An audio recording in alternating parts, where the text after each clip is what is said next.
Inside the classroom, the teacher stands before the students who reminds them of the current era they are going through, which is known as the Age of Heroes.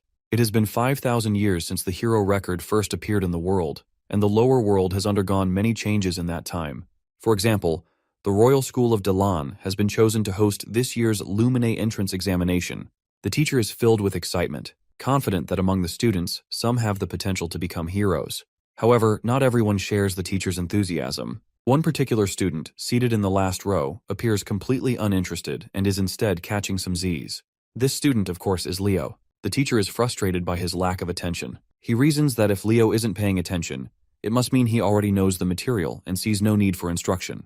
To challenge him, the teacher asks him to explain the ritual from 5,000 years ago that one had to undergo to earn the title of a hero. Leo finally stands up from his seat and responds to the teacher's question in the most casual way possible. He simply states that if someone made a name for themselves, people would just start worshipping them on their own. By the way, Leo's full name is Leo Plav, a 15-year-old from the prestigious House of Plav. It goes without saying that the teacher is clearly disappointed by Leo's half-hearted answer. So, he turns to the class and asks if anyone else would like to volunteer a more detailed response. One of the brighter students eagerly raises their hand and offers an explanation.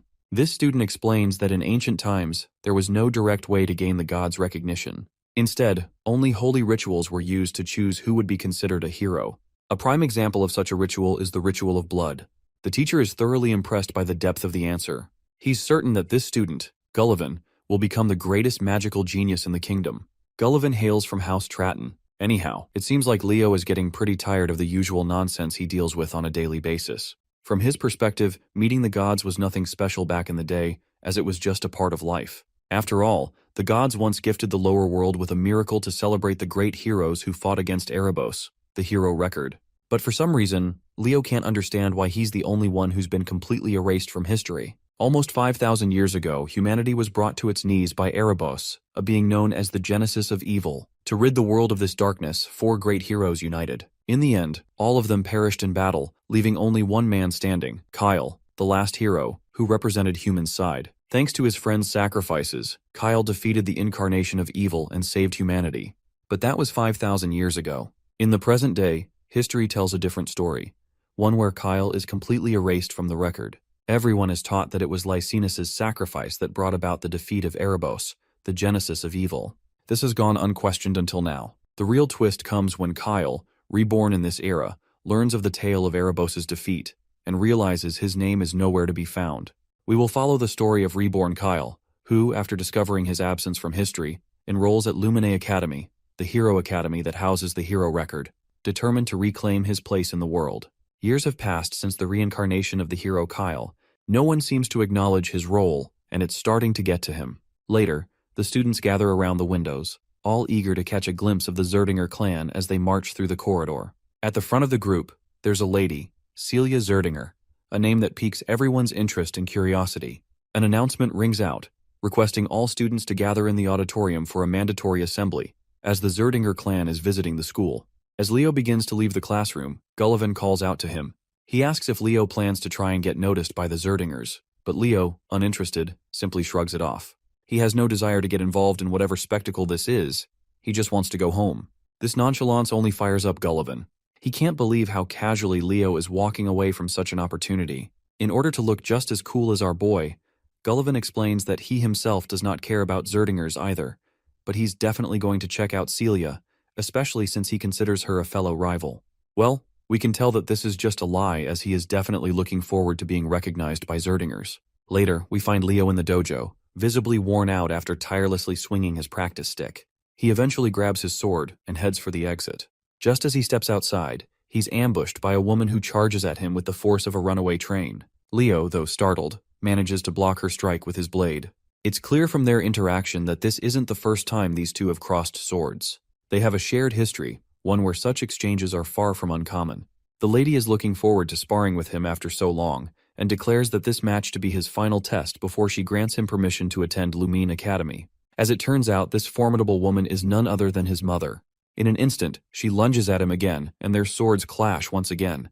While Leo is already struggling to keep up, his mother casually remarks that she hasn't even used a fraction of her full strength. Blow after blow, the spar continues, each strike more intense than the last. Eventually, however, Leo turns the tide. His sheer skill and mastery of swordsmanship allow him to overpower his mother, forcing her to surrender. The woman is left in awe of her son's talent and growth. She stands up and, in a softer tone, asks why he's so determined to attend Lumene Academy. Before the story moves forward, a little context about the academy is necessary. Lumene Academy, the Human Hero Academy, is one of the 4 prestigious institutions of the races that house the hero record. Among them, Leo strongly suspects Lumene Academy is the most likely place to uncover remnants of his past life as hero Kyle. With such a compelling reason, it's no surprise that Leo is unwavering in his determination to join the academy. Leo's mother then reminds him that the members of the Zerdinger clan are currently visiting Daylon, and they will be staying at the Plav mansion. Though she personally isn't thrilled about having them in their home, she has a request to make. She intends to speak with Zeiss, the vice patriarch of the Zerdinger clan, hoping that he might be willing to teach Leo the Zerdinger aura technique. She believes that with the technique, Leo will become strong enough to be admitted to Lumene Academy next year. However, what she doesn't know is that her son is determined to be admitted this year. He has no patience to wait another whole year to achieve his goals. Sometime later, we find ourselves at the Plav mansion, where Celia Zerdinger is being escorted into the grounds. As soon as she steps out of the carriage, she can't help but wonder why her uncle chose to stay in a place like this when he could have easily rented an entire hotel for himself. As we know already, she is Celia Zerdinger, 15 years old, a sword princess hailing from the Zerdinger clan. Her primary focus is on the Lumini entrance exam, and she's skeptical about how a small family like the Plavs could possibly help her prepare for it. At that moment, Celia's uncle calls out to her. He is none other than Zeiss Zerdinger, the vice patriarch of the Zerdinger clan. He teasingly asks if she isn't at least a little curious to meet Leo, the very boy who boldly declared he wasn't interested in the Zerdinger clan. Celia remains nonchalant and remarks that if Leo is just a hopeful knight who can't even use aura yet, then, in her opinion, he's probably not all that impressive. Zeiss, however, doesn't share her sentiment. On the contrary, he seems quite optimistic about Leo's potential. Once they enter the mansion, Zeiss steps forward to greet the heads of the Plav household. He exchanges respectful words with Dade Plav, the patriarch, and Reyna Plav, his wife. Both hosts graciously return the gesture, welcoming the Zerdingers to their home with equal honor. Zeiss then formally introduces Celia to Reyna and Dade. The young lady promptly reciprocates their hospitality with a courteous introduction of her own. She expresses her gratitude for being hosted in their home. Reyna steps forward and takes a moment to observe Celia.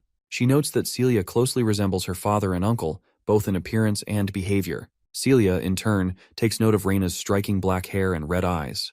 It doesn't take long for her to realize that Reyna is part of the Zerdinger family, which also makes her Celia's aunt. Later, Zeiss and Reyna, who share the bond of being brother and sister, sit back and begin catching up. During their conversation, Zeiss mentions their recent visit to the Royal School of Dalan, where they had hoped to catch a glimpse of Leo. However, they were disappointed to find that he had already left the school as he was uninterested in meeting anyone. Reyna apologizes on behalf of her son, acknowledging that his behavior may have seemed disrespectful. Zeiss then curiously questions his sister about Leo, asking what kind of person he is. Reyna speaks highly of him, claiming that Leo is unbelievably talented. Her response prompts Zeiss to question whether Leo is truly worthy to inherit the Zerdinger flames. Reyna's praise of her son continues, but she makes it clear that she's not simply speaking as a proud mother. Leo genuinely has the talent and potential to be worthy of the Zerdinger legacy. Zeiss is quite intrigued to hear this. While he trusts her judgment, he feels compelled to test Leo himself before forming a final opinion. Later, we meet Leo, sitting quietly, trying to concentrate. After finishing his little ritual, he declares to himself that he has finally achieved a vessel capable of holding everything he needs. Leo reflects on why he hadn't yet learned aura until now. The truth lies in the unique nature of his body. Accepting aura too early would cause it to naturally adapt and specialize in alignment with the aura. This would limit his ability to accumulate mana and soul energy, two essential components of his long-term plan. In his past life, he had witnessed the danger of uncontrolled power. If he had fully harnessed the abilities and essence of his fallen comrades, he wouldn't have left behind a seedling of disaster. To avoid repeating history, Leo is determined to achieve perfect control in this life. So, the first step in his journey is mastering aura, but he intends to do so on his own terms. Before he can delve further into his thoughts, a familiar voice calls out to him, pulling his attention away. As he turns over, he spots Celia Zerdinger. With a confident smirk, she comments on how he finally seems to have grasped the basics of training. While her words carry a hint of sarcasm, she goes on to offer him guidance in swordsmanship, if he's up for the challenge. Meanwhile, our boy has no idea who the hell she is, so she introduces herself as Celia Zerdinger, the world-class sword princess, if she has to be specific. With the introductions out of the way, Leo gets straight to the point. Although he's feeling quite honored that she thought about him, he has no intention of receiving any guidance from someone he considers less skilled than himself. Needless to say, the girl's annoyed to hear this because his remark comes off like he's trying to suggest that he's stronger than her. To which Leo clarifies that in a death match, she's probably stronger, since he can't use aura himself. However, sparring with only swordsmanship is a whole different game, and he's certain he can handle her like it's no big deal. Celia feels challenged by his statement, so she looks around and grabs one of the swords from the plethora available. She wants to prove that what he has is nothing more than misplaced confidence, and she plans to do that by defeating him in a duel. In her mind, even if Leo learns aura, there's no way he could possibly defeat her. She just wants to teach him a harsh lesson in reality. She further claims that if she wins during her week-long stay here, he will become her servant. Leo isn't fazed at all by the term she's thrown at him, and in response, he asks what if he wins. To make things fair, she throws back that if he wins, she'll become his servant instead. Now that the bet is set, Leo grabs a practice sword and dives right into the sparring session. He tries to strike her with his unexpectedly impressive speed, but she easily outmaneuvers him.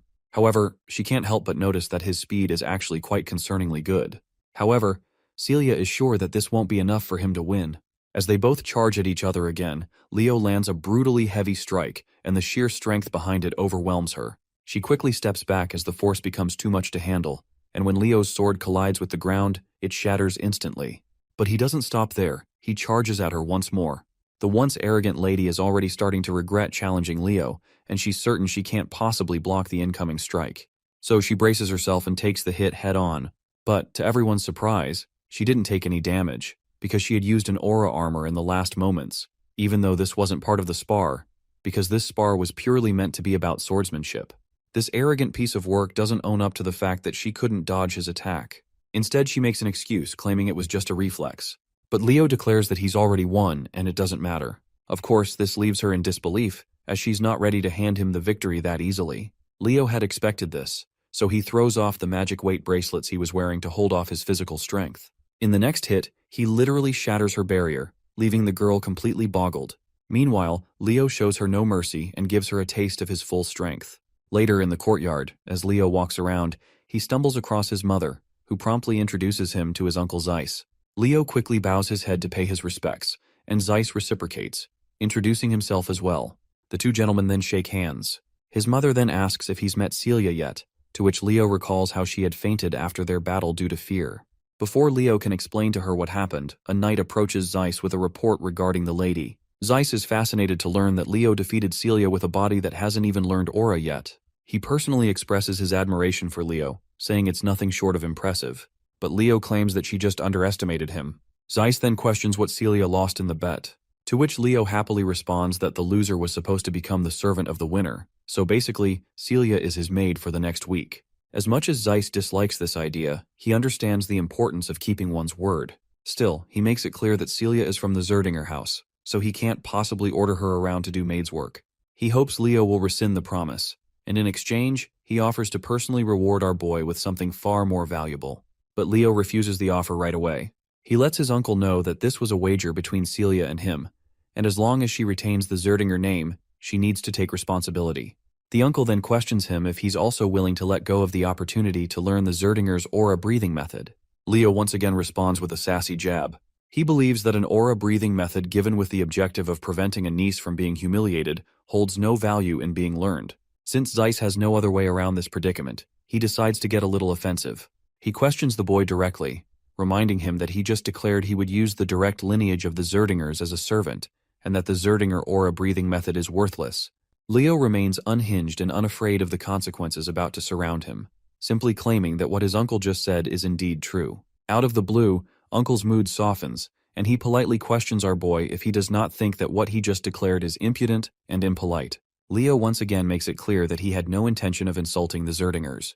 He claims that if he were being given the aura breathing technique as a reward for defeating Celia, he would have gladly accepted it. However, he has no intention of accepting it as a bribe just so she can escape the consequences of her loss. You see, if his uncle doesn't want to recognize Celia's defeat, it means they believe she is better than him and simply lost the duel by mistake. But Leo makes it clear that even if Celia had sparred against him in earnest, he still would have won. This leaves Leo's mother even prouder. Her brother is equally fascinated to hear such judgment from Leo. The fact that this kid rejected the offer because he didn't like the way his uncle behaved only highlights how outstanding a child he is. He wishes that a child like this were a Zerdinger. Zeiss then gestures to his knights and orders them to send Celia to the maid's quarters. He turns to Leo and grants him the right to address his uncle without any honorary titles. After that short conversation, Leo parts ways, and Zeiss turns to his elder sister, proudly telling her that once he gets back home, he'll make sure to convince their elder brother so they can teach Leo the mighty technique, Phoenix Breath. Later, the scene switches to Leo's room. The first thing we notice is Celia's totally embarrassed face. She's going bonkers with embarrassment as she claims herself as Celia the maid, who will be in charge of Leo for the next week. Leo is literally enjoying the heck out of it when she calls him like that. Who could have imagined that her usual fancy style would actually suit plain maid clothes so well? And this dress just looks like fire on her. Celia seems annoyed by the way he's praising her, as she knows all too well how beautiful she is. Leo apologizes, as he wasn't intending to offend her with his words, but he admits that he had a certain friend who praised beauty way too much, and that habit must have rubbed off on him. He recalls how that particular friend used to say that the beauty of eternity is unparalleled, and if peace ever returns to this world, he'll spend the rest of his life spreading beauty to everyone. The friend he's talking about is none other than the Dwarven Master Smith, Dweno. Suddenly, Celia's eyes take note of the book Leo is reading, and she curiously inquires about it. Leo explains that he used to read it a lot when he was younger. It's the book known as The Great Hero of the Beginning. Celia remembers how she used to read this book when she was literally 5 years old. Seeing how much he likes this particular book, she walks over to the bookshelf and pulls out another one, mentioning that there are a lot of books about Kyle. In response, Leo claims that many of the great achievements in history are difficult to attribute to any single hero. He believes that many of these accomplishments, which are attributed to one hero, might actually be the result of the collective actions of multiple heroes over time. In short, he is trying to imply that Kyle's achievements have also been attributed to other heroes. But Celia dismisses such thoughts, claiming that Kyle was probably a scammer who tried to take credit for the achievements of the great heroes. At least, that's what most people think. And of course, she's one of them. Naturally, Leo isn't thrilled to hear that all people consider Kyle a phony scammer with zero contributions to the world. He then pushes aside all the talk about Kyle and decides it's time for breakfast before starting his training. Celia quickly gets into character, and just like any maid would, she humbly asks her young master if she could train with him. Outwardly, she's all pleasant and polite, but inwardly, the girl feels a lot of toxic thoughts toward him. Still, she has to play along because she wants to uncover the secret behind his strength. Leo promptly starts walking toward the training hall to fulfill her request. A while later, we see an exhausted Celia on her knees, breathing heavily. After this first round, Leo gives his feedback. During fighting, when her stamina reaches its limit, her reaction speed slows, and more gaps appear between her movements. And when that happens, she leaves herself open, and the same happens with her right now. But Celia isn't sure that abusing her body like this is actually helpful for training. Leo responds positively, because he thinks that young people these days are just too weak. You see, compared to the past, aura techniques have developed considerably, and that must be why people stopped caring about body training as much. Aura allows one to enhance their body strength, and if you train your body, the aura is also enhanced as well. The girl simply doesn't want to be labeled as weak, so she gathers her guts and stands up for another round. Before diving in, she warns Leo that he better stop underestimating her. But her reckless charge backfires when Leo just flings her away with one swing, and she crashes to the ground. At this point, she's just frustrated after taking one humiliating defeat after another. Leo then offers her a bracelet, which she quickly extends her hands to grab. Little does she know this bracelet is imbued with weight magic, making it insanely heavy. Meanwhile, Leo flashes a sinister smile as he reveals his sinister intentions. He apparently plans to make her train while she wears this bracelet from this point onward. The next day, we see Zeiss also watching them both train. After seeing how much Celia is struggling, the uncle is sure this is going to be a good experience for her. Before going to Lumen, it might be good for her pride to crumble at least once. He then calls out to Leo and gives him some good news that he's thinking of asking the Patriarch to allow him to inherit Phoenix Breath.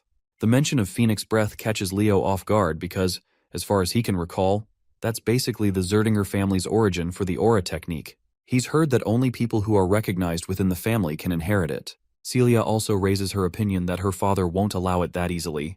But it looks like Zeiss has figured this much out already. He proposes a condition to Leo. If he passes the Lumeni entrance examination, he'll be allowed to learn the technique. Of course, this remark doesn't sit well with Celia because, in her eyes, Leo is just a brat who can't even use aura. And since the Lumeni entrance examination consists of actual fights, it's going to be very dangerous for him. Well, Leo doesn't shy away from claiming that he doesn't have any real fight experience. But we all know that's only the case if he doesn't take his previous life into account. Zeiss awaits for Leo's opinion, to which our boy quickly agrees, as long as his parents are okay with this decision. A week passes by and the day of the Lumini entrance examination finally arrives. When they see the prominent figure of Celia Zerdinger among the participating students, everyone is in awe. Meanwhile, Celia throws a jab at Leo, asking if he's feeling nervous. It looks like after spending so much time being a personal maid, Celia has lost herself in the character because she's still referring to Leo with the master title. As they stand there, Gullivan's unmistakable voice catches their attention. He's actually here to see Celia, but he's a little shocked when he notices that Leo is with her. This piece of work throws shade at Leo since he believes that our boy does not belong here, since he doesn't even know how to use aura. At the same time, he tries to greet Celia politely. However, the poor guy is totally ignored by the duo like he doesn't even exist. He gets awkward and tries to remind Celia that he's Gullivan Tratton and he had greeted her when they met last time. But to Gullivan's dismay, Celia doesn't recognize his name and quickly grabs Leo's hand in order to leave the scene. Suddenly, they're called by someone else. It's actually two siblings gracing the scene. The taller one is Abad Llewellyn, hailing from the Llewellyn family, and he's 16 years old. And the shorter girl beside her is Chelsea Llewellyn, 14 years old, and she shares the same family name. While Celia seems to recognize these two, Leo has no clue who they are. Celia explains that they're the Llewellyn siblings, hailing from the same heroic lineage of the Lordran Empire, the children of the Llewellyn family. Celia is particularly fired up because she's not thrilled to see these two. She warns Leo that the Llewellyn siblings will be partaking in the exam with them, so they absolutely can't lose to them. She definitely can't have the Zerdinger clan lose to the Llewellyn family. But this isn't really Leo's concern, after all, he's from the Plov family, not Zerdinger. Anyway, when the two greet Celia, she doesn't have any reason to decline their greetings and reciprocates the gesture. She also makes sure to introduce Leo from House Plov, a noble family within the kingdom of Dalad. Hearing that Leo doesn't have a fancy title attached to his name, Abad Llewellyn dismisses him as insignificant. The two siblings promptly twirl around and proceed to walk away, throwing out the warning that they'll surely be in the top spot. It goes without saying that Celia doesn't like the Llewellyn siblings' guts, and is looking forward to thoroughly crushing them in the upcoming trials. Suddenly, someone representing Lumene Academy steps onto the podium, immediately commanding the attention of everyone present. The man introduces himself as Albi Ziron, a professor at Lumene Academy. While Celia's expression shifts to one of shock upon seeing this prestigious figure, Leo seems unimpressed, mostly because he has no idea who this guy is. Celia is visibly annoyed that Leo doesn't even recognize someone of Albi's stature. She takes the opportunity to educate him and explains that Albi Ziron is listed in the Hero Record, a distinguished list of individuals considered heroes of the current era.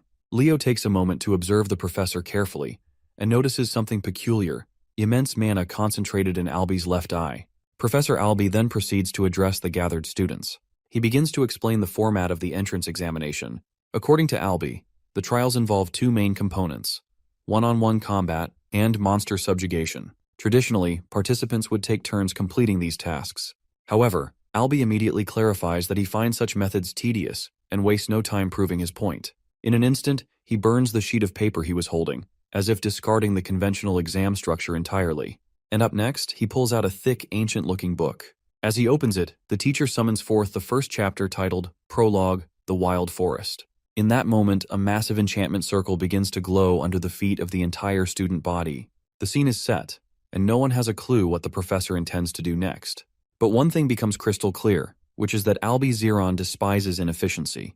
He declares that he's combining all the trials into one seamless challenge and will move forward at once. To understand what's happening, we learn that the hero record isn't just a historical record. Its real value lies in its ability to manifest the hero's world, which contains the experiences of past heroes.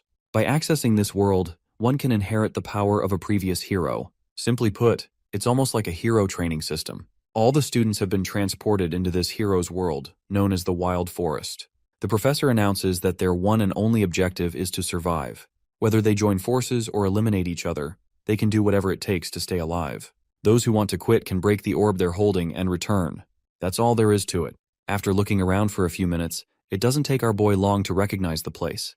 It looks exactly as he remembers. You see, this used to be an elven forest before it was taken over by the witch queen, Silatna. Meanwhile, some students just want to go back, especially since they think that this place is nothing more than an illusion. But our boy doesn't share the same thoughts. As far as he can tell, while this world might have come from the examiner's memories, Everything that is going to happen here will be real. The deadly hazards here could seriously kill someone if they're not careful enough.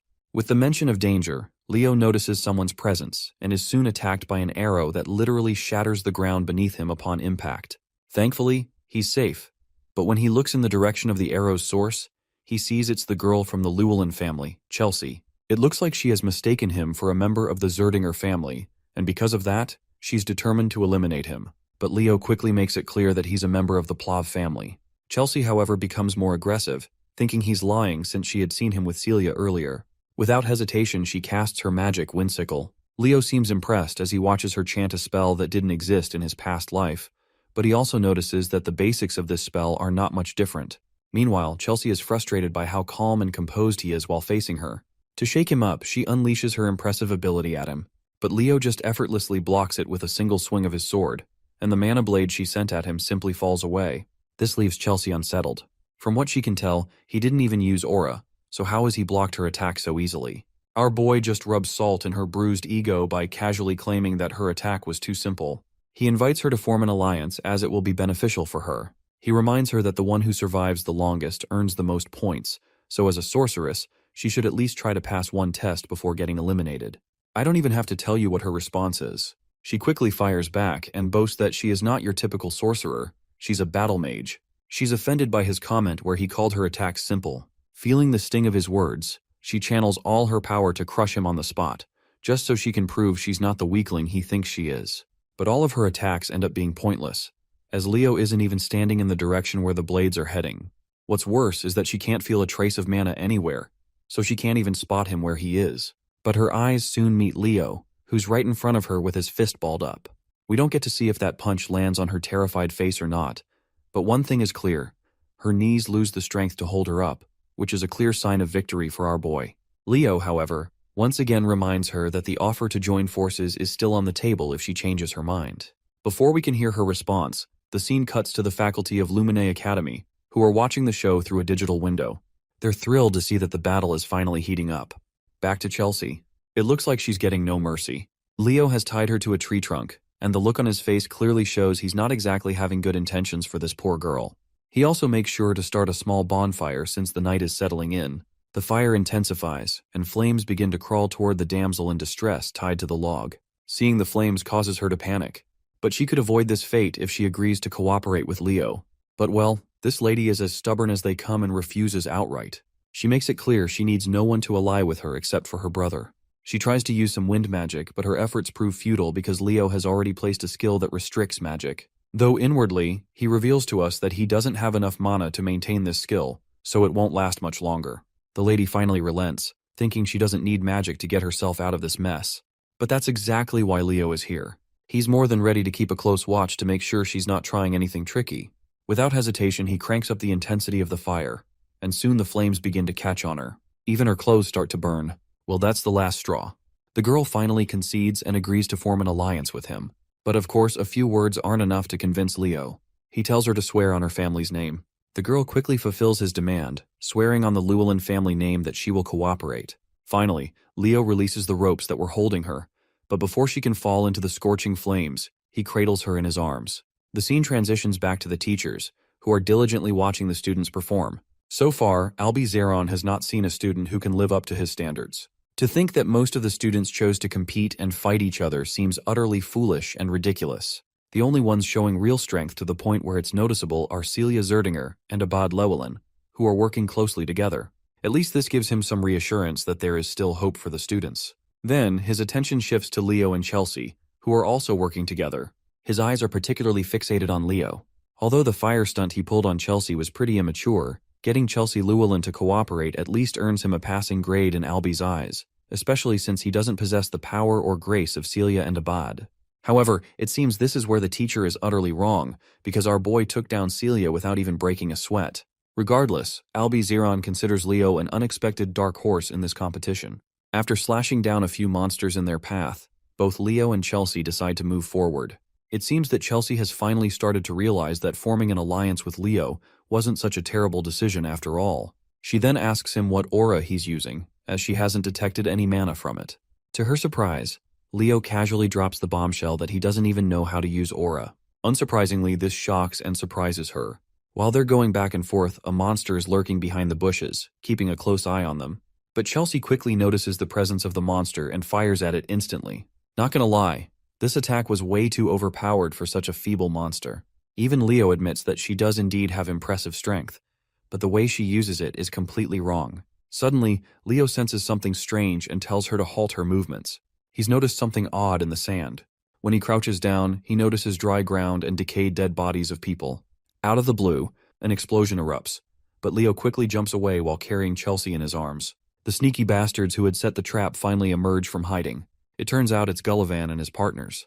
We all know that he's got beef with Leo, so it's no surprise he's here to specifically target him. He commands one of his companions to charge, and the poor fool obeys without hesitation. Unfortunately for him, he's greeted with a jaw-breaking blow from Leo, leaving him sprawled out on the ground. Leo stands tall, exuding total GigaChad energy, and calmly tells Chelsea to just watch his back. For a moment, Chelsea is startled, seeing how effortlessly he has saved her twice in a row.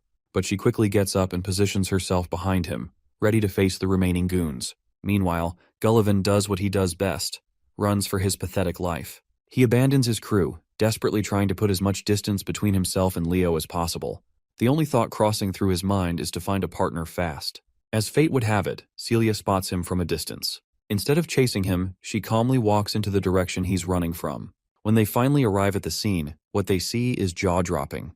The area is littered with monster corpses and the bodies of students who had tried and failed to take them on. Naturally, Chelsea lights up at finally being reunited with her brother. Meanwhile, Celia throws shade at Leo, demanding to know what in the world he's doing with Chelsea. Leo proudly claims that it was his decision to form an alliance with her. Celia, however, finds it hard to believe. She would rather believe him if he had claimed to see a cockroach doing backflips than believe he managed to convince Chelsea the stubborn goat to form an alliance. To this, Leo casually and sinisterly claims that he simply convinced her. His wicked grin unsettles even Celia, who begins to wonder what exactly he might have done to convince her. Anyhow, our boy moves to help the students he just knocked out back to their feet. Seeing this, Abad questions why Leo is helping their opponents. Our boy quickly clears the air that there's no need to fight among themselves. Instead, sticking together to defeat the challenges of this world is a much better idea than fighting selfishly. Since Abad and the others seem clueless about what challenge he is talking about, Leo draws their attention to the nearby decayed corpses, hinting at a bigger issue. Seeing the corpses on the ground, one of the students comments that it looks like their moisture has been drained. Leo clarifies that this isn't the only odd thing here. He points out how this place, out of nowhere, seems completely devoid of any monster presence. It's as if the monsters are afraid of something, like a high-tier monster has appeared and scared off the others in the forest. As the pieces start falling into place, Abad finally understands what's going on. As far as his understanding goes, Hero Albi's first feat was defeating a high-tier monster. Just then, they all hear a massive roar in the distance, the sound of something close and ominous stirring deep in the forest. The roar fills the air with tension, a clear sign that the monster has finally decided to reveal itself. Meanwhile, Gullivan stumbles through the forest alone, holding a torch in his hand. He looks terrified, and despite being deep in trouble, his feeble mind is more focused on getting revenge from our boy than on survival. Suddenly, he notices a corpse at his feet. And there is also something behind this veil of darkness that causes him to trip and fall. The thing he saw in the dark is a giant monster. The monster looks like a giant spider, and it seems to be quite hungry. By now, it's clear that Gullivan is as good as dead. Let's explore what's happening with Professor Albi and the students. It turns out that a staggering 500 students all failed the exam.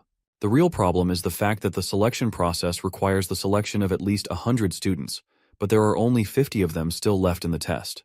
Instead of forcing himself to pick, the professor believes that he's only going to select suitable candidates that meet his expectations. After all, the headmaster put him in charge knowing that he would pick the cream of the crop. Albi is a believer in discovering heroes in the time of great difficulty.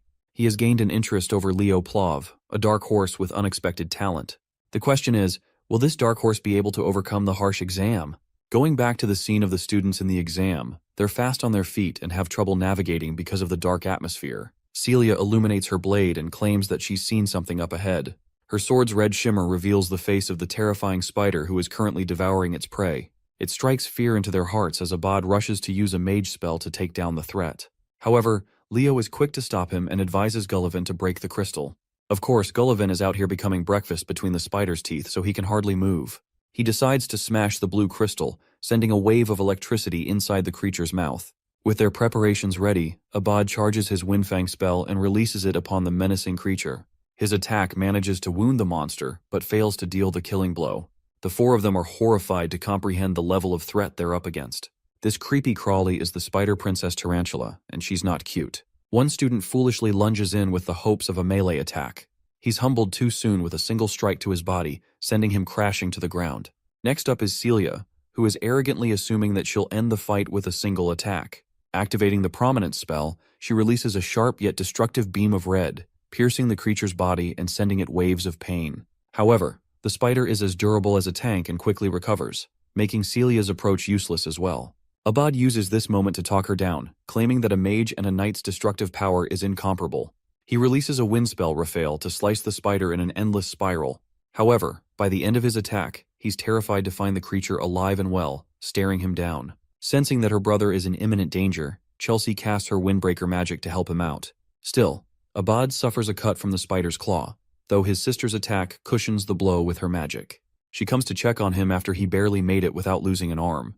They've tried everything against this monster, but its immensely fast regeneration proves them useless. Despair is setting in their hearts as the Queen Tarantula approaches to finish them. Leo comes in and explains that this creature is the daughter of Salatna. She was a deadly monster within Erebos' army, responsible for incinerating the elf forest. What's more, Leo reflects that the mana he detected in Professor Alby's left eye contains signs of the Fairy King's mana. The tarantula ruled over the cursed wild forest. Not only did she annihilate the forest belonging to the elves, but she also ate the most reliable comrade of the Fairy King who rebelled against her. At the time, Leo believed that Luna responsibly defeated Tarantula, but it turns out the reality is different. The tarantula survived thanks to devouring the Fairy King's assistant, who possessed the source of infinite life energy in the form of an invaluable artifact, none other than the Ring of Life. Abad is as stubborn as a log, and thinks that it's only right for him to take out the monster if it's a part of the exam. Both he and Celia decide to unleash consecutive strikes in the hopes of defeating the creature on their own.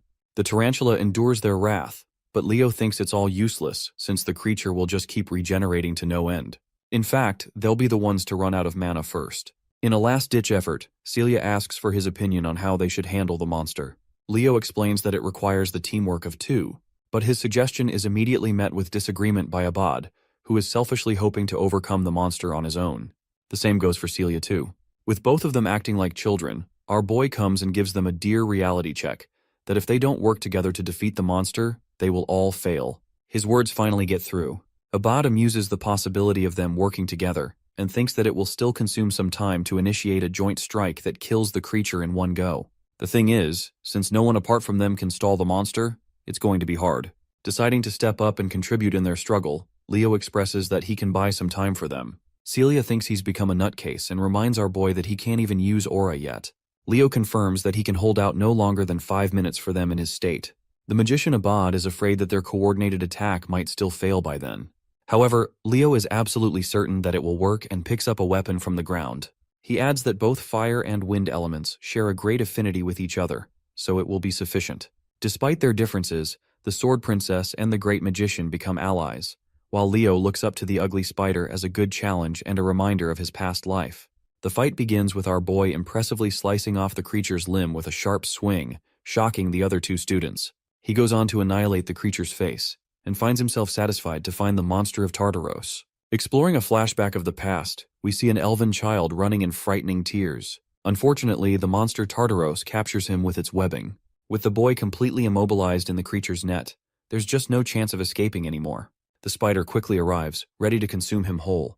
The boy begs for his mother's help and awaits impending doom, until one radiant being appears as a savior, a being of light that stops the creature from hurting the child.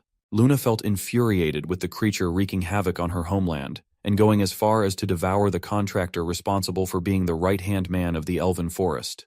Luna releases a light attack aimed at the toothy creature.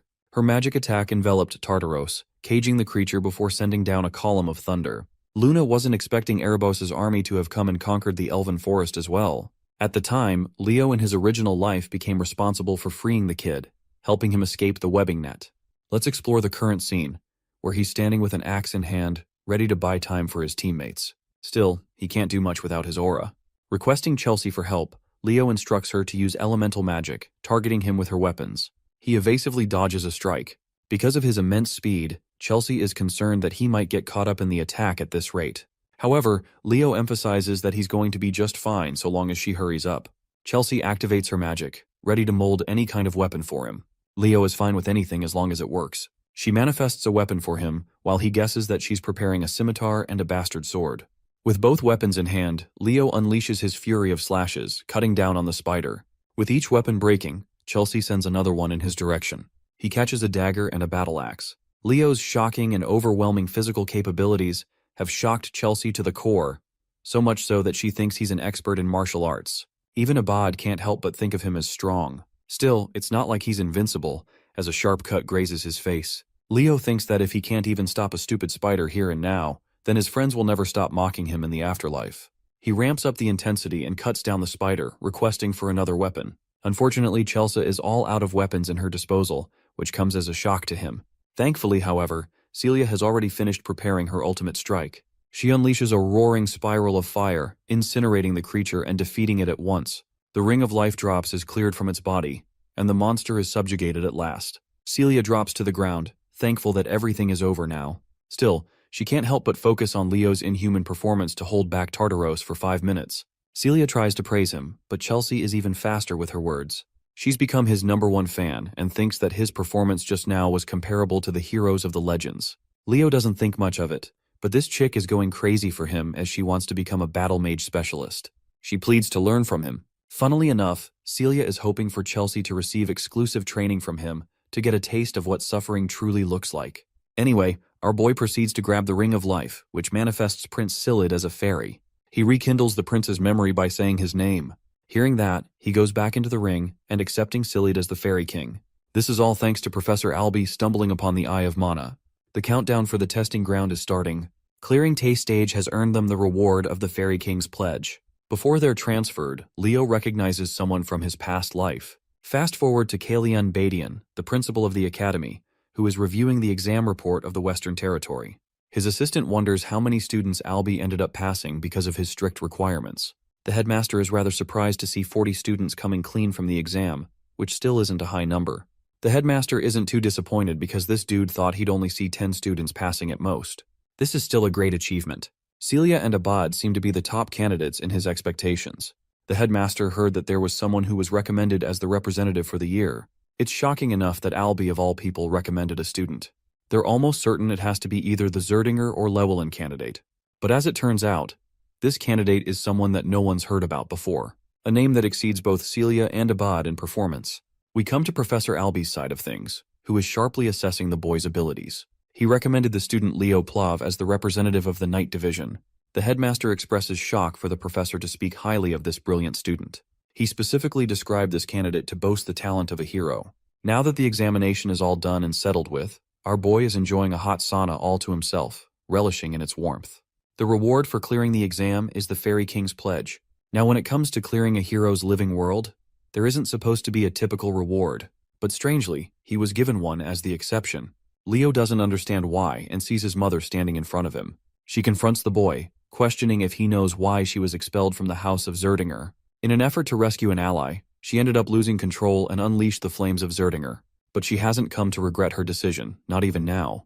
Fixating her attention to her only son, she wants the boy's incredible talent to be steered in the right direction. Also, she's most delighted to congratulate him on being accepted into the academy. Stepping foot in the glorious Lumeria city, the students are requested to collect their belongings before stepping foot outside the gate. Lumeria is the centerpiece of the world, and its most prized institution is the Lumine Academy. With Leo finally having arrived, his uncle comes to greet the boy and shares his congratulations for passing. Leo wonders what he's doing here, and learns that the House of Zerdinger is currently busy resolving an unending debate that has been going on for at least a month's time. He quizzes the boy, asking if he knows the reason for the conflict. Leo wonders if it has anything to do with the inheritance of the Phoenix Breath. His uncle confirms that it's exactly the case, and while his older sister isn't a part of the Zerdinger clan, Leo is inevitably her son. Then there's the fact that the elders of the clan are highly impressed by the boy's clearance of the Western exam, notorious for being extremely difficult. Leo is handed a special subspace key, which he decides to use at once by chanting a command. It unlocks access to a special book.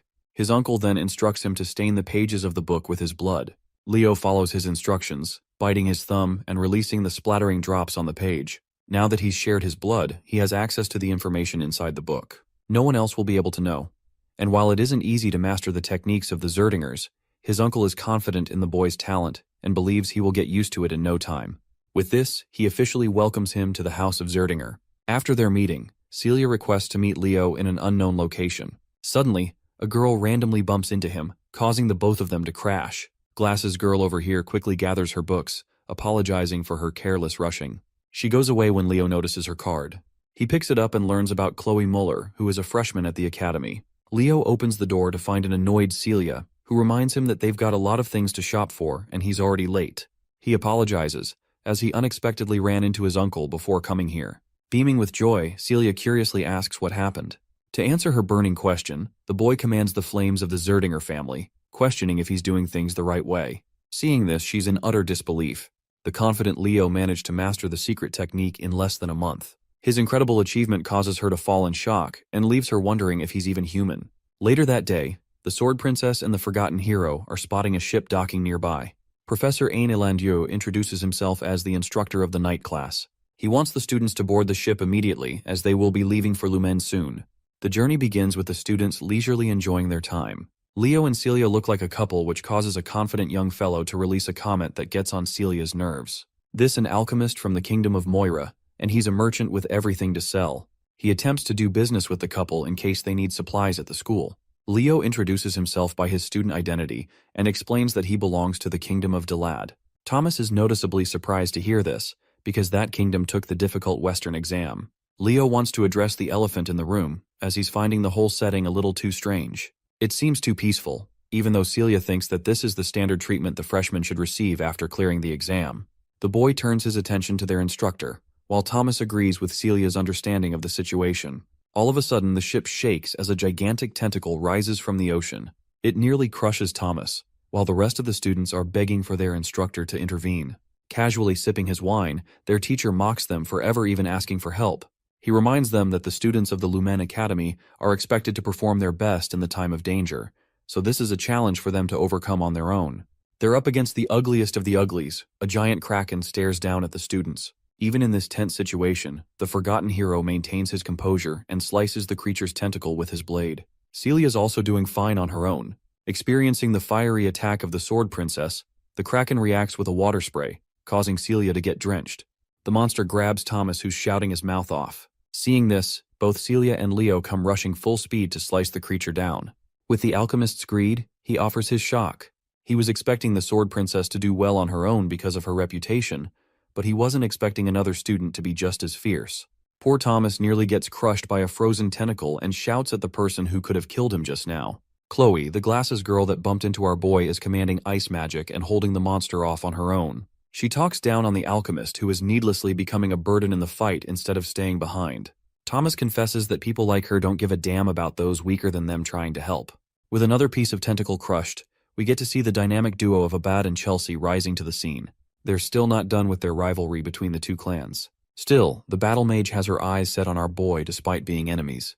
With numerous monsters in the lake teeming on their way to the academy, the instructor thinks this is the perfect welcoming party for the freshmen. Enjoying his wine, he comments on the top performers: Chen, Celia, Abad, Chloe, Walden, and finally Duran, Moira. The captains of each region are performing excellently against the threat. However, beyond them is a student that has overshadowed their performance.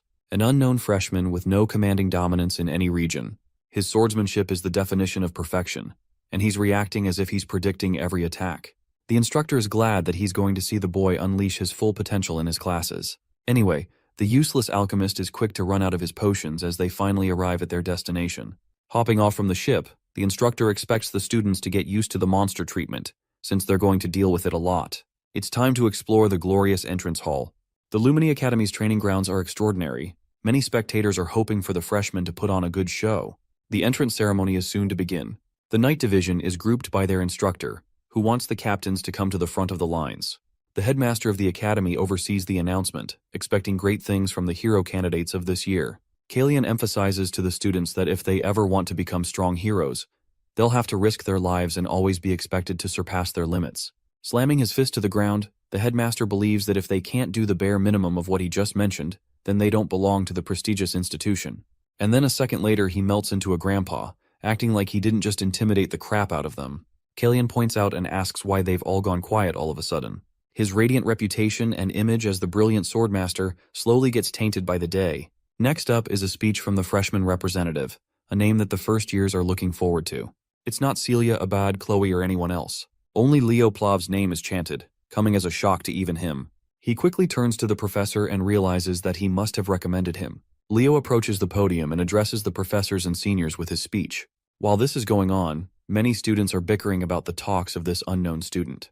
They don't know what happened or who even is. The speech comes to an exhausting end, as Leo Plav is inquired about his goals as the representative of the year. He realizes that their goal is to intentionally provoke the finishers behind him. Leo offers his words in a very polite and professional manner, drawing attention from the other instructors.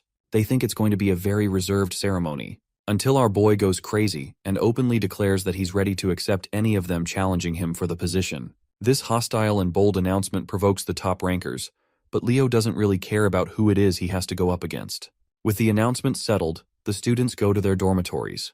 From tomorrow, exploratory classes will elapse for 1 week. This is a special grace period for the students to take any class which will later help them decide 3 subjects to major in.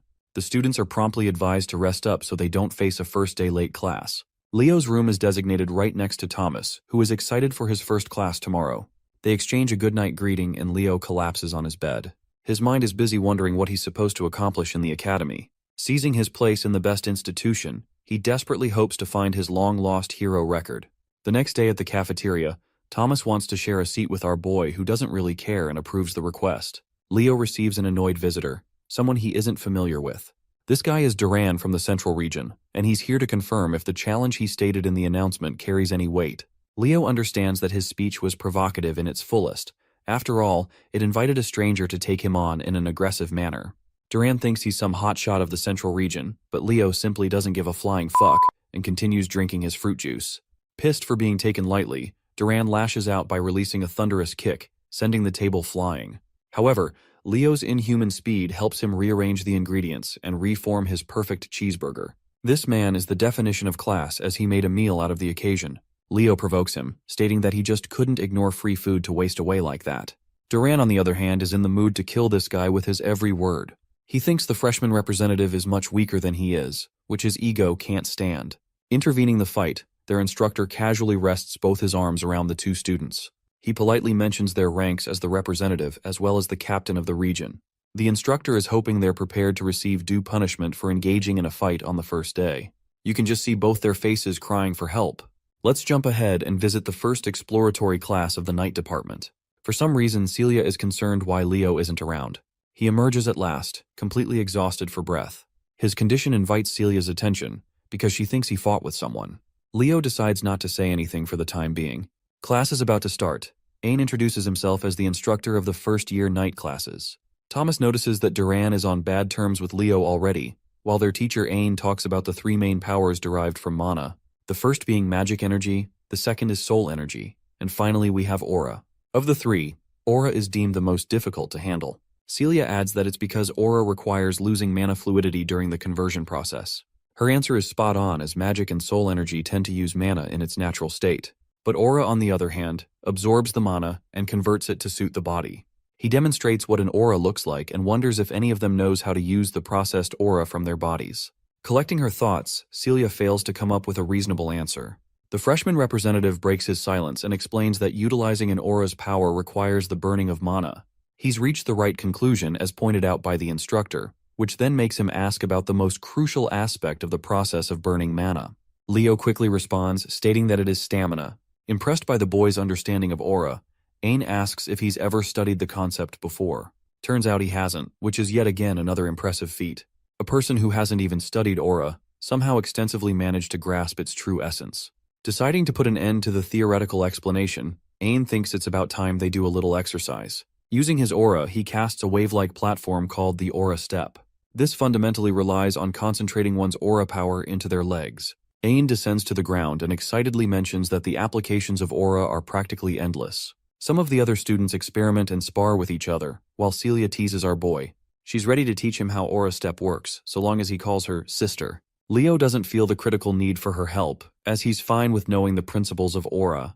Noticing Duran on the side, the instructor thinks it's a good time to address the commotion scene in the cafeteria. Some students like Chelsea don't know what happened, and Thomas strokes her curiosity even more with his commentary. Both Leo and Duran are called to the front by the instructor. First, Ain confronts Duran and asks what ticked him off so much. After hearing Duran's dismissive reply, the instructor decides to offer the perfect suggestion. He wants the Central Region captain to square off against the freshman representative in a running competition, all to decide the student fit to lead the class. Ain outlines that both students are openly allowed to use their aura without any restrictions stopping them, which seems like the perfect advantage to Duran. The day of the competition is here. Thomas, being the expert businessman, is busy hosting a betting system. The first contestant is the genius of the House of Moira and the master of the lightning aura, Duran. Facing him is the dark horse without a special background. A man who leaped ahead even the captains of the regions and became the freshman representative, Leo Plav. The students are expecting great things from the freshman representative. After all, they're extremely underwhelmed to find that he can't even use a simple move like Aura Step. They all think his position is unwarranted, and someone like the captain of the Central Region is more fitting for the role of a representative. Realizing that it's the perfect moment to start, Ain lays out the rules. The first to hit the finish line will win, and their opponent will have to accept the results of the outcome without fail. The race is about to begin. Even Celia thinks this competition is a stretch for Leo to win. Duran specializes in speed, not to mention his blazing fast lightning aura. Even against those odds, Celia is hoping for Leo to subvert everyone's expectations by pulling the impossible. As soon as the professor yelled go, the racers blasted off. Duran Moira cloaked himself with a lightning aura, confident that his speed would leave Leo in the dust.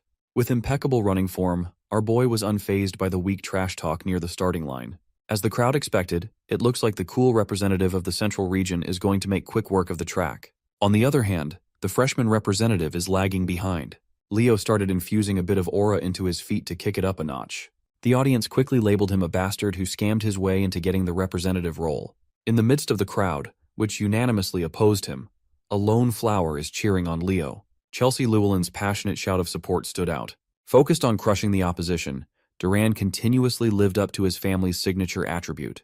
He really is lightning fast. Seeing him cross the halfway point in such an inhumanly short amount of time got Carr worrying about his buddy. It seems like Leo will be on the losing end if he doesn't step it up. So, the young man looked around the track.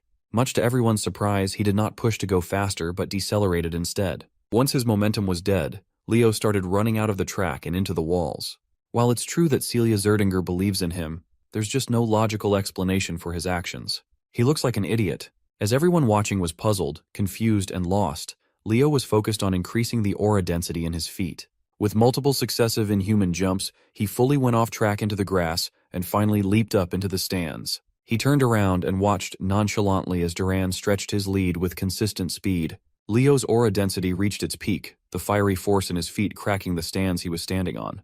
With one powerful leap, he launched himself back into the track with immense momentum. It was so staggeringly impactful that the jump left a small explosion in his wake, distracting Duran for a moment. From that explosion, Leo came lifting off like a red meteor blazing through the rest of the track. The cheeky devil even taunted his opponent as he flew past Duran, calling the arrogant brat a slowpoke. The speeding meteor quickly reached the finish line. His graceful landing was a sight to behold. Duran watched a few meters away, dumbfounded. His lightning cloak has been banished. This is a clear and utter L. Leo craned his head back and confidently smiled. He won, but the damage in the stands was quite heavy. It was worth it, though. The crowd, who was talking smack just a second ago, was bewildered. They knew that whatever they just saw was no joke. As far as they know, Duran is the fastest among first-year students. To think that anyone would beat him is just absurd. Moreover, he lost to a kid who hasn't properly learned aura yet. Among everyone in the crowd, one of the few that caught what Leo truly did was Celia. She knew that he didn't use aura step. What he showed was a full-blown phoenix step. Since Leo won, Carr and Chelsea were brimming with joy, full of compliments for their friend.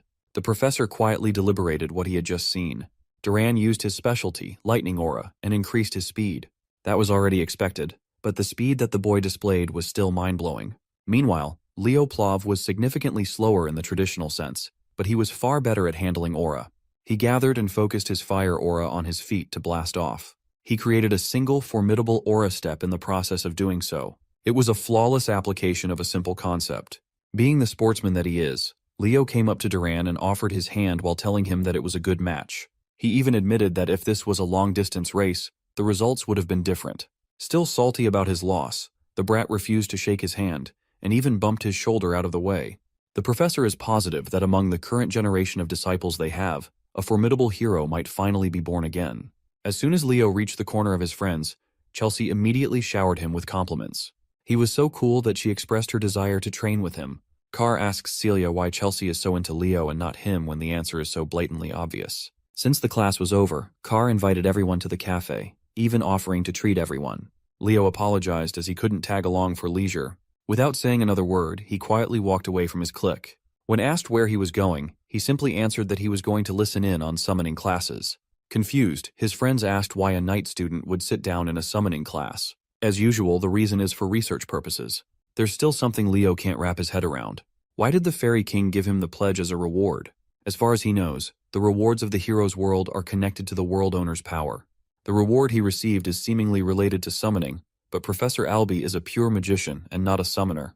By that logic, Leo should have received a magic-related ability. Furthermore, to make contact with a fair, one must go to Fairyland. Whatever reward he got won't be of use for now. While Leo was waiting at the site of the summoning classes, a familiar voice asked if he was also a summoning student. It turned out to be the Eastern captain and top scorer, Chen Xia. Unlike the other captain who just raced, this lady is polite, cheerful, and kind.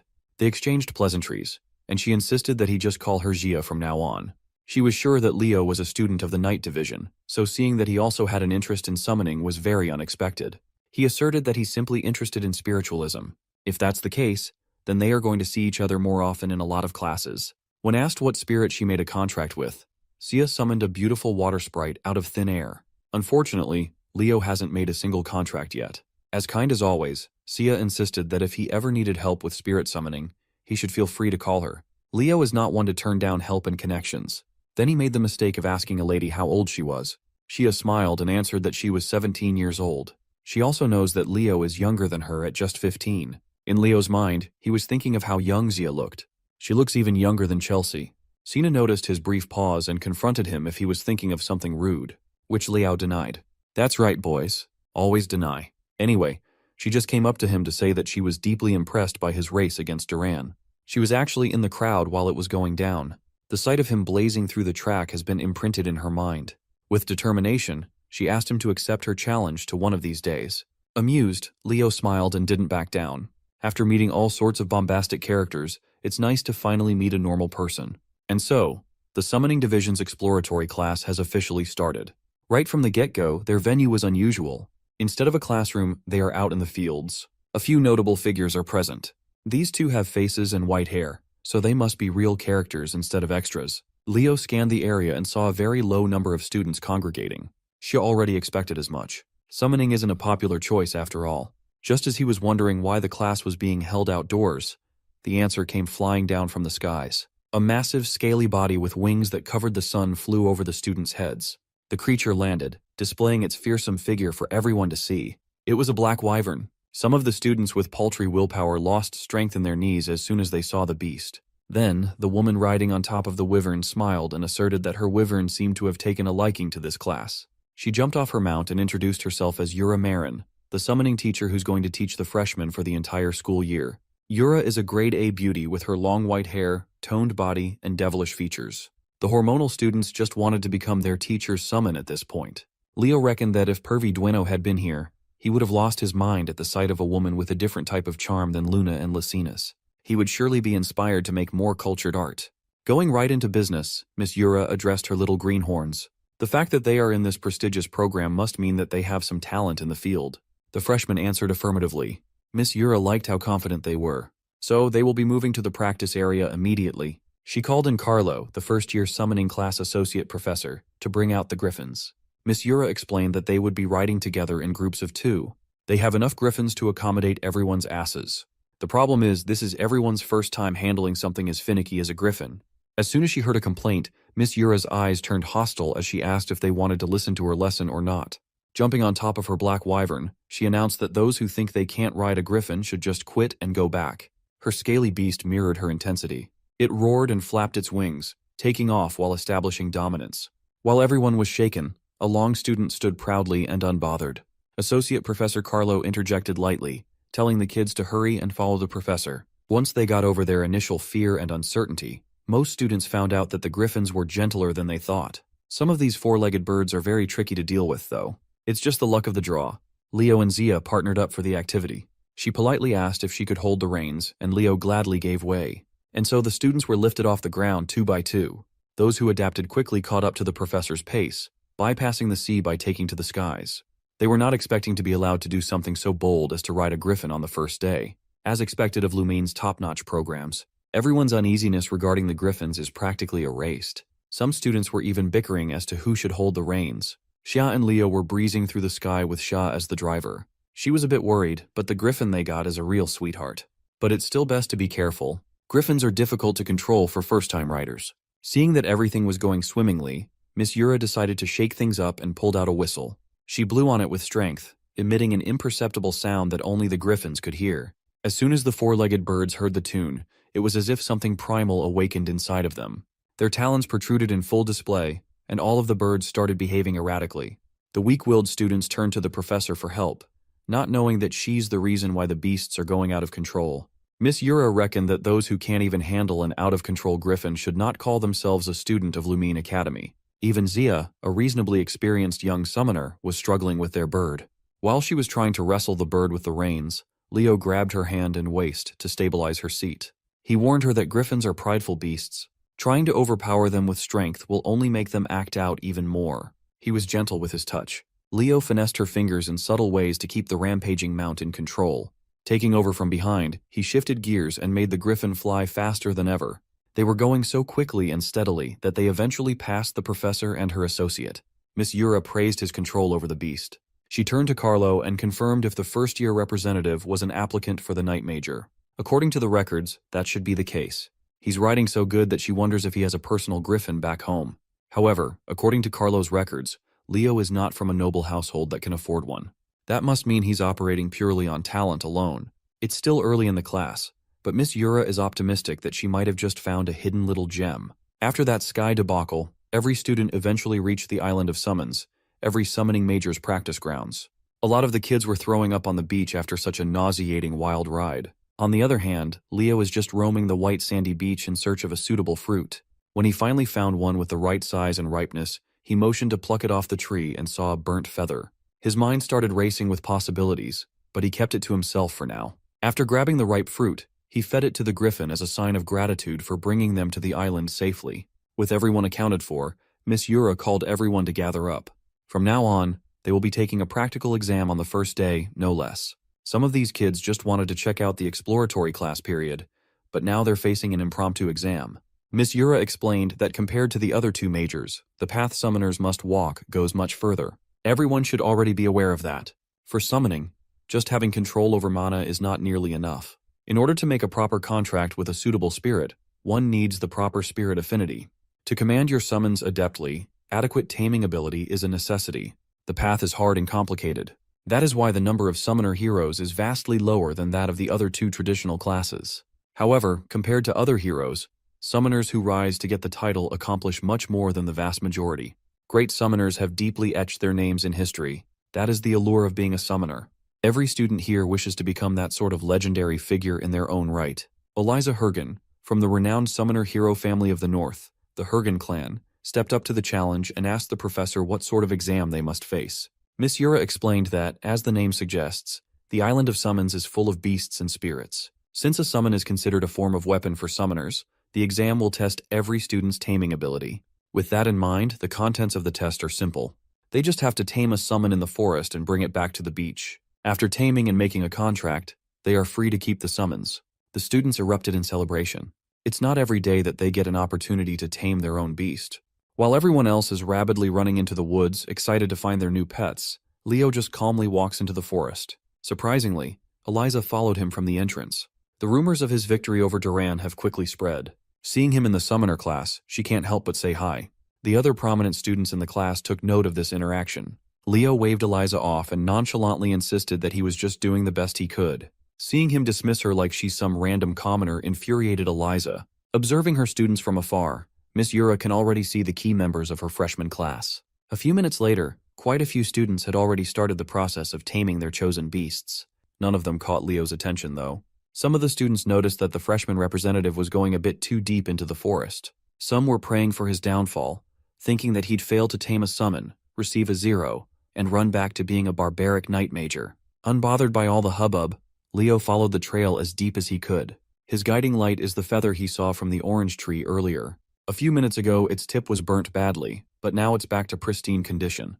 He found a clearing in the middle of the woods, and after making sure that he wouldn't be interrupted, he summoned the Zerdinger fire inside him and scorched the feather into ashes. Feeling an oppressively burning sensation coming from behind, his suspicions were confirmed. Back in Leo's hometown, life had slowed down now that the kid had flown off the nest. Reina is cooking some Ghibli movie quality food outdoors. Even so, she's still worried about her little boy. It's technically his first day of school, so there should be no need to get so worried and riled up, right? If Reina could see what her boy was getting into, then she would know that getting worried was not unreasonable. She tried to assure herself that Leo would be fine. He's a strong boy. Meanwhile, that boy is being cooked by the most intense heat one can imagine. He's being surrounded by the fire from one of the 3 great summons, the legendary Phoenix. With a voice that commanded flames, the Phoenix was confused to see a mere child using the flame of Zerdinger. The legendary beast only showed up when smelling Reina's flame. Hearing his mother's name, Leo asked the Phoenix how he knew his mom. It seems like the Phoenix showed up just in time then. The legendary beast is surprisingly acquainted with Leo's mom. It asserted that it owed Reina a great debt. This is Farina, one of the 3 mystical summons, the elusive Phoenix. She properly introduced herself, giving Leo the respect worthy of Reina's blood. Leo Plov returned the respectful introduction with one of his own, and asked Farina to elaborate on her relationship with his mom.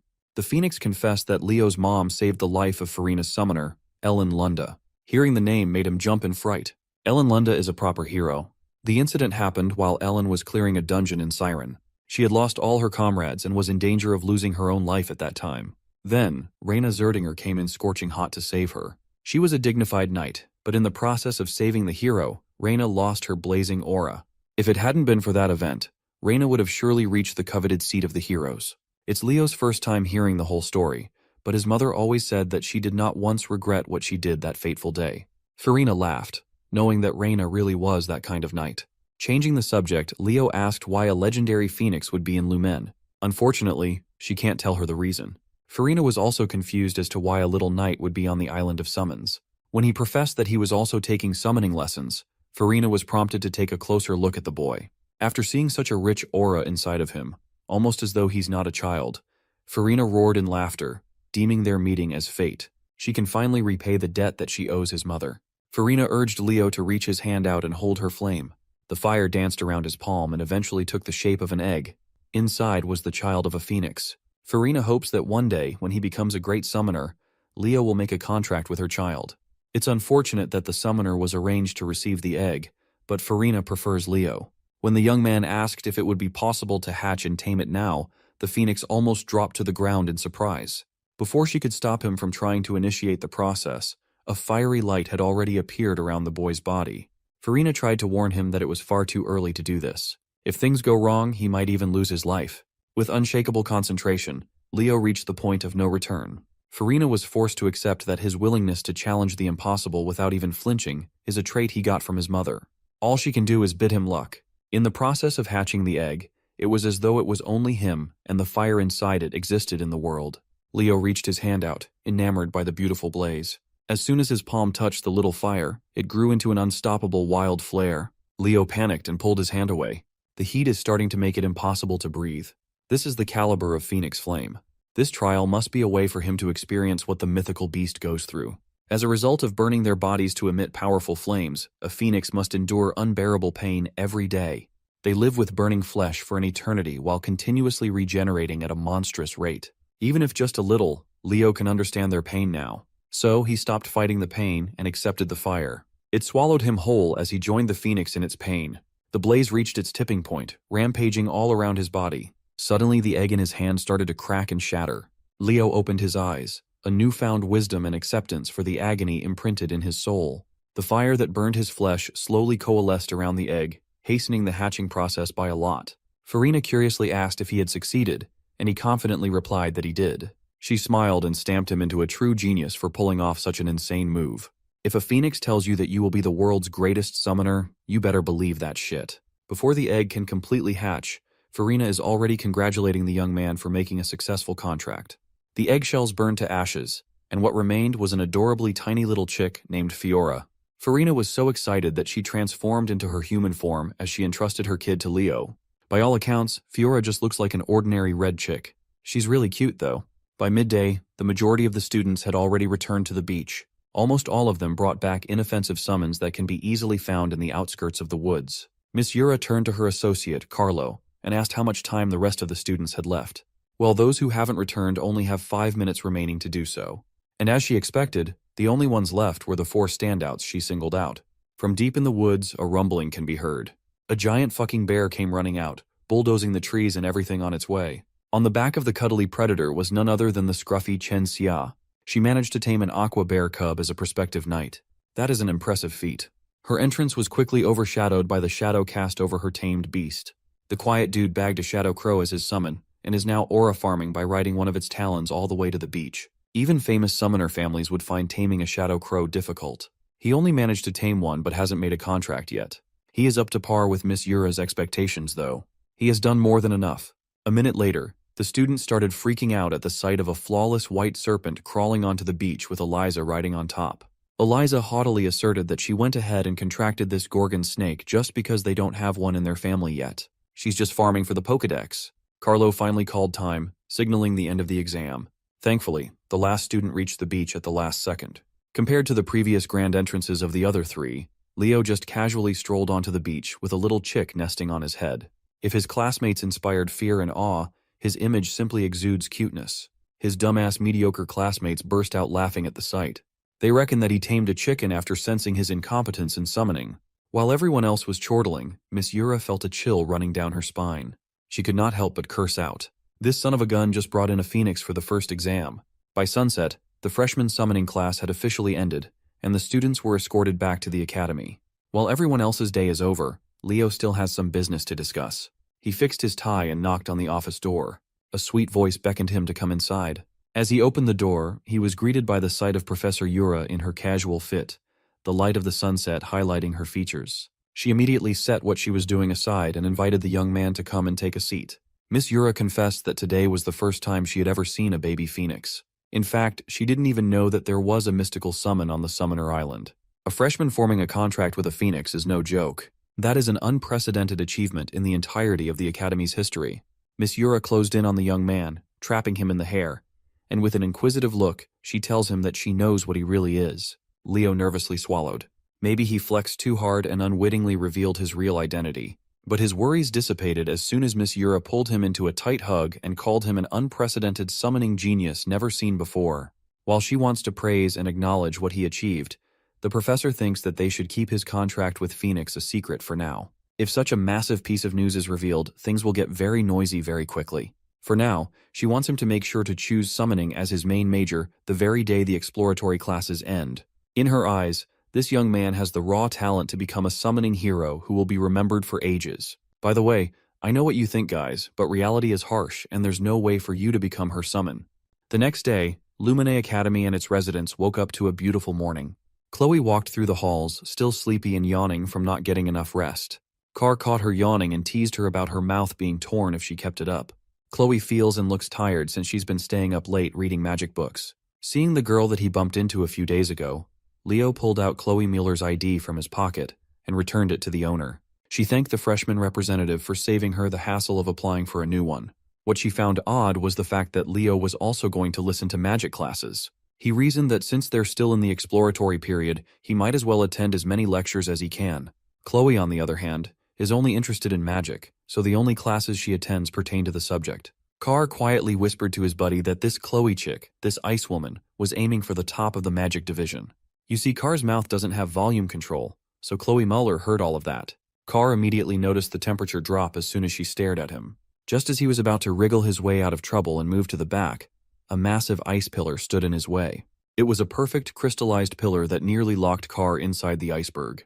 With nowhere else to go, Chloe dragged him into the front seats to behave and pay attention to the class. The next second, another familiar face showed up in the lecture hall. 2 of them, in fact. Unsurprisingly, Abad and Chelsea Llewellyn, the prestigious mage family, are also present for the magic class. Suddenly, the door swung open and the atmosphere of the entire room shifted. As soon as he walked into the door, he effortlessly commanded everyone's attention. As he walked into the podium in front of the class, the girls started blushing and murmuring just how handsome their magic professor was. With a clean, slick-back look, a dapper tie, and an overall immaculate drip, Len Hors introduced himself as the first-year Magic Division professor. He brought with him a thick stack of paper. Before starting today's exploratory class, he wanted to do something drastic.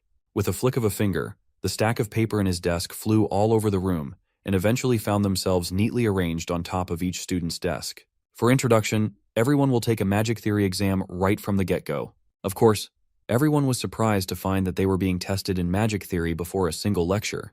Professor Lenhorst asserted that students who fail to meet certain standards will be banished from his class. Since all of them are Lumine students now, this much should be the standard. Upon finishing the exam, they are to hand the paper to his assistant, Anna. Contrary to the intensity of Professor Hors, Assistant Professor Anna is like a ball of sunshine. The one screwed over the most by this first-day exam is undoubtedly Leo. All it took was one look at the first question, and bro immediately knew he was cooked. He is clueless when it comes to current magic trends. The increasingly complex formulas in his paper are simply indecipherable to his eyes. While the clock ticks, every student tried their hardest to squeeze the last bit of their brain juice to answer the intricate questions. As grains of sand fall to the bottom of the hourglass, tensions rise. Their futures as magic heroes depend on this exam. When the time was up, the students discussed how surprisingly easy the exam was. But none of the best and the brightest managed to answer the last question. Compared to them, Leo was stressed. He only managed to answer one question even though he really tried his hardest. As he shakily submitted his paper, he regretted not learning more about modern magic before coming here. Thinking that it was hopeless, he immediately left. He couldn't stand staying in the lecture hall out of embarrassment. He reckoned that he should just study magic on his own time. For the past 100 years, magic has evolved by leaps and bounds. Magic that once required a perfect understanding of complex concepts can now be used just by memorizing mind-numbing activation conditions. Professor Hors quickly checked the papers. Bro didn't even need any supplies. He's raw dogging it with his fingers. Meanwhile, Leo concludes that magic's development towards memorization has worsened the overall level of magicians in current times. After checking the exams, the professor flexed his magical muscles to his students a little bit. He summoned a bright orb of light that illuminated the entire lecture hall with strange runes and other worldly concepts swimming around. This is the essence of the magic he personally crafted. From start to finish, he built this magical algorithm brick by brick. The goal of his class is to create students capable of researching and making their own brand of magic. That is also why he made them take a test on the first day of exploratory classes. There were 49 questions worth 1 point each, based on simple memorization of increasingly difficult concepts. The last question, worth 51 points, analyzes the true essence of magic. Professor Hors hopes that in the future, his students can become magicians capable of solving that last question. Chelsea breathes a sigh of relief. Now she can rest assured that no one else got the last question correctly. She didn't even know where to start solving it. She looked up and saw Leo's seat empty with his exam paper neatly laid down, thinking that he had given up. That bummed her out. It would have been nice to attend magic classes with him. After the professor's impassioned speech, his assistant came up to him and whispered something with urgency. Anna quietly told him that there was a student who solved the 50th question correctly, shocking the stern professor. The stoic and firm Len Hors vanished. He heartily laughed in front of the class upon hearing such good news. He asked his class who among them just made history as the first student to figure out the 50th question in one take and get a perfect score. Professor Hors was blushing and salivating at the thought of molding a generational magic genius. But Anna quickly corrected him and said that the student didn't get a perfect score. That was fine too. He didn't let that bother him. He reckoned that the student must have missed a few items due to spending so much time at the last part. Then Anna just dropped the bombshell with another whisper. The student who got it right only solved the last question and left the other 49 untouched. The professor demanded the name of the student, and Anna gave him Leo Plov's student file. Professor Hors called Leo's name out loud, ordering him to stand up. But it was too late. Even his friends didn't notice him slinking out of the classroom after shamefully submitting his work. To break the awkward silence in the room, Chelsea carefully raised her hand and explained that Leo left right after finishing the test. His test score is an utter anomaly. He technically scored the highest out of everyone else by solving the last part and nothing else. The subject of the magic class's uproar is already in the cafeteria, hanging out with Celia. He shared what just happened, and she laughed at his face for fucking up the exam. He got a cute baby bird in the summoning class, and he crashed out in the magic class. In Celia's opinion, Leo must realize that he's doing something wrong with his school life. She insisted that he should just focus on his swordsmanship. He's a knight major, after all. When asked if she would like to do some stamina training, she immediately changed the subject. Their friendly conversation was interrupted by a ghastly presence zooming in behind Leo. Professor Hors is fuming. He thinks this knight major kid just made fun of his class. He confronted him about leaving after just one question. He asked if the questions were so easy that they weren't worth answering. Leo stood up and respectfully cleared up the misunderstanding. He confessed that he genuinely thought he had zero chance of passing that exam. For him, every question except the last problem was way too hard, and he had no clue where to even start with any of them. He slyly explained that he studied magic on his own by reading old magic books, so he wasn't up to date with any of the modern ones. A thought started forming inside the professor's mind. He then picked up the young man off the floor like he was a cat or something. When he let go, Leo had never been so confused in his entire life. Meanwhile, the professor's eyes are gleaming with joy and possibilities as he urges Leo to follow him for a moment. Leo did not even get the chance to refuse or ask where they were going. Professor Hors grabbed his collar and dragged him out of the cafeteria like a child who had just found his new favorite toy. Celia was frozen in her seat. This was her first time seeing the Academy's professor of magical theory, and he made quite an eccentric impression. Poor Assistant Anna missed her boss by a few seconds. She failed to make sure that Len Hors didn't do anything strange. The poor lady didn't even have the chance to catch her breath as she tried to chase after the madman. The professor brought Leo to his office, started scribbling magic theory problems on his chalkboard, and asked the young man to solve them for him. He reckons that if the boy did not solve the final question out of pure luck, then he must already have his own established magic system in his mind. Professor Hors stood on the sidelines waiting for the young man to show him a new magic system through the solutions. But not even 10 seconds passed, and Leo had already finished writing his final answer on the board. Shocked and a little frightened, he asked if Leo had mentally solved all the questions he had presented. That's more or less what Leo did. The professor just hit the jackpot. After all these years of mediocrity, he finally found a seedling worth cultivating into the highest echelon of heroes. Professor Brojo Satoru is right outside, minding his own business and walking through the halls. Unbeknownst to him, his calm day is about to be pestered by his overenthusiastic colleague. Professor Hors came running to him with a broad, innocent smile and eyes full of life. Bro was not having any of it. He knew that whatever his coworker was smiling about would ruin his perfectly calm day. So, he turned around and walked back in the direction he came from. Len Hors grabbed his feet while repeatedly thanking him like an overstimulated dog. Professor Albie had to use magic to keep him away. This is not the first time he has seen Len Hors act out, but he's going a bit too far today. Professor Hors didn't give a damn even if he's suspended midair. He just wanted to express his gratitude for discovering the genius that is Leo Plov. Albie was confused. Why would this magic fanatic call a knight in training a genius in magic? Hearing him mention knighthood and Leo in the same sentence made Professor Hors irate. He insisted that the kid must become a sorcerer at all costs. He won't stand by and let such a talent rot away while wielding metal sticks. Finally, his assistant and part-time babysitter Anna caught up with her boss. While he was ranting about how sending Leo to the Knights would be an insult to the field of sorcery, Albie dropped him to the ground. At least the professor is very appreciative of Anna catching his fall. After running all over the campus, the sunshine and rainbows demeanor of the assistant is gone as she insists that they return to class. Speaking of the devil, Leo walked past the commotion, and Professor Albie gave him a reassuring smile. The young man reckoned that sorcerers have not changed at all with time. Even to date, they're all lunatics. A week after the magic theory debacle, the exploratory classes finally ended. Leo is just chilling on the roof, reading his book away from any drama and over-the-top commotions. As usual, he is researching his own legacy. Today, Kyle, the supposed hero of the beginning, is widely known as a fraud. Seeing how the world moved without him and the change of perception is still weighing on his mind. While he was quietly contemplating the passage of time on the rooftop, the first-year professors were running around the campus halls. Without even knocking, they barged into the principal's office with complaints. In Professor Elan's hand is Leo Plov's application form. Listed on the kid's major course are knighthood, sorcery, and summoning, all three of the major hero disciplines. After seeing the kid's untapped potential in every field, the professors are engaged in a war to get him to their side. Moreover, a student taking on every major discipline is unprecedented in any hero military academy. They think that their students must devote themselves to a single major. Principal Badian just laughed at their squabbles, saying Leo reminds him of that fictional hero from all those grandiose storybooks.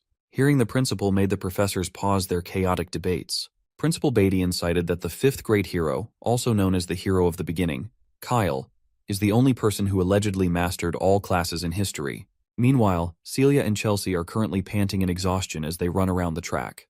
Carr found Leo lounging under the shade of a tree and asked why the girls are training so heavily on a weekend.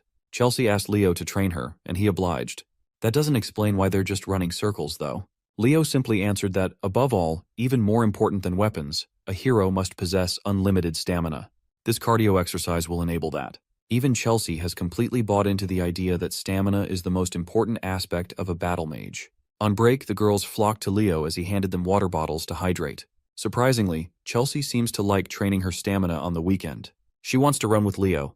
As soon as Celia heard the poor girl say that, she spat her water as the trauma of training with Leo surfaced in her mind. Since he's already planning to run anyway, he might as well direct the ladies. But Celia has vowed to never run with him again. Noticing their interaction, Carr asked Celia and Leo what was going on between the two of them and why they seemed so close. He even thought they were dating at first.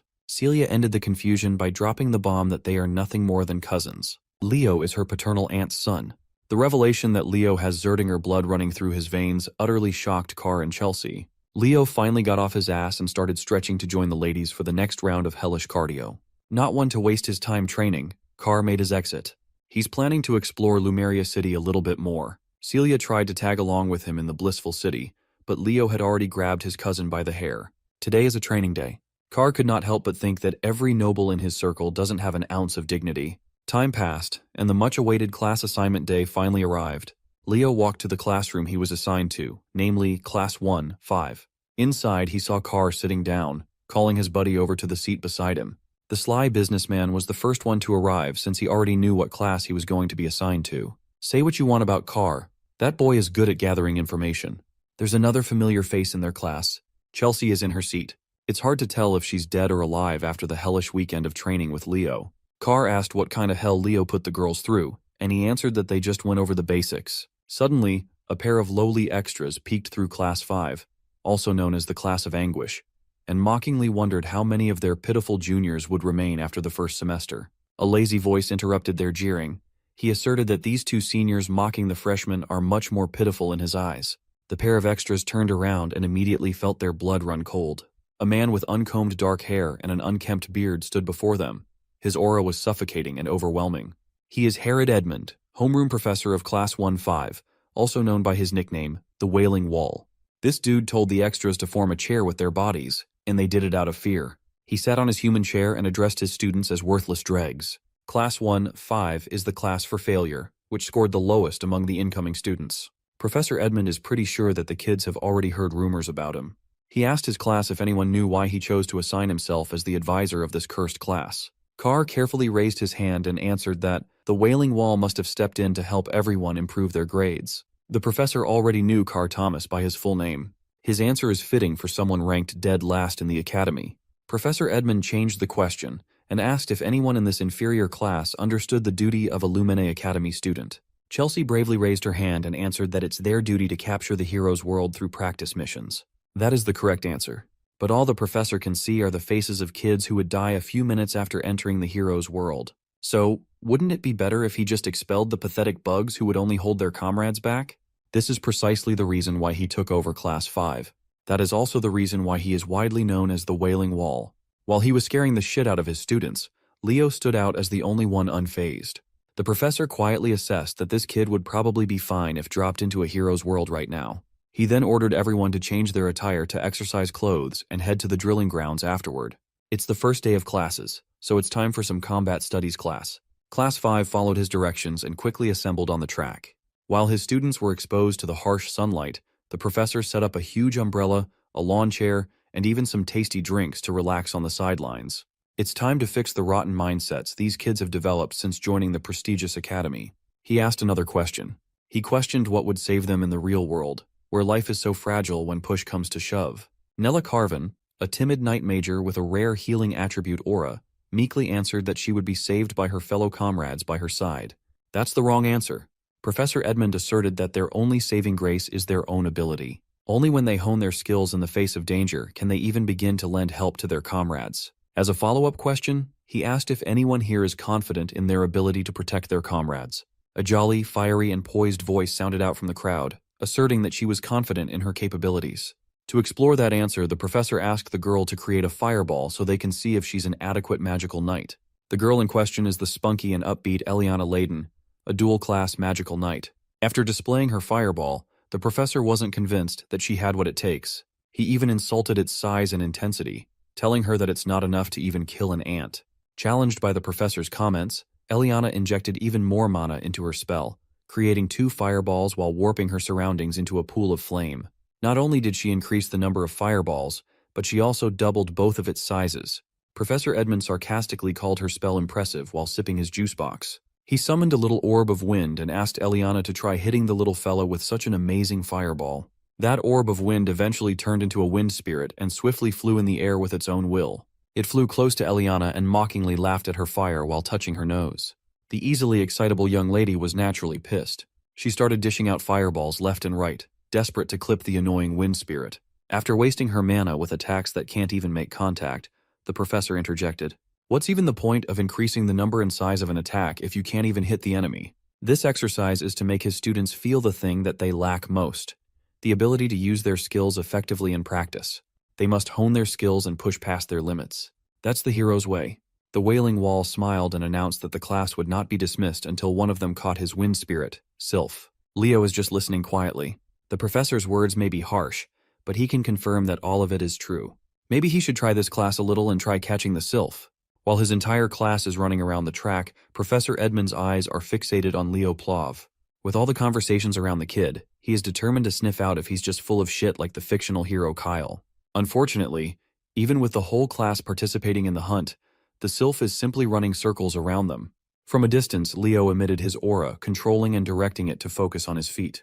With one mad dash, he launched himself like a scarlet cannonball, leaving destruction in his wake. His speed skyrocketed to its limits. His focus is impeccable. Maybe he really is the first true all-class hero to be born. Carr and Chelsea were already winded after trying to catch the unreasonably fast wind spirit.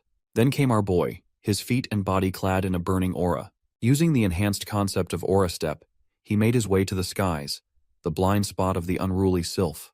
With gravity and momentum from the aura step, he launched himself downwards, leaving little to no window for the Sylph to dodge or get out of the way. His first try ended in a fail by a millisecond. It looked like he botched his first attack, but the smile on his face says otherwise. He subtly manipulated the streaks of aura in his hand, forming a thread that attached itself to the Sylph's foot. This effectively held the wind spirit in place to be grabbed. Unfortunately, none of the Class 5 students got to the stunned Sylph first. It was captured by the lighting-fast brat Duran instead. Just as expected, his speed is really outstanding. But he only captured the Sylph due to Leo's aura thread restricting its movements. Nevertheless, the smug look on the brat's face is still annoying to look at. Another person walked into the field while cheerfully clapping his hands. This pompous-looking man is Sejin, the homeroom professor of Class 1-1. Right now, he is second in the graduating voting class. He took this chance to flex the talent of his class, even offering to teach Class 5 a thing or two. Meanwhile, Professor Edmund isn't even looking at the field. He's snug as a bug in his chair while sipping on juice boxes. He then asked his colleague to take over his class for the day.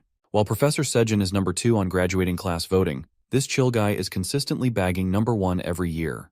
The students, especially Carr, are hyped to see the clash of the 2 pillars of Lumene Academy. These 2 professors have worked at the academy for over 2 decades. Professors Ain, Yura, and Len were apprentices of these 2. Overhearing his yapping, the adorable Nella Carvin asked Carr how he knew so much about academy affairs. Unfortunately, this boy has no riz at all and is prone to scaring the hose. Professor Sejin haughtily laughed. While he doesn't know what his rival is scheming when he takes charge of the worst class of freshmen, Sejin is eager to find out. So he requested a competition between classes 1 and 5. As for the event, they are going with Lumene's historic ball sport called Bastera. Professor Edmund stood up from his chair and called Sejin a genius. He shook his bro's hand and added that learning through practical experience is the best. After accepting the challenge, he slumped back into his comfy chair and left all the officiating and supervising to Sejin. Professor Sejin can't fathom just how he keeps on losing the graduating class vote to this lazy-ass man while his students look at him with pity. At least the Wailing Wall addressed his class one more time, saying that this Bastera match against Class 1 is an opportunity for them to practice their skills. And one last thing, he warned them that if they lose, everyone in the class will be expelled. Hearing that, even the students are shocked since it's their first class ever with him. Not to mention that their opponent is Class 1, a class with 3 captains on their side. Herod doesn't care about their excuses and tells them to try even harder in that case. Also, he thinks there's very little for them to worry about when they've got the freshman representative of all people in their class. He instructs Leo to choose 6 candidates for the competition. Contemplating his teacher's request, Leo is certain that he's being tested for some reason. It's not coming through a place of disgust. Rather, the kids in his class have all lost their spirit after just 1 week of enrollment. With their spirits crushed, Leo thinks that Herod wants to use him as a means to lead the defeated students of Class 5, since they've lost all hope already. Class 1's teacher uses his magic to create the arena, while Leo thinks that there has got to be some kind of way out in the Bastera competition, a way to help his classmates from their despairing situation. Lumine Academy's top brass are facing Class 5. Even Chelsea is sweating bullets in fear. She tries to explain the rules of the Bastera game because Leo doesn't know a thing about it. The game is a combat sport that stood the test of time at the academy. Based on that description, it doesn't sound more special than just a ball game. Thomas explains that it isn't so simple like that. In reality, it's much more threatening than a simple game. The Sword Princess Celia eggs on Chelsea for looking pale in defeat. Her provocation ends up with Chelsea lashing out in anger, refusing to lose to a Zerdinger. Leo, on the other hand, is as cool as cucumber and urges them to relax, since they won't be losing anytime soon. Celia is pissed and wants to show him the results of her training soon enough. As for Chloe, she's hell-bent on scoring a win against the freshman representative, unlike their previous outcome. Anyway, Sejin tells the participants to approach the arena. Leo looks to his classmates to ask who's going to join. 2 of them step forward, those being Chelsea and Eliana. The stakes are high as losing guarantees expulsion, which is why they're willing to do whatever it takes to win. Thomas and the others also quickly follow suit, as Leo signals to the professor that their class is ready to begin. Sejin whips out the ball and tosses it up in the air. Each participant from both teams has their eye set on the ball. The game begins with Duran and Leo reaching for the ball, but Lightning Boy is a second faster and manages to snatch the ball, seizing the initiative. The game has literally just started, and this man Leo decides that now would be a good time to learn the rules. Turns out the rules are quite simple. All he has to do is infuse the ball with aura, shooting it into the goal without using one's body. The first team to reach 11 points will win the game. Duran is on a rampage and releases the ball at a thunderous speed, causing Leo to evade it at the last second. As for Thomas, he couldn't even see the ball as it cut past him and scored right into the net. The first goal has been secured by Duran of Class 1, and has already caused even greater despair for Class 5 students. Tide is feeling the pressure and thinks they're all going to be expelled at this rate. So now, Leo wants to know about how one could acquire the ball. There are basically 3 ways to do that. They can do it if the ball goes out of bounds during their opponent's turn, or if someone can catch the ball. As Tide is about to explain the final method, their conversation is interrupted with Eliana getting brutally taken down by Celia's explosive throw. The Sword Princess mocks them for carelessly talking when they should instead be focusing on the match. The situation is really bad for Eliana. Players can't directly attack or block opposing players, so the third way is to cause the participant unable to continue. The only way to do that is by attacking others with the ball. Leo has heard enough and seizes control of the ball, believing that it's the right time for them to fire back. Eliana is rendered unable to continue, leaving Class 5 with 1 less classmate to fight with. Both professors are observing the match. Sejin reflects that any team with an advantage of the fire element usually possess overwhelming advantage in the game, and when it comes to the House of Zerdinger, their flames are the most powerful. He can't figure out why Herod decided to entertain the challenge, knowing that the Sword Princess is in Class 1. He thinks that there's just no way for Herod's class to fight back. In response, the lousy professor simply yawns at him, as if to think nothing of his words. Addressing Sejin, Herod brushes an old memory of his first student from the House of Zerdinger. That woman is known as the Empress of Bastera, a complete monster in the game. Herod is happy to share that her child is playing the match for Class 5, a piece of knowledge that shakes Sejin. Back to the game, Class 5 is acting like a whiny bunch, selling themselves short and regretting their decision to join the academy. Celia sees Leo casting his flames and realizes that he's finally getting serious. Charging an ever-burning fireball, he releases the ball at such a monstrous speed that it requires Chloe's icicle mountain to stop its wrath. She acts all high and mighty, thinking that she's successfully deterred his strike. But Leo shockingly appears next to her, having read her like a book. Leo confidently declares that he'll score regardless. He jumps up and punches the shit out of the ball with his fist, causing Chloe's barrier to tear away like butter. Even Sejin is impressed by the boy's impressive battle IQ. Class 5 cheers in support for the freshman representative. The professor of Class 1 understands now that the true game has just begun. We then see a bunch of goals scored, causing the number to jump up to 9 against 10. Many players were even incapacitated during the match. Finally, the lightning-fast Duran releases his strike, hoping for this throw to end the match. But in the end, Thomas sacrifices his body, putting his everything to stop the ball from scoring. He manages to catch the ball at the brink of mana exhaustion. In the end, Thomas collapses, causing both classes to stand at an equal footing. However, Class 5 only has Leo left, while Class 1 has all three of its captains intact. It seems like a great disadvantage for their class in terms of numbers alone. Ice Mage Chloe is ready to exact her revenge after her crushing defeat in the previous exam. She forms numerous copies to further increase their defenses. Leo is about to take his one final leap against Celia and Duran. His feet arched from the ground. He blitzed with inhuman speed, shocking the three captains with how fast he vanished. Leo flash steps at such an incredible pace that he dribbles past Celia without her noticing. He has no intentions of taking them head-on, which means he's aiming for the goal. This leaves everything to Chloe to defend. She's trying her best to locate the real Leo among his own copies. Just analyzing this level of magic leaves her winded as Leo zooms past her. Chloe collapses in defeat, questioning how a mere human is capable of using the magic of the elves. In the end, not even the three captains could stop him, and the conclusive winner of the match is Class 5. Leo's name is chanted as Class 5 students celebrate in joy. They were so close to getting expelled. Sejin is surprised to learn that Herod put them on death grounds just to win the match. The three captains, on the other hand, are left devastated in defeat. Sejin realizes that he's got to deal with them and approaches Chloe, asking if she's frustrated at their loss. He reminds her that even if they lose, they must always salute their opponents as tradition. He acknowledges their efforts to try and secure Class 1's victory. Sejin is really proud of the students who worked hard and even those who cheered for their allies. His beaming words of encouragement steal their hearts. But Herod isn't so kind and poetic. He straight up calls them losers and annoys them for it. Both classes performed their best in the sport. Class 1 managed to show off their talent, while Class 5 boasted perseverance and fought hard until the end. Sejin emphasizes that their ability to break past their limits allowed them to take the win. He hopes for both rival classes to learn from each other. In earnest rivalry, they shake hands. Celia pisses off Chelsea, who returns the insults in her own way. Thomas, on the other hand, is overly cheerful with his handshake against Duran, who is staring at him like a pale ghost. Chloe is sent to the brink of tears and shame. Leo extends his hand, praising her for her performance. He thinks that with just a little bit of effort and experience, she could really become someone of amazing stature. She takes his words as mockery at first, but seeing the boy's sincere expression, she changes her mind. Chloe hopes that she'll overcome Leo one day and shakes his hand. A month has passed since then. Our trio is enjoying a meal when Thomas curiously asks about their club selection. Instead of joining a club, Leo is interested in making one, causing Thomas to lose his damn mind. Chelsea being his #1 supporter, she's willing to join it immediately. The club he's wanting to create will be called the Hero Research Society. It's a strange name, but Leo has an ambition to investigate the forgotten hero, Kyle, who is considered a fictional character with no real relevance in history. Thomas thinks that no one will join that kind of club, but Chelsea is seriously a real one with how ready to join she is.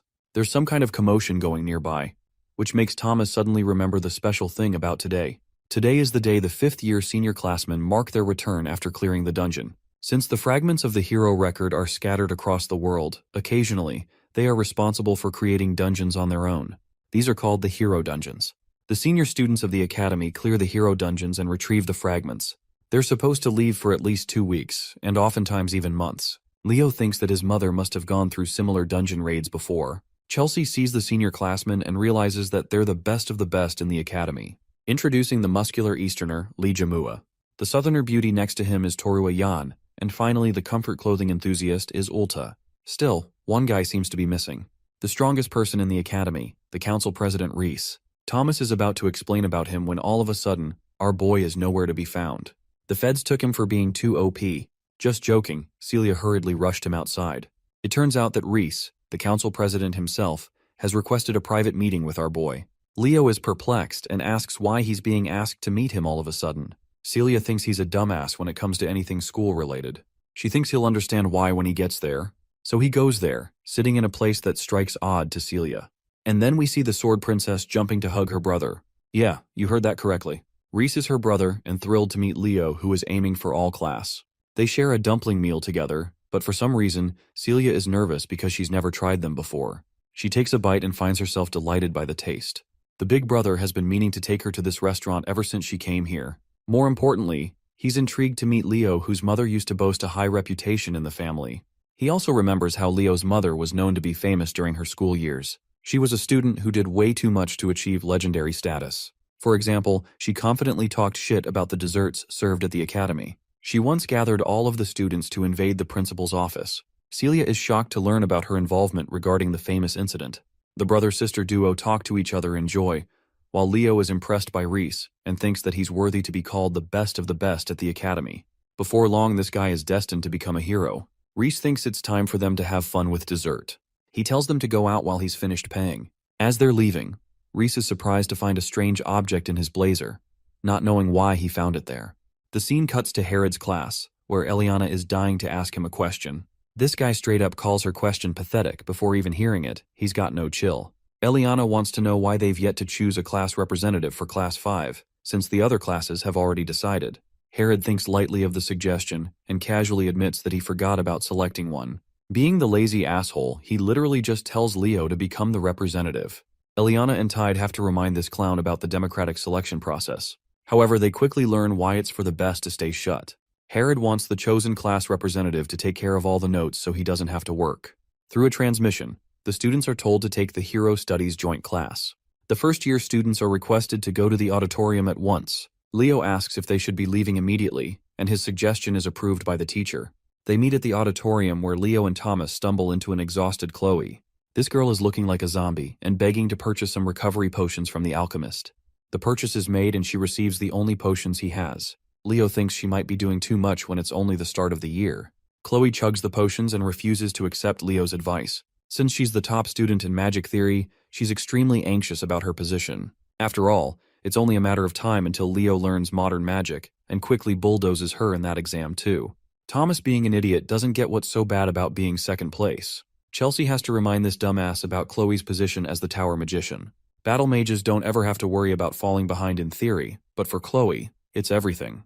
The magic investigation and research is the heart of the magic tower, so her very pride is at stake here. Chelsea is annoyed and really wonders if the alchemist is a magician at all at this point. Meanwhile, Chloe isn't looking sharp despite the potions and notices something. Right then, we see Headmaster Kalian observing the strange reaction of the damaged hero's page. Reese has brought the hero's page and claims that it reacted to something. It ended up damaged to a certain extent that it should never have reacted, and yet it did. There wasn't even a relic around for it to happen. The headmaster asks if it reacted after the incident, and learns that it didn't react again. Kalian is deep in thought and has decided to focus on this matter on his own. He tells Reese to rest up as he just returned from the mission. The headmaster asks his assistant Elena to take the damaged hero's page to the auditorium in the Hall of Beginnings. He wants it to be present in the first year's joint class session.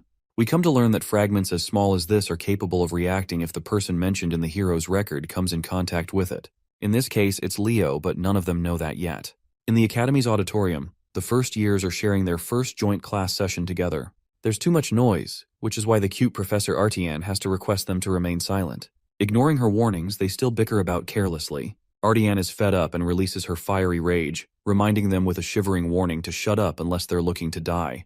Her cute and shy demeanor suddenly turned into cruel and killing intentions. She cusses the heck out of them for being morons. Artian experiences a jolt after learning that they've all gone quiet. She returns to her dainty and shy demeanor, acting like nothing happened just now, while the rest of the students are sweating bullets. They've simply come to accept that she's scary as hell when she needs to be. Leo has observed her powers and regards her as a spiritualist, which were extremely rare even in his previous life. Artian initiates the class session with a dagger in hand. She talks about the appearance of the hero record and what caused the hero clans to appear in the first place. In order to open a hero's world, an object holding sentimental value to that hero is required. Basically, a medium of some kind. That's why it's much easier for the hero's descendants to open a hero's world without much difficulty. It's also why the Academy reserves the hero's records, treasuring the relationship built between their families. To give it a perfect analogy, it's kind of like the relationship between a key and a treasure chest. Leo's impressed by the explanation and is all ears to hear what's next. Artian continues to emphasize the importance of hero studies, which is crucial for uncovering clues about a hero's world and increasing their understanding. As the students advance through the years, they'll end up choosing a hero to draw strength from and clear their pages. The professor's explanation is cut short by Elena's sudden appearance. She showcases them a hero records fragment that the 50-year students recently collected. Seeing the mystical object, the students roar in excitement. She opens it up slightly before closing it shut. Artian wants to tell them anything before experiencing what it's like to see the fragment. She wants to know about their intentions after becoming heroes. Celia jumps ahead and claims that she wants to become the strongest knight in her family's lineage. Artian is impressed by her ambitious goal. Meanwhile, Chloe is interested in writing a spellbook that acts as a record of her original creations. Many students exchange their ambitions all the same. Thomas wants to play a supportive role to the hero candidates. At last, Leo stands up to declare his outrageous goal. His objective is to fully destroy Erebos for good. This declaration catches the attention of not only the students, but also the professors. Ardian tries to transition smoothly, despite being shaken by his words. The rest of the students from the other classes are gossiping about his fancy goal, believing that they're just empty words. As for the professors, Herod is kind of stumped, knowing that Leo just doesn't say things without intention. It's been 1,000 years since Erebos was divided into multiple pieces and sealed. However, he's also resurrected in similar ways over the recent years. Even a single piece is responsible for unleashing much destruction. But this kid just started the impossible. He doesn't just want to eliminate one piece of the demon, but the entirety of Erebos itself. Ardian wants to help explore the hero's record at last. She wants to give each class a chance to guess the hero's page, before moving on to her explanation of how one can clear a hero's world. She also advises them in the case of unexpected situations, reminding them that the professors will always be monitoring them, so they shouldn't be messing around carelessly. The students are excited and stammered to finally experience the joy of touching a hero's record. Ardian thinks it's only right to call the representatives of each class to step forward. Celia from Class 1, Leo from Class 5, then Abad and Chen from the remaining classes. There were actually 2 fragments retrieved from the dungeon, but for the purpose of their lesson, they'll only be using one. The second piece is quite small in comparison, but it's still here to show them the different shapes. First up is Leo, who proceeds to interact with the piece, prompting the hero record to open. The hero's name and chapter are both hidden, but even the professors are worried that the record is reacting harshly. All of them are transported inside the nameless hero's world, baffled to discover an environment of chaos and destruction. The class representatives and the professors have been transported to a different world. What greeted them was a mountain of monster corpses littered all around what can only be assumed as a battlefield. Trying to get on top of the unexpected development, Professor Edmund warned everyone to brace themselves as they were now inside a hero dungeon. Professor Sejin, with his quick thinking, found a landmark they could use to figure things out. A fortress wall situated away from their spawn spot. Oddly enough, Leo Plav recognized the place from the Age of Catastrophe, the last line of defense for the last city, the walls of Gardaslan. If his line of thinking turns out to be correct, and the timeline is right, then Leo is the only one who knows what is happening. From a distance, he heard a familiar voice calling him by his old name, Kyle. The voice apologetically admitted that her unfulfilled wish was indeed a foolish one. The voice belonged to a woman that the modern times hail as a legend, one of the original heroes and Kyle's comrade, Lycinas. As foolish as her wish was back then, she wholeheartedly believed that they would eventually save the world. And they did. Seeing a friend who existed thousands of years ago stirred all kinds of emotions inside Leo. Facing Lycinas on this crumbling battlefield was outside of his wildest dreams. Her smile lit up the entire hero's dungeon, shattering reality and knocking everyone back to the real material world. This quick and bizarre event stemmed from Kyle grabbing the little piece of unknown hero's record, which was solely meant for display. Chensha worriedly asked the professors what had just happened, but none of them knew what to do.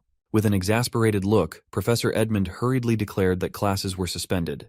He urged everyone to stay calm and exit the auditorium in an orderly manner. While everyone makes their confused exits, Leo stays at the podium, still holding the tiny piece of ripped paper, deep in thought. He was certain that what he was holding was his own page. Kyle's page. In his hand is the biggest clue for his mission, a fragment of his own record. Seeing Leo in such deep contemplation fascinated Professor Edmund. Once the hubbub died down, the students scattered to find empty classrooms to hang around since the rest of the classes were suspended for the day. In one of the classrooms, Leo explained that they briefly saw the legendary Lycinas, the King of Wisdom. Thinking that the Academy unearthed Lycinas' hero record, Chelsea's eyes sparkled as this marked a historic event. Eliana pumped her fist in frustration, regretting that she did not fight for the class president's seat harder. If she did, she would not have missed such a massive opportunity. Carr gave her a look as though she did not stand a chance in the race. Picking up on the mockery, Elian rightfully rained down punches on the poor boy. Hearing the commotion, Professor Edmund entered the room to scold them for being so noisy. He gave them a choice between self-study or expulsion. With his eccentric ass, it's hard to tell if he's joking or not. When the professor exited the room, the students did not dare cause another ruckus just to be safe. Deep in thought, Leo asked himself why his hero record had been reduced to a complete mess compared to other records. It was in such a state that even he had a hard time recognizing whose world it was supposed to be. The opening prompt also hid the name of the world and the chapter of the record. It was almost as if someone intentionally destroyed his record to possibly erase his legacy. Since hero records are relics of the past that make it possible to inherit a hero's power, sabotaging one indicates that someone does not want to see the birth of a new hero. The only feasible suspect with the motive and means is none other than Erebos. He might be shattered into multiple little pieces, but his power knows no bounds. This incident just lit a fire in Leo's ass to investigate why his hero record had been reduced to such a state. After the hero record debacle, a whole month of uneventful school life passed. Let's turn our attention to the magic department class. In there, the absolutely dripped-out Professor Horse is explaining the contents of their midterm practical exam assignment. The first years are tasked with creating their own original magic. Hearing the mention of unique magic struck fear in the hearts of the young mages. Original magic is a type of magic that distinctly showcases a magician's individuality, creativity, and power. In today's era, where activation techniques have become mainstream, magicians rarely strive to create spells of their own. However, original magic can become one's secret technique to use in critical situations. This stems back to the star magic that every elf learns. As a matter of fact, star magic is also a minor copy of original magic.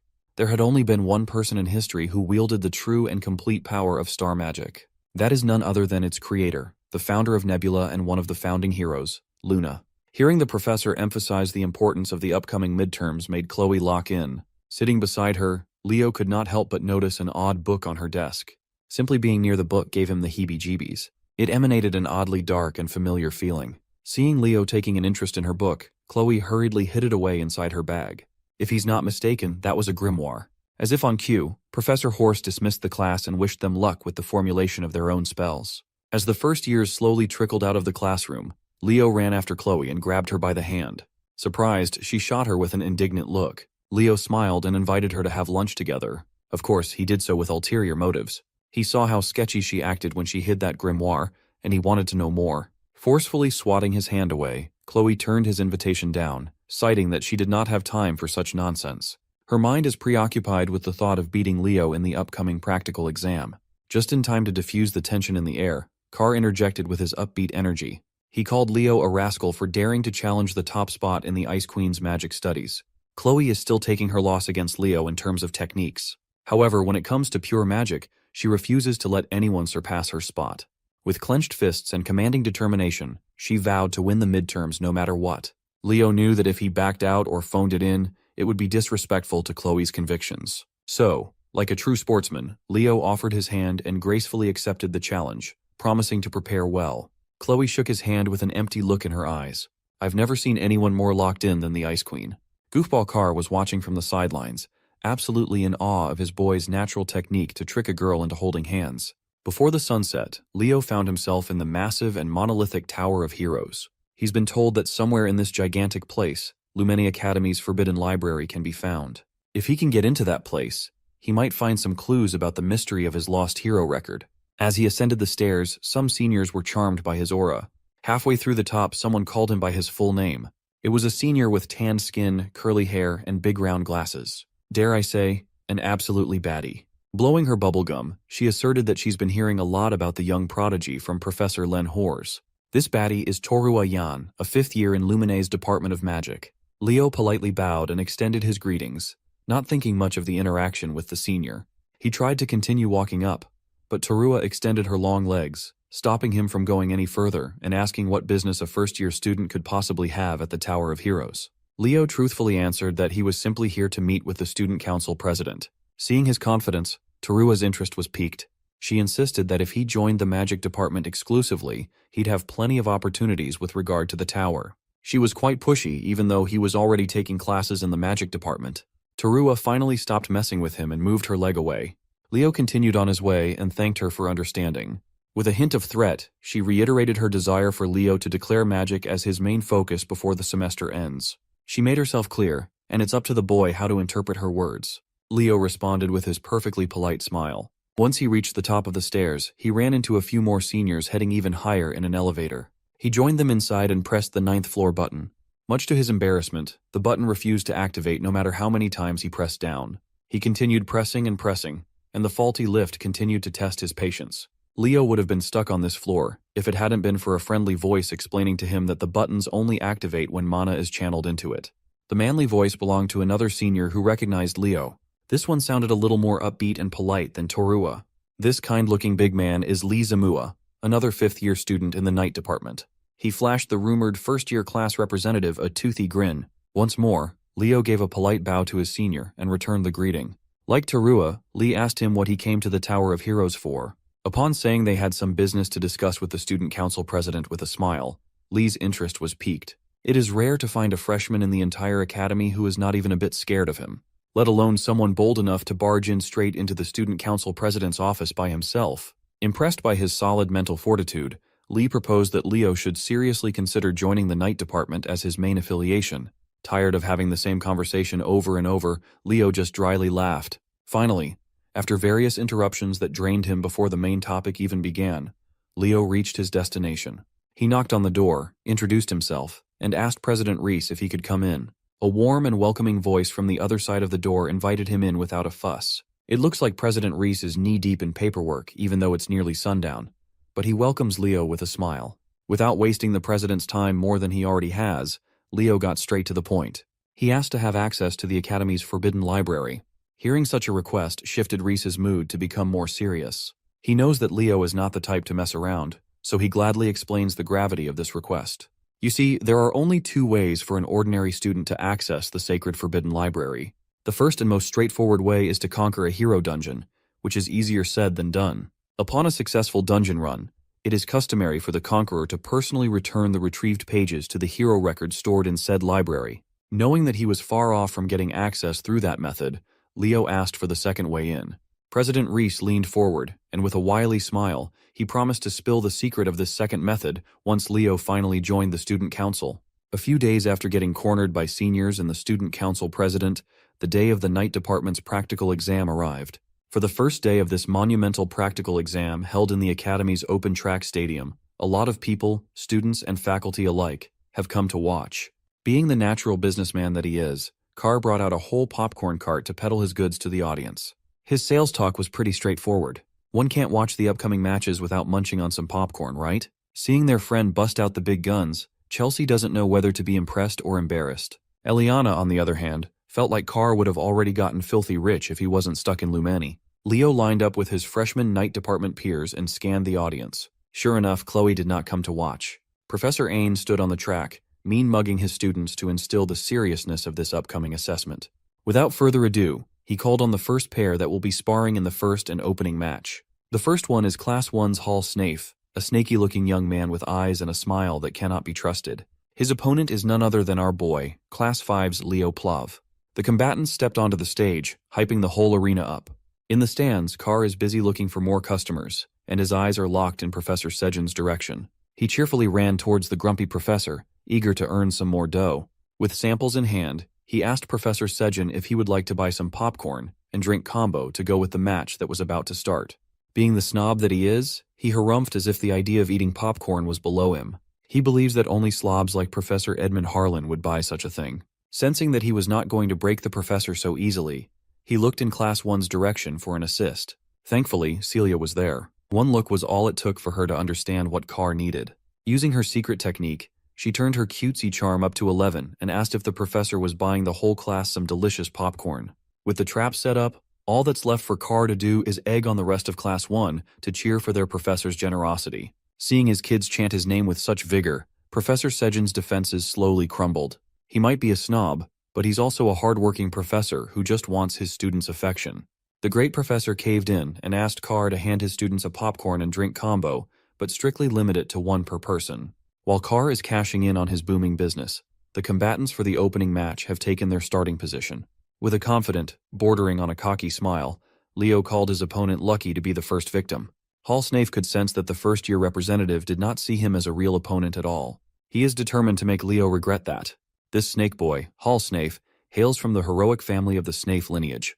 Before the first round officially starts, let's hear the assessment's basic structure from our favorite popcorn vendor.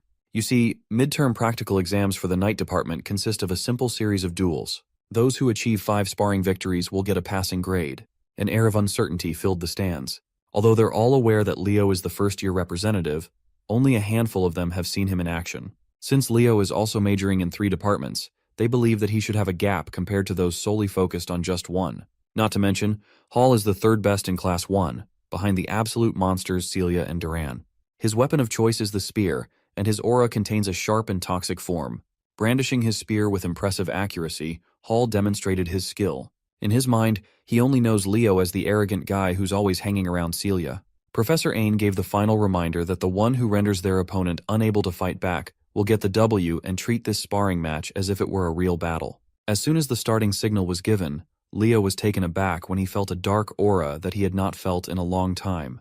Surprisingly enough, that dark aura did not come from the enemy in front of him, but in the direction of Lumine's campus instead. The slick and disgusting dark energy lingered in his brain and spelled a deadly premonition in his mind. Unbeknownst to Leo, this worrying aura originates from the library, where Chloe is burying herself in countless magic books in preparation for the magic department's midterm exam. The formula she's writing joined the many torn pages of underwhelming ideas she came up with. The pressure is starting to get into the Ice Queen. No matter how hard she tried, she couldn't seem to create a winning and unique magic with her abilities and knowledge alone.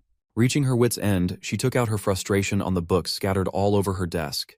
The ghost of Leo's talent is living rent-free in her mind, and it's slowly eating Chloe up from the inside. Her refusal to lose against the boy wonder pushes her to her limit. When she looked at the books, she scattered all over the library's floor.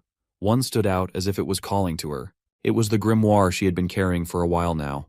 With nowhere else to turn to, she firmly believed that this thing was her only hope of winning.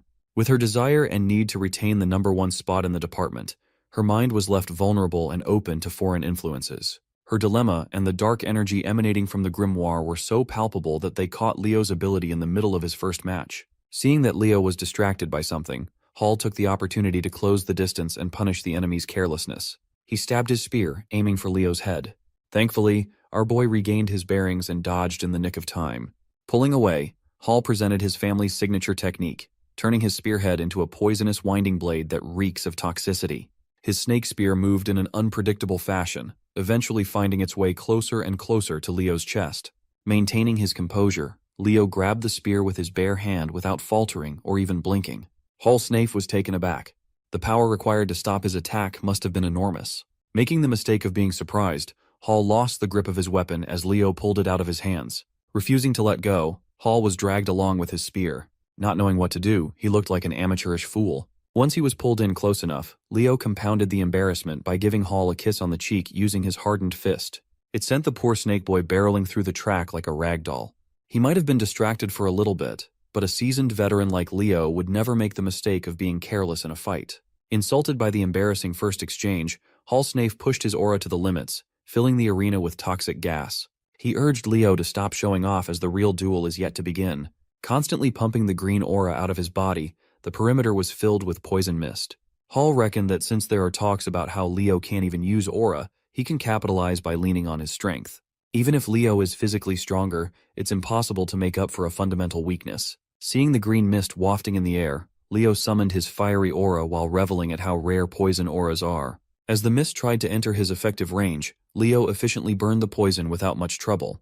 Still confident with his supposedly superior technique, Hall ramped up his aura use. He believes that unless those flames are on Celia's level, he'll win the battle in the end. While the snake boy was stroking his own ego in the middle of the spar, Leo had already closed the distance unscathed. It's time to make this boy pay for being so arrogant and careless. Leo walked the rest of the gap between them like he was a JoJo character, his fire absolutely mogging the fuck out of the poison. Seeing the colorful display of auras in the arena, the audience was hyped as they chomped on their popcorn. In Class 1 seats, Duran watched the battle with his permanently furious expression. Celia was dumbfounded while Chelsea cheered for her man. Everything Leo does is cool in her eyes. Celia never would have thought that Leo had already increased the power of his flame aura to such a terrifying degree. Poor Hall Snafe also felt the unexpected of Leo's flame as he got closer and closer. By his estimation, Leo's blaze is already on Celia's level, the #1 knight in their batch. Who would have thought that a guy who's taking every major in the academy would be this good as a pure knight? Still, Hall steeled his resolve and prepared to pull out a move that he'd been saving in hopes of defeating Celia at the right time. He never expected that he'd be forced to use it on Leo Plav in the opening match of midterms. He shaped his aura into an image of a poisonous serpent, summoning a snake prison and launching it in the opponent's direction. Curious about the technique, Leo lets himself be caught by the snake prison, standing still while analyzing the serpent's image with interest. Hall really thought he was doing something impressive, even shooting Celia a glance in the stands while his cheeks blushed. The poor guy had been working on this skill to catch up to Celia's flame, and he was quite optimistic about this debut. In response to his timid blush, Celia sighed and pointed at the opposite side of the arena. Hall's momentary arrogance distracted him from the fact that Leo was already boiling his snake prison alive, causing the serpent's body to bubble and sizzle under the heat. With one final push, Leo completely eradicated the pitiful aura spell without much trouble. Hall's eyes widened. The technique he worked so hard on was burned away like it was some trash spell. Frustrated, he stopped using aura altogether and lifted his spear to attack. Throughout the entire battle, Leo had never even drawn his sword. When he finally did, he parried the spear with enough force to knock it out of the enemy's hands. Putting the tip of his blade against the brat's neck, he warned Hall to never take his eyes off a flame, or he might get burned. While the brat falls to his knees, Professor Ain announces the winner of the first match. In a fiery display of dominance, Leo Plav took the W. His biggest fan, Chelsea, felt her heart flutter as she cheered for Leo. Carr, always believing in his buddy, knew that Leo would win this one without breaking a sweat. Hall walked back to his corner and accepted that Leo was built differently, even when it came to real fights. No wonder he can be by Celia's side all the time. Much to his surprise, a familiar voice praised his performance even though he lost miserably. Looking up, he saw Celia smiling from the seats, celebrating his cool technique. Even though he lost, Hall just got complimented by the girl she's been chasing after. So it was not that bad. He'll hold on to that compliment for the rest of his life. Proceeding to the next match, the professor called Class 5's Elian Layden to the stage. Jumping right into the fray with his fiery energy, Eliana demanded to know who her opponent would be right away. When Professor Ain called Chen Xia of Class 10 to the front, Eliana's pumped-up energy was dashed. She was so hyped to whoop some ass, but she drew the short end of the stick, and now she has to fight one of the Night Department's top 3. The ladies took their position, standing opposite one another while waiting for the go signal. With a smile, Chen Xia wished her opponent good luck with a serene bow. Even her politeness felt powerful. Still, Eliana is not one to back down, even if the odds are against her. She returned the polite greeting with a determined smile. As soon as the starting signal sounded, Chen Xia's hand gracefully moved to summon her water aura. The waves danced around her body like a serene ocean.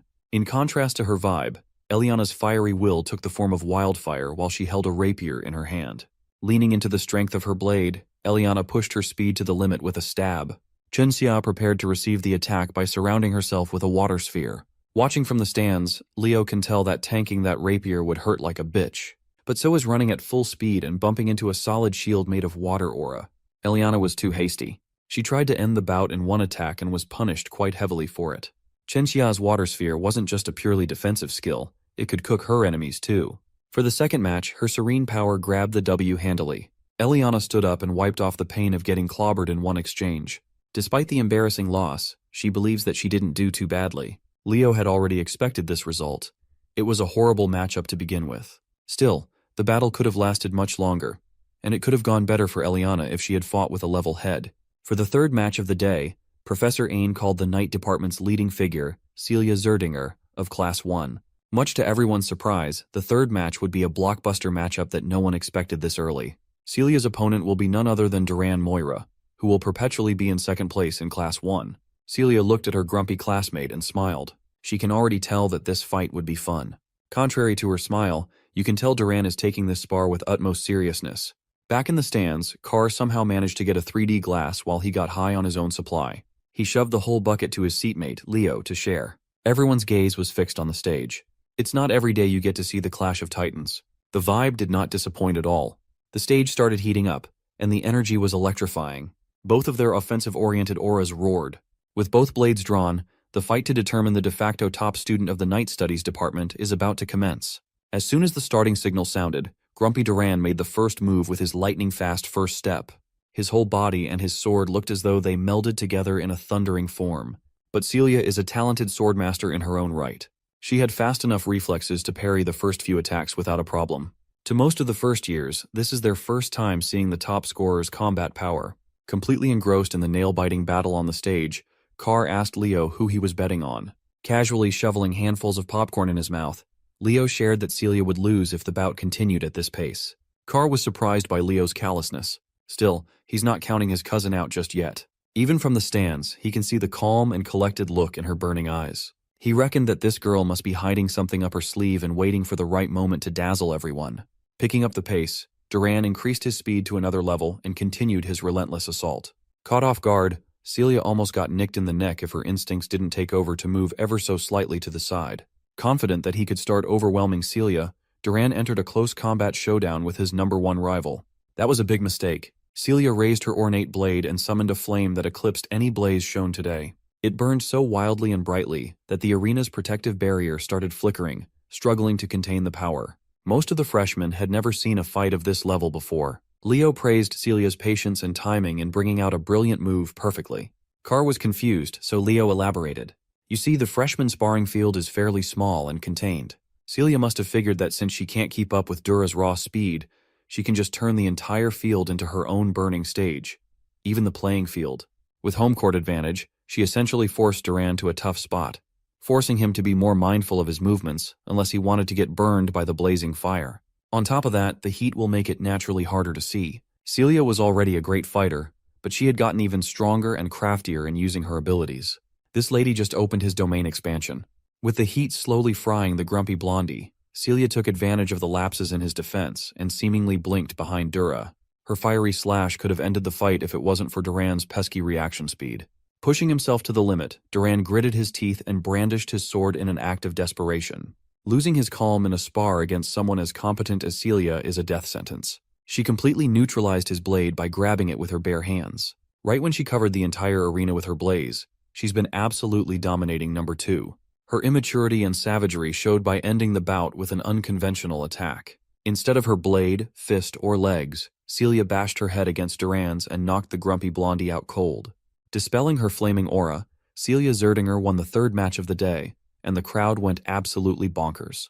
While wiping the dust off her uniform, she smiled and suggested that Duran should do some more strength training instead of relying solely on speed. Finally regaining consciousness after momentarily passing out from the headbutt, Duran took her helping hand to get up from the grassy floor.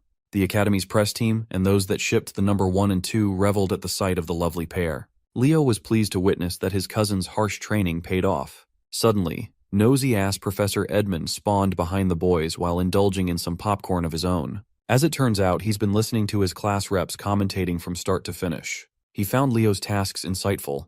By the end of the day, every match in the night studies practical exam wrapped up smoothly. Celia Zerdinger ended the day with 4 wins and 1 loss.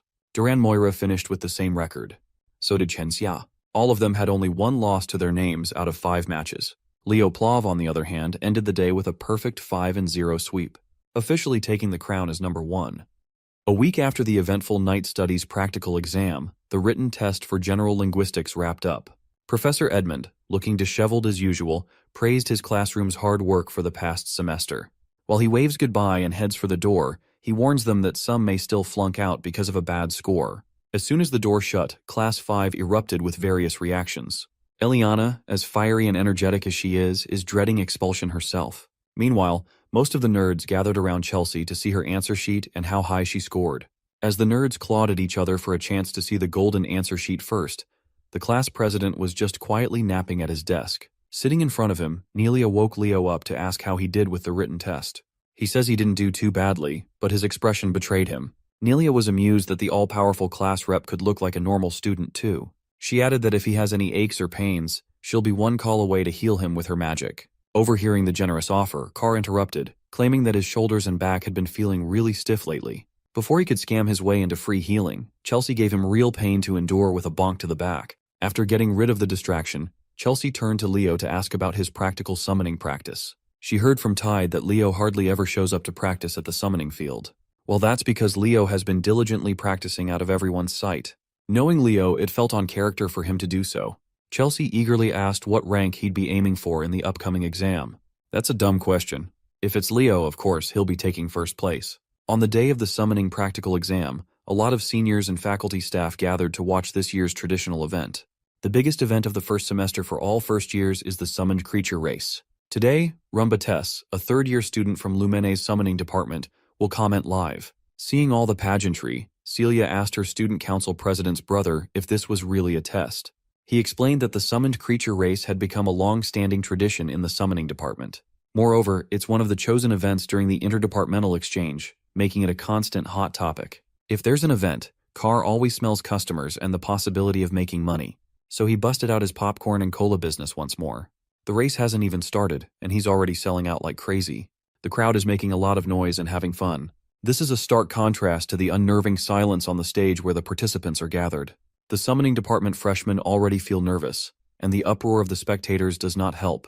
Meanwhile, the top dogs of this race, Leo, the white-haired lady, the white-haired dude, and Chen Xia, are concentrating on the challenge ahead. Eliza Hergen, the white-haired lady from the renowned summoner hero family of the North, came up to Leo to praise his exceptional display in the Night Studies practical exam. Then, she prodded him about his preparation for this summoned creature race, seemingly unconvinced of his skills. You can't blame her either. For someone claiming to be well prepared, she had never seen him once during group practice. Hearing Leo get called out, the bandwagons immediately jumped in to question his preparedness. They urged Leo to step aside if he's not going to take summoning seriously. None of them have even seen him properly bond with a summoned creature before. Tide tried to quell his classmates' unprovoked anger, telling them to chill out. But the dumbasses continued to yap and yap, yelling at Tide to not side with the golden boy who was completely disrespecting their summoning department. Chen Xia is getting worried about the increasingly tense atmosphere before the test begins. Sen Liu, a summoning department freshman from Xia's eastern continent, came up to her. He reckoned that since she already had good grades in her night studies exam, she shouldn't try as hard and worry about summoning studies. Having enough of the needless chatter, the captain of the southern continent and the #1 student of the summoning department, Walden Tyden, stepped up to shut all the noise down. He asserted that they were going to argue about how much they'd practiced with their summoned creature. They should do it somewhere else, away from his ears. Hearing his arrogantly boastful remark, Sen Liu flared up in anger. Walden doubled down. He affirmed that it's annoying to listen to noobs brag about riding summons as if that's some kind of accomplishment. Still not getting the hint, Sen Liu asked the captain if he felt guilty, given that he had never shown up for taming practice either. Well, Walden never bothered to show up because such elementary training is simply not worth wasting any time on. He's not an idiot who has to train to handle mere griffins properly. Sen Liu, the dumb fuck motioned to take a swing at Walden the Sigma. Leo jumped in to keep the peace by grabbing the fool's arm. He warned that if a fight starts before the exam, it won't end with just a penalty, but disqualification. That was enough to get the dumbass to back off. Tide apologetically went up to Leo, uncomfortable with the tense atmosphere among the freshmen. He explained that the Summoning Studies department boasts a naturally significant skill gap between majors and minors. Since Chen Xia and Leo, who aren't single majors in summoning, are ranking so high on the ladder, the second years came to lecture and scold the freshmen for letting such a thing happen. In addition to not showing up for practice, they see Leo as a negligent golden boy, even though he has no intention of doing the race half-heartedly. From afar, it seems like some unsavory forces are watching with interest. A dark power loomed over a hooded man. He seems way too invested in this race, more specifically in one student. That student is Sen Liu. The dumbass is emitting some unnatural power within him, and he fully intends to use that power to cause harm and even death just to win it all. Before the race begins, Runba Tess will give a brief explanation of the rules. First, the freshmen will only be allowed to use their summoning skills during the test. That means even dual-class students are prohibited from using aura or magic. Once the clock starts, they must tame a random griffin in the stables. They must take to the skies and pass through the vast island of summons. Once through, they will use the Silent Lake as a turning point before heading back to the academy. Who will claim the spotlight in the first semester midterm? Will it be the captain of the South or the East? Will Eliza live up to her family's legacy, or will Sen Liu's hidden trump card change everything?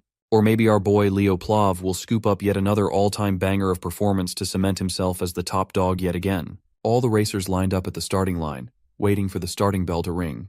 Miss Yura addressed her students with passion. She urged them to shake the nerve off and stick to what they've practiced. Anyone who panics and messes up will be left behind after the race. Her message to shake the nerve off just ended up causing more anxiety to the racers. Miss Yura then proceeded to call their marks and get ready. With a shout that reverberated throughout the arena, she officially kicked off the annual summoned creature race. While most students clamor towards the griffin stables, a certain group started the race by using their summoned creature skills of various elements. Without a lick of warning, the group shot their techniques at Walden and Leo. Even the commentator was shocked at the opening buzzer.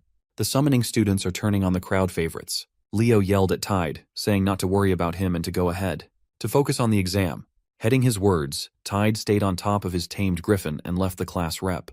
The stands made their stance clear. They think it's unfair that the summoning department guys would target the supposed front runners. Leo knew that these dipshits never liked him, but he never thought they would go this far to mess with his game.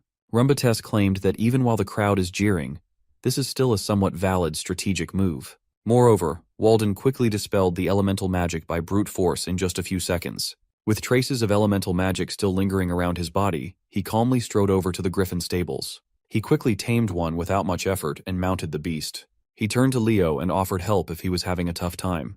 Leo dismissed his offer, knowing that this child's play was not much of an issue. Without uttering another word, Walden took off flying with his trusty steed, quickly accelerating to the skies faster than anyone else. Leo was left as the only racer still stuck on the stage instead of roaring in the skies. Chelsea watched her man surrounded and trapped by elemental magic with eyes filled with concern. Miss Yura looked at the field with furrowed brows. It looks like the rift between the freshmen is deeper than she expected. They went as far as openly ganging up on the top student. As far as she knows, Leo's main ability isn't in spirits, but in summons. Freeing himself would be immensely difficult. But she thought wrongly. A dazzling light filled the arena, demanding everyone's attention. Leo closed his eyes and steadily chanted a rhythmic script to beckon elemental spirits to break his chains and open a path forward. Immediately, sylphs of different elemental affiliations heed his call. Nowadays, it's rare to know a few words from the ancient spirit language, let alone a whole chant with utmost fluency. The gift of surprises known as Leo Plav just keeps on giving. Miss Yura looked at the young man's determined eyes and heaved a sigh of relief. She was worried for nothing. One thought emerged in her mind. She needs to lock this kid into the summoning department. While Leo is still at the starting line, the others have already covered quite a bit of distance. The bastards who trapped Leo and Walden laughed as they talked trash about their victims, confident that the best of the South would get last place. When the goons asked Eliza what she thought, she argued that she could have beaten Leo Plav and Walden Titan without any underhanded tricks. She's also worried about the public image of the summoning class. The goons just wanted to let the geniuses taste a little bit of humiliation. Done with their stupid drivel, Eliza sped up and warned the goons to think before they acted in the future. Sen Liu heard her holier-than-thou attitude, and his anger crept up. At the current pace of the race, placing second behind Eliza shouldn't be a problem for Liu. Other than her, he's the best when it comes to controlling flying summons. As he was lost in thought, a speeding griffin cut through the flock of goons. Riding on the saddle was Chen Xia. Instead of riding, surfing might be a more accurate description of her style. Whatever she's doing is working. Her speed was peerless, even without using soul energy to strengthen the summon. Threatened by Zia's appearance, the goons, led by Sen Liu, turned their targets on the eastern representative. A girl summoned a spirit of light and launched it to Xia. The aerial acrobat sensed the incoming attack and shifted her position forward, riding one of the griffin's wings. When the light spirit got close enough, Chen Xia jumped in midair and performed a graceful flip in the skies. The poor noobs seeing her parkour out of harm's way were taken aback. After making her landing, Chen Xia's leg became as taut as a bowstring before launching herself away from her mount.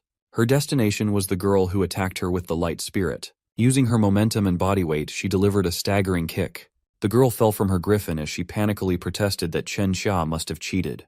She's just dumb. Chen Xia didn't even use an ounce of aura. She just attacked using pure martial arts. After dealing with the immediate problem, she focused back on the race and sped up. On the way, she greeted Sen Liu. They came from the same region, so they've been acquainted before. He returned the greeting with hostility, claiming that making him an enemy was a big mistake. While it's true that Xia is a bit disadvantaged in real aerial combat, Sen Liu has bigger problems to deal with. She can sense that a person who was pissed off by the starting line mischief is coming in hot. Suddenly, a massive fiery explosion painted the sky hot red. Walden is frying chickens in midair with his terrifying spirit manipulation. It looks like he's the type to seek payback in full with interest. He eliminated the bastards who put the childish plot into motion in vain hopes of slowing him down. This aerial massacre is just a little something he cooked up in return. Seeing their comrades fall one by one, the goons scattered like headless chickens. But Walden was persistent and incredibly skilled. Each spell he unleashed claimed another griffin, effectively disqualifying their riders. The clouds burned. Back in the starting area, the commentator continued focusing on Leo's attempt to catch back up to the rest of the class. The first-year rep is in danger of having a horrendous race performance. After freeing himself from the spirit lock, it's time to tame the last remaining griffin in the stables. If he fails in this part, it's over. Leo gave the bird one good scan and found a nasty wound on its left wing. With how fresh and deliberate it was, it's easy to conclude that the goons who trapped him did this too. For aspiring heroes to play such cruel tricks is unforgivable. Leo grabbed the reins, and the griffin immediately started losing its marbles. It's widely known that it's not wise to forcibly mount a guarded griffin like this without establishing trust first. The Zerdinger siblings were watching from the stands. She's worried, and he's curious to see Leo's plan. It looks like the young man is just going to brute force his way through the taming and mounting process. While he knows how angry and scared the griffin must be, he has to expedite the process as fast as he can. He looked the rampaging bird in the eye and struck fear in its heart with a cold glare. Leo ordered the griffin to kneel. Feeling like its life was on the line, the bird stopped resisting. The griffin visibly calmed down as the rider and mount formally established a bond for the race. Leo reached his hand to the bird's left wing and removed the shard stuck on the wound. With one fluid motion, he mounted the saddle and prepared to finally get started. He expertly controlled the giant bird to exit the stables and go forth. Zooming in on the last student left on the starting line, everyone in the audience saw the wounded wing. The commentator is starting to toy with the idea that the first-year representative might get last place. Leo quietly empathized with his mount. He can feel that this big guy has been enduring a lot of pain. So, in accordance with the contract, he commanded his sole contracted beast to appear. Fiora the Phoenix manifested herself in midair, as adorable as always. With a thought, Leo ordered the little chick to help with the wounded wing. Phoenix flame surrounded the clueless bird. Not knowing what was happening, it tried to resist. Celia watched what was happening on the screen and was surprised that she couldn't identify the flames. Her big brother quietly ascertained that it wasn't Zerdinger flame or an aura flame. It's an entirely different force. Back in the front lines, most of the goons had been severely injured, and those who survived tried to speed up and steer away from crazy Walden. They're all just trying not to get last place at this point. Unfortunately for these kids, the real main event has been unlocked, and he is fiercer than ever. Clad in Phoenix Flame, Leo's griffin soared like it never had before. Now that he can see traces of competition, it's time to test out the speed limit in this bad boy. But just as he was aiming to go ahead and win it all, someone pulled up with a freaking dragon in the skies. At least that's what it looked like. But for someone who lived through the past like Leo, that draconic creature is painfully familiar. It's a Fafnir. He thought his eyes were deceiving him, but it was real. A few minutes prior to this encounter, Eliza circled back from leading the pack to facing Walden in combat. She knows she must stop this monster if she wants to take first place. With a simple snap of his fingers, Walden threw spirit fire in Eliza's path. The spirit fire exploded in a cloud of destruction. She skillfully flew out of the range without a scratch. Furthermore, she figured out that Walden is making explosives using wind and fire spirits. It's not something one can do without Walden's monstrous talent. Eliza was totally caught off guard. Riding on his griffin, Walden looked like an impenetrable wall capable of crushing everything on his path. Still, Eliza is a proud heir of a prestigious summoning family. She has a few tricks up her sleeves too. No matter how strong or destructive the attacks are, they're all useless if they can't make contact. So, her brilliant plan was to rely on her speed and reaction time to weave her way through the onslaught of attacks. Seeing her expertly maneuver the griffin out of harm's way, Walden tried something else. He ditched the fire and wind spirits to manipulate an entirely different element and form ice spears. The icicles were massive, sharp, and numerous. Each of them was visibly enchanted by another elemental spirit. Eliza just harumphed at the sight of it all. She started stimulating her mount's latent potential, making the bird beast grow bigger and more vicious. As if it's a Pokemon battle, her griffin unleashed flamethrower to neutralize the icicle spears. She steadily manipulated the raging fire to melt everything before reaching her position. Walden's attack was suppressed thanks to Eliza's fortified summons. Watching this boss fight, the commentator was cheesing on his booth. But as the top students were locked in a clash against one another, Chenxia took advantage of the situation and slithered right past them to take the lead. Eliza wasn't about to let this girl get ahead without paying the price, though. Using a purple magical rope, she caught Chenxia by the neck and dragged her close. With her mobility literally tied up, a flicker of flame appeared out of nowhere. She knew that a disaster was about to fall on her if she doesn't scram. Chenxia and her griffin managed to parkour their way out of harm as soon as Walden's spirits combined to produce another massive explosion. Still in midair, she forcefully destroyed Eliza's magical rope. Calling to her mount with perfect timing, Chenxia regained the lead with sly maneuvers. Instead of feeling fear, she was actually hyped to experience the might of the summoning class aces. Up ahead, she saw a silhouette of an odd aerial beast. Chenxia was confused upon focusing her glance on what looks like a black wyvern. Riding it was Sen Lu, who's slowly losing his grasp on reality, his mind filling with killing intent. Chenxia tried to remind her fellow Eastern student that riding a summon other than a griffin is against race rules. But he doesn't care anymore. His hatred for talented jerks sitting at the top of the ladder is at an all-time high. Eliza and Walden finally caught up upon sensing an odd presence. With her extensive monster knowledge, Eliza was confident that this is not a black wyvern, but an irregularity. It was at this point that Leo Plav had finally caught up to the front-runners with his flaming griffin. His speed was top-notch, and the Phoenix Flame bolstered it further. Sen Lu doesn't care if he has to fight against 3 or 4 geniuses. He's confident he can kill them all. Leo simply called out to everyone with a chilling tone. He looked down from above, demanding to know where this stupid kid got the lizard. Sen Lu laughed, thinking that Leo must be jealous. He asserted that he tamed and contracted the beast with his summoning skills. Leo looked at the dumbass who doesn't even know that he's sitting on top of a Fafnir. It was a monster the magicians of Tartaros used. It's also supposed to be one of the monsters that Kyle and his party hunted down to extinction during the Age of Despair. If that was the case, how can a snotty brat from the academy summon a supposedly extinct demon? Calling Fafnir a black wyvern, Sen-Lu ordered it to attack. Its laser breath tore through the skies with immense power. Leo and Walden managed to stumble their way out of the laser's trajectory, while Eliza was forced to awkwardly spin out of danger. But none of them were the main target. The laser beam is homing in on Chen Xia. Leo tried to warn her. Xia hurriedly summoned her aura shield in hopes of defending herself. But it was too late. She couldn't manifest the whole thing fast enough. The laser smashed through the flimsy shield, its destructive power spreading cracks all over the protective field. Finally, the shield completely shattered. Chen Xia's griffin was grievously injured, losing its consciousness. Both of them barreled down from the skies, skydiving without a parachute. Leo quickly jumped to action with his speed. Catching up to a free-falling Chen Xia was pretty simple. Right now, his priority is to get the young lady to safety. He took charge of Walden and Eliza, asking them to land on the ground for now. Trusting his judgment, the arrogant top students followed suit. Meanwhile, the Fafnir surveyed the skies like a hungry predator. Something is starting to get a hold of Sen-Lu's mind. He can finally feel what it feels like to look down on people, and he likes it very much. According to the commentator, the contestants on the lead went off the path and left the recording's field of view. The last thing the audience saw was Sen-Lu summoning a black wyvern and attacking the department aces. Miss Yura climbed up to the commentator booth and kicked that kid out of the microphone. This is not the time to be casting. Yura seized the mic and called all the summoning class professors and assistant to ready more flying summons. The race shall be on hold and top priority is rescue. Professors Len and Sejin entered the booth, worried and confused. Miss Yura explained that one of the students has contracted with a high-tier demonic beast and is going on a rampage. Hearing the mention of demonic beasts shook the professors to their core. They knew that the beast's influence would eventually break the poor kid's mind soon. Professor Edmund entered the room and proposed the possibility that something else was controlling that murderous beast. Taking over the operation, the disheveled professor tasked Yura with stopping or capturing Sen-Lu, while the other professors scattered to protect the students. Although they might have a contentious relationship, Professors Sejin and Edmund know when to set their differences aside. If it's for their precious students, they would gladly team up to form the most diabolical duo. Back in the field, Leo found a hidden spot where he can lay the unconscious Chen Xia down to assess her injuries. Eliza and Walden landed soon after him. Their peace was short-lived as Sen-Lu quickly spotted them.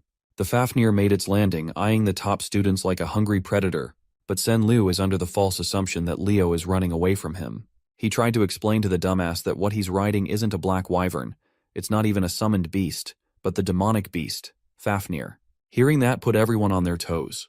As Leo walked closer and closer, the image of the mythical hero, Kyle, seemingly overlapped with his figure. He recalled the time when all he did was slaughter these vile beasts until not a single one of them was left. As a former hero and an aspiring one, Leo came here to add one more to his disgusting creature kill count. It will be a nostalgic bout, no doubt. He steadily walked up, the Fafnir towering over him. Sen-Lu, the dumbass, laughed at Leo's words. At this point, the kid is not thinking straight anymore.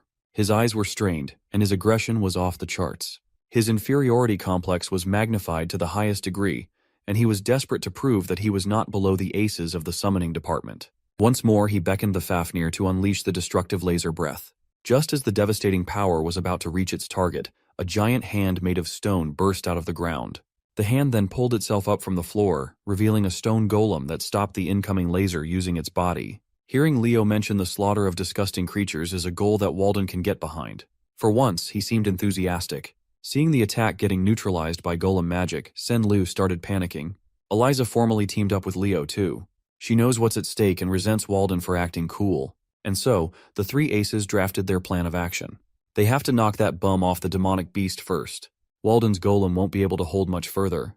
Before it breaks apart, they must be ready to attack. Seeing Eliza and Walden bicker while in the middle of a life-or-death scenario painted a nostalgic smile on Leo's face. Heroes are oddballs in every millennium. As the golem slowly but surely crumbled, Sen-Lu regained his arrogance, daring Walden to summon something stronger. Once the golem turned to nothing but loose boulders, the trio was nowhere to be seen. Eliza kicked off the offensive with her magical purple rope. It twirled and stretched according to her whims, ultimately entering Sen-Lu's range. While she was taking care of crowd control, a finger snap kicked off the damage. Sparks of fire appeared all over the Fafnir's body as it reloaded for another laser beam. Walden strategically placed the detonators in critical areas and detonated his spirit bombs all at once. With his part out of the way, it's time for Leo Plov to pull his own weight. As the smoke of the explosion cleared up, Leo closed the distance between him and Sen Liu in the blink of an eye. He grabbed the bum by the hair and delivered a full-powered kick across the face. He nearly knocked Sen Liu out of the Fafnir, but something else has taken over the kid. Whatever or whoever has possessed. Sen Liu praised Leo's idea of getting the boy away from the demonic beast. But with a proper vessel, whatever this thing is has already taken over. Sensing the increasing danger, Leo was whisked away to the skies in the back of the demonic beast. Walden and Eliza were left on the ground. The possessed bum asked if Leo was starting to feel fear right about now. He simply replied by clocking the spirit of a demonic beast handler for Tartaros possessing Sen Liu's body. The handler had never experienced something like this. No one had ever seen through his real identity before. Leo's disturbing calmness in the middle of a stormy situation reminded the handler of the heroes from the past. Of course, that also means he can't let Leo develop and flourish even further. He's a massive threat. Using a more refined spirit technique, the handler swiped Leo away with ferocity. He couldn't establish a proper foothold and began free-falling from the skies. Still, he remained calm and summoned Fiora to bail him out. Phoenix Flame danced in the skies as Leo joyfully manipulated a flame orb. This whole situation reminds him of the old days. He was Kyle, the hero of the beginning, but he'd be the first to admit that he was good at everything but never mastered a single discipline. Jack of all trades, master of none. When talking about aura, Aaron and Dueno had him beat by miles. In magic, he was admittedly inferior to Luna. As for summoning, Lucina's was a different beast altogether. That being the case, being an all-arounder allowed him to combine abilities and explore ideas that had never been explored before. Using aura, magic, his bond with Fiora, and everything he knows about summoned beasts, Leo cast a powerful spell. Aura, magic, and soul energy are distinct, unending paths. However, when combined with one another, it can result in some overpowered outcomes. Fiora, the little chick, is gone. In her place was an adolescent phoenix. Mighty and graceful, her flaming red feathers lit up the world as she caught Leo with her talons. Seeing the transformation, the demonic beast responds to the phoenix's energy with agitation. The handler seemed more serious when he asked Leo who he really was. He playfully responded that they could exchange information. He just wanted to know where Sen Liu got the Fafnir. But this anomalous student is way too knowledgeable about the Age of Despair, someone that can't be allowed to live. Anticipating the Fafnir's attack, Leo drew his sword and manipulated the Phoenix Flame to coalesce at the tip. Luckily for Leo, Zerdinger's secret sword technique is tailored for Phoenix breath. As a result, his secret technique, Prominence, can reach a higher realm. The Fafnir's murderous laser beam and Leo's mythical fire collided. It was a Dragon Ball fight. Leo held his ground, not letting up for a single second. Sen Liu, on the other hand, looks like his brain is scrambled from the possession. Fafnir stumbled in the air, groaning in pain and knocking the handler out of balance for a moment. Leo did not miss the opportunity to press his attack, seeing as the demonic beast's soul energy was starting to weaken. He screamed and poured every bit of power he had stockpiled to overwhelm the enemy. All the handler could do was curse the young man. Phoenix flames entered Fafnir's body, wreaking havoc and burning the demon from the inside until the fire exited from every orifice. Leo won in an explosively disturbing fashion. He praised Fiora for coming in clutch as he huffed and puffed for air. It's about time to go back, but the Phoenix transformation limit has been reached. Leo realized that he must have miscalculated, and now he's on track to fall to his death. As he screamed on the way down from thousands of feet, the real body of the demonic beast handler for Tartaros continued his meditation, hidden in the woods. Just as he was about to pull another bullshit attack, a radiant light enveloped the entire forest. Next came an overwhelming pressure that pushed the handler down to his knees. Professor Sejin has arrived and successfully sealed the perpetrator's movement. Alongside him was Professor Edmund, who emanated darkness around his body. The handler immediately recognized the two pillars of Lumen. Knowing that he couldn't handle all that smoke, the handler opened a rift in space and bid his farewell. It's disappointing that he failed, but he'll have to wait until next time to cause some chaos once more. From the rift in space, a smoke creature with countless eyes and mouths filled with sharp teeth burst out. The creature turned to the man who summoned it and slammed its unfathomably heavy body against the handler. Once the smoke dissipated, the rift in space and the handler were gone, leaving only a few loose rocks and some nasty vape clouds. The professors feared that the forces lying in the dark were starting to move in earnest now. Sejin retrieved some of the remnants for examination. The two pillars of Lumen knew better than anyone that the academy might no longer be a safe place. Back to Leo, he's still falling to his death. Grabbing the small phoenix, he urged Fiora to go back to the summons realm instead of accompanying him in this fall. Thankfully, A scaly winged beast grabbed Leo before he became meat paste splatted on the ground. Sitting on the black wyvern's saddle was none other than Miss Yura.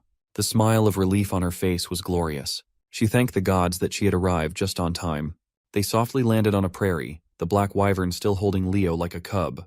Mr. Demonic Beast Handler has retreated to a cave in God knows where, the headquarters where he performs all sorts of fucked up experiments. His supervisor stood over him, his eyes filled with disgust and embarrassment. The fool was taken down by a measly hero candidate.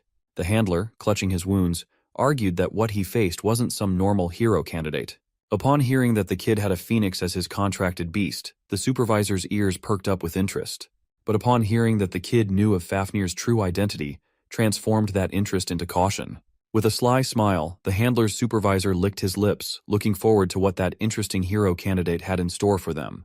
Back in Lumen, the practical summoning midterm race was cancelled due to an unforeseen incident. Sen Lu, the poor kid, had his mind broken so badly that he ended up dying. The new students are starting to realize the gravity of being at Lumene. After the whole debacle, it's natural that everyone was curious about what really happened to Sen Lu. But at Miss Yura's orders, the 4 students involved decided to tell people the cover story of a rouge-black wyvern. Today, Leo needs to put the sprawling web of conspiracies aside. It's the day of the magic class practical exam, after all. Professor Len stood in front of the class, waiting for everyone to pour into the lecture hall. Carr and Chelsea were already inside. Looking at the entrance, they spotted Chloe walking in. Her hair was disheveled, and judging by the bags under her eyes, it seemed like she hadn't slept in days. Following closely behind was Leo. He also took notice of Chloe's poor condition. After a few more minutes of waiting for everyone to arrive, Professor Len finally spoke up. His gravitas made the reality sink in that this exam won't be a simple one. The professor expects everyone to showcase their original magic and display their own personality. He deemed it a waste to be the only one to witness the amazing magic of the next generation, so he called for some help. Professor Len asked 3 people to join them in class today. These 3 are seniors who graduated from the magic department 3 years ago. They have since established names for themselves in various fields of magic. The sharp Rilda Pedney, the hardy Edmund Slack, and the cheerful Sean Hodge. They will be the ones judging the freshman exam today. The 3 extended their greetings to their juniors, lifting everyone's spirits up. Carr is feeling lucky. He thinks the judges are the lenient type who give high marks. With introductions out of the way, Professor Len called the first student, Eliana Layden, to the front. With an optimistic smile, Eliana jumped to action. She confidently stood on the stage with his head held high. She turned up the cuteness up to 100, her eyes shining like stars as she extended a formal greeting to the seniors. Hearing her introduce herself like a charming, prim, and proper young noble almost made Carr hurl in disgust. He knows this girl is trying to play a character. Moving on to the demonstration, Eliana summoned a beautiful light show inside the lecture hall. She can conjure up something this shiny due to her rare affinity to the light attribute. But the light show was just the first part. She figured that adding the flame attribute would create some interesting results. As fire and light fused together, Eliana was surrounded by the winding flow of scorching rays. Combining 2 of her best elements, she can emit some powerful thermal ray magic. Sean Hodge looked at the display with wonder. Then she commented that this thermal ray magic is no different from the basic laser-type magic that anyone can learn. Eliana thought her demonstration was going well, but the judges were already penning her grade without further questions. The 3 diligently considered the criterion of judgment to give an appropriate score. After a short deliberation, they handed the final assessment to Professor Len. Hodge and Rilda gave Eliana a C-, while Slack was a little more generous with a C for an overall score of C-. Seeing that Eliana Layden's impressive showing got such a low score, the students tensed up. One after another, magic department students were called up front only to be disappointed that their hard work only amounted to a C and C-.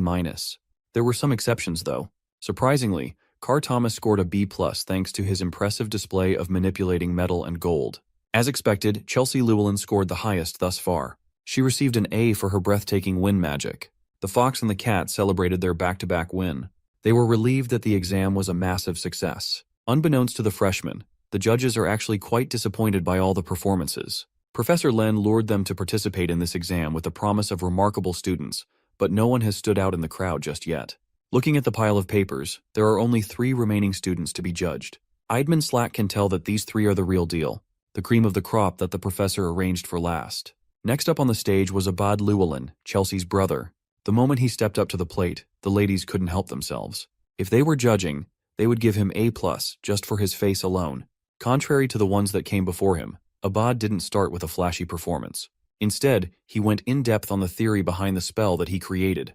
After laying out the theoretical framework, he announced the name of his original magic, the Tempest. Professor Len was pleased, and the judges were fully engrossed in Abad's explanation.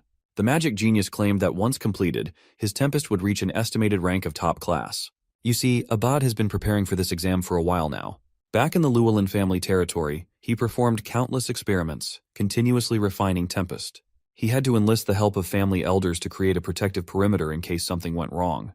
With utmost concentration, the Abad family magicians held strong. In the middle of the perimeter, Abad was free to tweak and unleash the terrifying power inside him.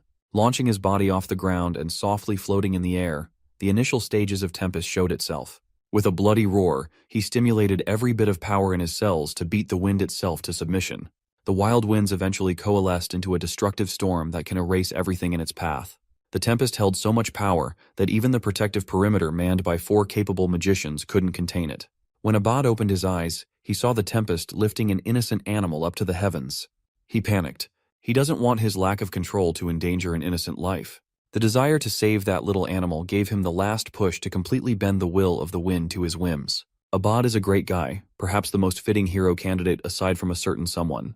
Back inside the lecture hall, Abad showed the judges a compressed version of Tempest. Summoning its full form might destroy a portion of the academy after all. A magic that intensifies the wind's power to the utmost degree. It sounds simple, but the judges knew that it was rooted in a difficult system of high sorcery to use. As a result, Abad Llewellyn walked back to his seat with the first unanimous A+ score, the highest thus far. Chelsea quietly and supportively bragged that her brother is just built different. Speaking of built different, Professor Len's face lit up at the thought of seeing the next student showcase his talents. Of course, it was none other than the golden boy, Leo Plav. Our boy stood and spoke with conviction as he addressed the judges. The high sorcery he will be presenting is a no-attribute sorcery system. He won't say it out loud, but it's the same system that he used back when at the top of the world as the hero of the beginning. Leo stood on the stage and announced his no-attribute high sorcery system. The panel of judges has never heard of such a thing. Curious, they asked him to elaborate. Leo gladly expounded. It is common knowledge that every single basic magic spell has a base attribute. It is a necessary condition for any type of spell.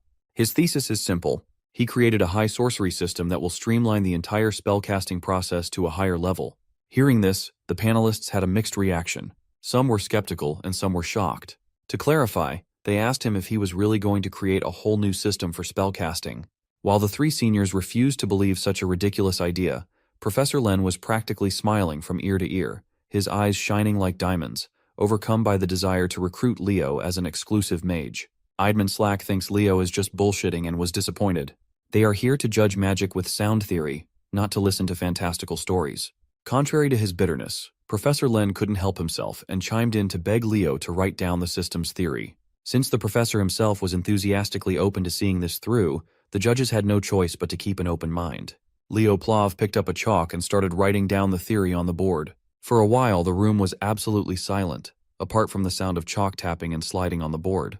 Rilda Pedney asserted that only a single mage in the entire history has ever used an entirely different casting system as their high sorcery. Leo casually answered that he was well aware of that fact. Only the poet of the stars, Luna, had ever succeeded in doing such a thing.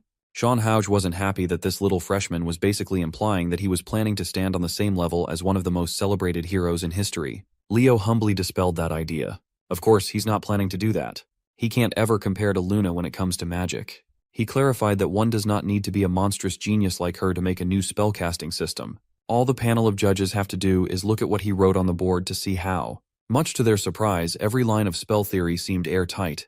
The kid wasn't just making it up and trying to look cool. From what the spell construction indicates, it's a system that can utilize any magic attribute without penalties. Chelsea, who's pretty confident with her theoretical knowledge, can't even interpret what Leo wrote down. On the other hand, Carr has given up trying to read what Leo has written since the first line. Throughout the whole process, Chloe never took her sunken eyes off her rival. Now that the judges have a rough idea regarding Leo's genius, they ask him what his reasoning is behind developing such a magic system. The answer was pretty simple. He just wants to be able to freely use any magic in existence. Idman's disbelief had turned to interest in the crazy freshman. Now, he understands why the professor insists that this year's batch is special. When asked what this system's name would be, Leo grinned, raised his hand, and summoned an incandescent thread of mana that lit up the lecture hall. The incandescent mana coalesced and formed an unfathomable orb of pure magic. Leo dubbed this system as the Bible. Shan Huj was taken aback. Digging through her extensive knowledge, she knows of only one person in history who has used that term, the allegedly fictional hero, Kyle. She's looking forward to what Leo will do in the future. Maybe the kid will prove that Kyle really existed. After the shortest deliberation of the day, the panel of judges handed their scores to the professor to announce. As soon as Professor Len saw what was written on the cards, he smiled. As expected, Leo Plov got an A+. Walking back to his seat, Leo thought about failing to complete this magic system during his years as Kyle. This time things will be different. He will make sure that it will be. Finally, the last student to present their personal magic stood from her seat. It's Chloe's turn to wow the judges after Leo blew their minds. Before sitting back down, the concerned Leo asked if the locked-in Chloe was fine. She certainly doesn't look like she is. Chloe Muller stood on the stage with her back straight and solid. The panel of judges was informed ahead of time that Chloe is the reigning top student of this year's magic class. They have high hopes for her showing today. As soon as Chloe started her presentation, her demeanor changed. She announced her success in creating an imperishable flame. In her hand, a crimson fire dancing aggressively blazed. Her classmates were left scratching their heads. As far as they know, Chloe is an ice attribute mage. Choosing a polar opposite of her highest affinity attribute as her high sorcery just seemed counterintuitive, inefficient, and plainly insane.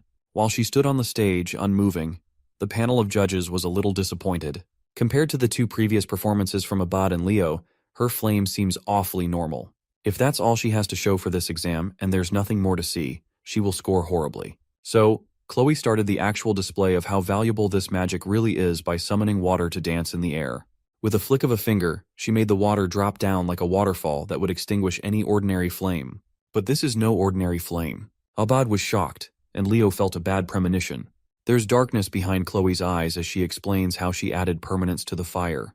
Unless she cancels it out consciously, it will burn forever. She concluded her showing by doing just that, extinguishing an inextinguishable fire. Chloe picked up a chalk and wrote down the theory behind her groundbreaking discovery. In this world, spells follow a common rule that without direct mana support, any spell will vanish. Throughout the whole process of explaining her theory, her peers were slack-jawed. She basically made a spell that broke a rule that had existed since the genesis of magic itself. It was too bizarre, and even the panelists found it hard to wrap their heads around her grand ideas. Chloe Muller dubbed her high sorcery as the Eternal Flame. Out of everyone in the room, Leo was the only one certain that this thing should not be possible. Still, her theory seemed sound enough, and her demonstration left a powerful image in everyone's mind. For that, she scored the same grade as Leo, an A+. Leo doesn't buy it. Something is fishy here. Creating an undying flame is a conundrum that even Luna failed at. As far as he knows, only a single being has ever used such a flame. The Cataclysm himself, Erebos. The moment the exams concluded, Leo tried looking for Chloe, but she was already back in her dorm to sleep. That girl hasn't slept since the test was announced days ago. Her test prep was insane. Leo kept his questions to himself for now, letting Chloe get some rest. Celia then raised some concerns of her own. Over the past few days, she noticed Chloe getting more and more sensitive. She fought with some of the kids in their class a couple of times. Celia also heard rumors that she's been hanging with some of the delinquents from the Magic Studies program. Mulling over his thoughts, Leo went back to the empty lecture hall. He summoned Fiora for the first time since the race. She's back in her Phoenix chick form now. The mythical beast and the tamer were both glad to see each other again. However, Leo also called someone else to consult about his suspicions. In the middle of a swirling flamestorm appeared a beautiful woman who embodies the very essence of fire. She's none other than Fiora's mom, the guardian phoenix, Miss Farina. Literally the hottest MILF out there. Sitting haughtily and with full poise, Miss Farina asked Leo to get straight to business, asking why he had called for her through Fiora. Leo curiously asked why she's been staying at Lumeni for an extended period of time. Given that the phoenix stands as the total opposite of demonic beasts, there must be a deeper reason for why she's still hanging around the academy. Miss Farina confessed that 5 years ago, there was a horrible terror attack in Lumeni. 2 students and 3 staff perished in the incident, and the culprits were never identified, let alone found. In the end, the desperate headmaster, Kalian Badian, called in a favor and left the Phoenix in charge of searching the school for any clues. Since then, Miss Farina has been looking for any trace of the culprits. If that's the case, she must have heard of the demonic beast handler appearing during the recent summoning exam, resulting in the death of yet another student. When asked if she thought Tartaros was involved, Miss Farina regrettably clammed up. She's suspicious of the evil organization, but that is all she can tell Leo for now. Since he's not going to get any new info from her, Leo just left her with a tip to convey to Headmaster Kalian. He put forth the possibility that Sen Liu may not be the only student Tartaros has influenced. The next day came, and the gauntlet of exams continued. This time, every freshman gathered for the Heroics and Combat Studies joint practical exam. Supervising the exam was none other than the laid-back Professor Edmund. Since every student is accounted for, he dumped the job of explaining the contents of the exam to the class representative, aka Leo. Leo gladly stepped up to the plate and informed his peers about this Heroic and Combat Studies joint practical exam. Today is about forming teams and raiding a hero's world. The world they will be running is the infamous Chedmer incident. As soon as they heard that name, every student anxiously froze in fear. The only one who hadn't heard of the Chedmer incident was Eliana, even though it was part of the written exam. Seeing that the joint class was getting rowdy, Professor Edmund's voice boomed to silence his students. He demanded that they show respect and pay attention to what Leo had to say. Leo continued detailing what they will be tested on today. Everybody will enter a hero's world from 30 years ago. It was an incident involving a group of first-year Lumene students who went on a mission to the central Chedmer forest. They were unexpectedly attacked by Tartaros. Professor Albi, the sorcerer of the magic eye, a second-year student back then, was dispatched with a rescue team. Thanks to his efforts, they prevented a complete massacre. The goal of this exam is to rescue the injured students and exterminate hostile demonic beasts, while assisting the image of second-year Professor Albi. Professor Edmund added that this is not an average midterm. They will have to learn to be more cautious and alert, to stay sharp at all times. Anyone who is judged to have no heroic potential by the end of the exam will be immediately expelled. Hearing such a harsh punishment for doing badly worried those who weren't too confident about their practical application. Softening up at the sight of his worried students, the professor assured them that they'd all come so far and had become strong enough for this challenge. They just need to trust themselves. He might look like a bum, but Professor Edmund really knows how and when to give the carrot and the stick. Proceeding with the test, it's time to begin organizing the teams. Everybody was asked to come forward one at a time, starting from Class 1. It seems like they are not forming their own teams. They might have to work with people they haven't even met before. A random draw might determine whether you get into a stacked team or a horrible one. When it finally came to Leo's turn to draw, he pulled out number 11, the very last team in this exam. With the teams set and acquainted, Team 1 was called to stand before the summoning portal. Led by Celia Zerdinger and Chelsea Llewellyn, Team 1 looked perfectly balanced. It's time to show all these other nobles the strength of the Lordran Empire. Making this exam possible was, of course, Professor Knockoff Gojo himself, Albi, the Aura Farmer. With a wave of a hand, he opened Albi's world, prologue chapter, the Chedmer Incident. A sweeping torrent of bright magic swallowed Team 1 whole, transporting them to a vision of the past. A giant magical screen was set up on the field as a recording device followed the team's every move for everyone to see. Everybody was impressed. Even though Team 1 had just got in, they were already blazing through the hero's world. With Chelsea's magic and Celia's tenacious swordsmanship, they were practically speedrunning this exam. Children from prestigious hero lineages really are built different. Sitting next to Professor Edmund was his bothersome rival, Professor Sejin. Since Celia is Sejin's student, he naturally talked her up as Team 1's X-Factor. Edmund argued that Chelsea's actions are even more impactful. The two pillars of Lumen just can't resist battling each other every chance they get. Interrupting their bickering, the headmaster made his entrance while praising Team 1's outstanding pace. They are truly worthy of being called rising stars. The headmaster must have known that the two pillars were going to fight like children, so he pulled up a chair between them. He just wanted to see how much the first years have grown.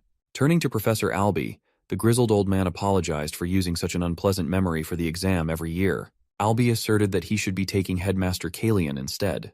He vowed never to forget this incident, and he needs this yearly reminder to stay on track. Finally, Team 1's raid came to a swift and bloody conclusion as Chelsea and Celia tag-teamed a beast. The headmaster took note of the Zerdinger and Llewellyn girls. They worked impeccably together despite how heated they usually get. They really are the pride of their country. Team 2 didn't do anything too impressive, while Team 3 blitzed through the hero's world in a dominating fashion. They let the two strongest first years, Abad and Duran, stand vanguard while the rest of the team played supportive roles. The headmaster approved of their fast and efficient methodology, which led to victory. Team 4 surprisingly entered the upper echelon too. Nilla Carvin's healing aura is definitely special, but what carried the team was Chen Xia's abnormal movement. The headmaster made a mental note of the girl from the east. Team 7, led by two of the most promising summoners, made quick work of the hero's world too. Headmaster Kalian and the professors couldn't take their eyes off the live feed. While there are a lot of exceptional students who showed what they're capable of thus far, the most promising one has yet to take his turn. Finally, Team 11 was called to come forward. Aside from Leo Plav, There was another familiar face in the last squad, Chloe Muller. Headmaster Kalyan was lost in thought. Watching the kid makes him feel nostalgic for his heydays, back when he was a young and valiant hero taking on missions with Miss Farina herself. Team 11 stood on top of the magic circle. Leo and Chloe stared into each other's eyes. Professor Albie flicked his magic book open and opened his hero's world for the 11th and final time. Albie's World, Prologue. Chapter, The Chedmer Incident, loaded. No one noticed a hint of darkness dropping onto the magic circle, corrupting the intricate etchings. While the light swallowed Team 11, Leo's instincts were telling him that something was wrong. Different from all the previous hero's world openings, the light seemed to move more aggressively. Much to everyone's surprise, only 2 people were transported out of the field. Aside from Leo and Chloe, the rest of Team 11 was left where they were standing when the magic circle died down. Professor Sejin stood from his seat, worried about what was happening. Headmaster Kalian Badian consulted Albie as to what had just transpired. With a hint of fear in his voice, Albie demanded that the exams be halted. The hero's page in his book depicting the Chedmer incident has been tainted by foreign forces. What shouldn't happen just happened. It's an unprompted hero dungeon manifestation. Leo ends up just as stunned when a strange screen pops up instead of the usual quest window and realizes they've been thrown into a hero dungeon. Chloe looks around in confusion since there were no lost pages, and it's unheard of for a page from the records to glitch like this. Leo tries contacting the professors, but no one answers. Chloe starts losing it and prays that the professors come save them, but Leo brings her back to Earth and points out that if they could have done anything, they would have already shown up. So they're left with one option, the hero dungeon's calling, and they have to answer. Shaken, Chloe questions whether he's completely lost it since barely anyone survived the last time people got summoned there, and they're just walking into Tartarus's trap with a death wish. Her knees give in, and she mentally collapses as her last bits of hope crumble, but our boy keeps calm and reminds her she's still the sharpest mind in their class. With the unbeatable power of teamwork, there's no way they're losing. The brat bites her lip, clearly jealous of how Mr. Perfect manages to keep it cool even in this situation. She forces herself to pull it together and demands to hear this brilliant plan. Leo explains that there are 2 main goals: rescue the freshmen and make sure they get out safely. To do that, they need to get stronger. Chloe immediately shoots that down, pointing out they can't power up without access to the outside. But Leo casually reminds her they're not the only students dumped in this forest, and that makes Chloe pause as she remembers others should be here too. Then without batting an eye, he looks at her and tells her to ride him. Chloe nearly combusts from embarrassment at the sheer audacity, but Leo stands firm like a Chad.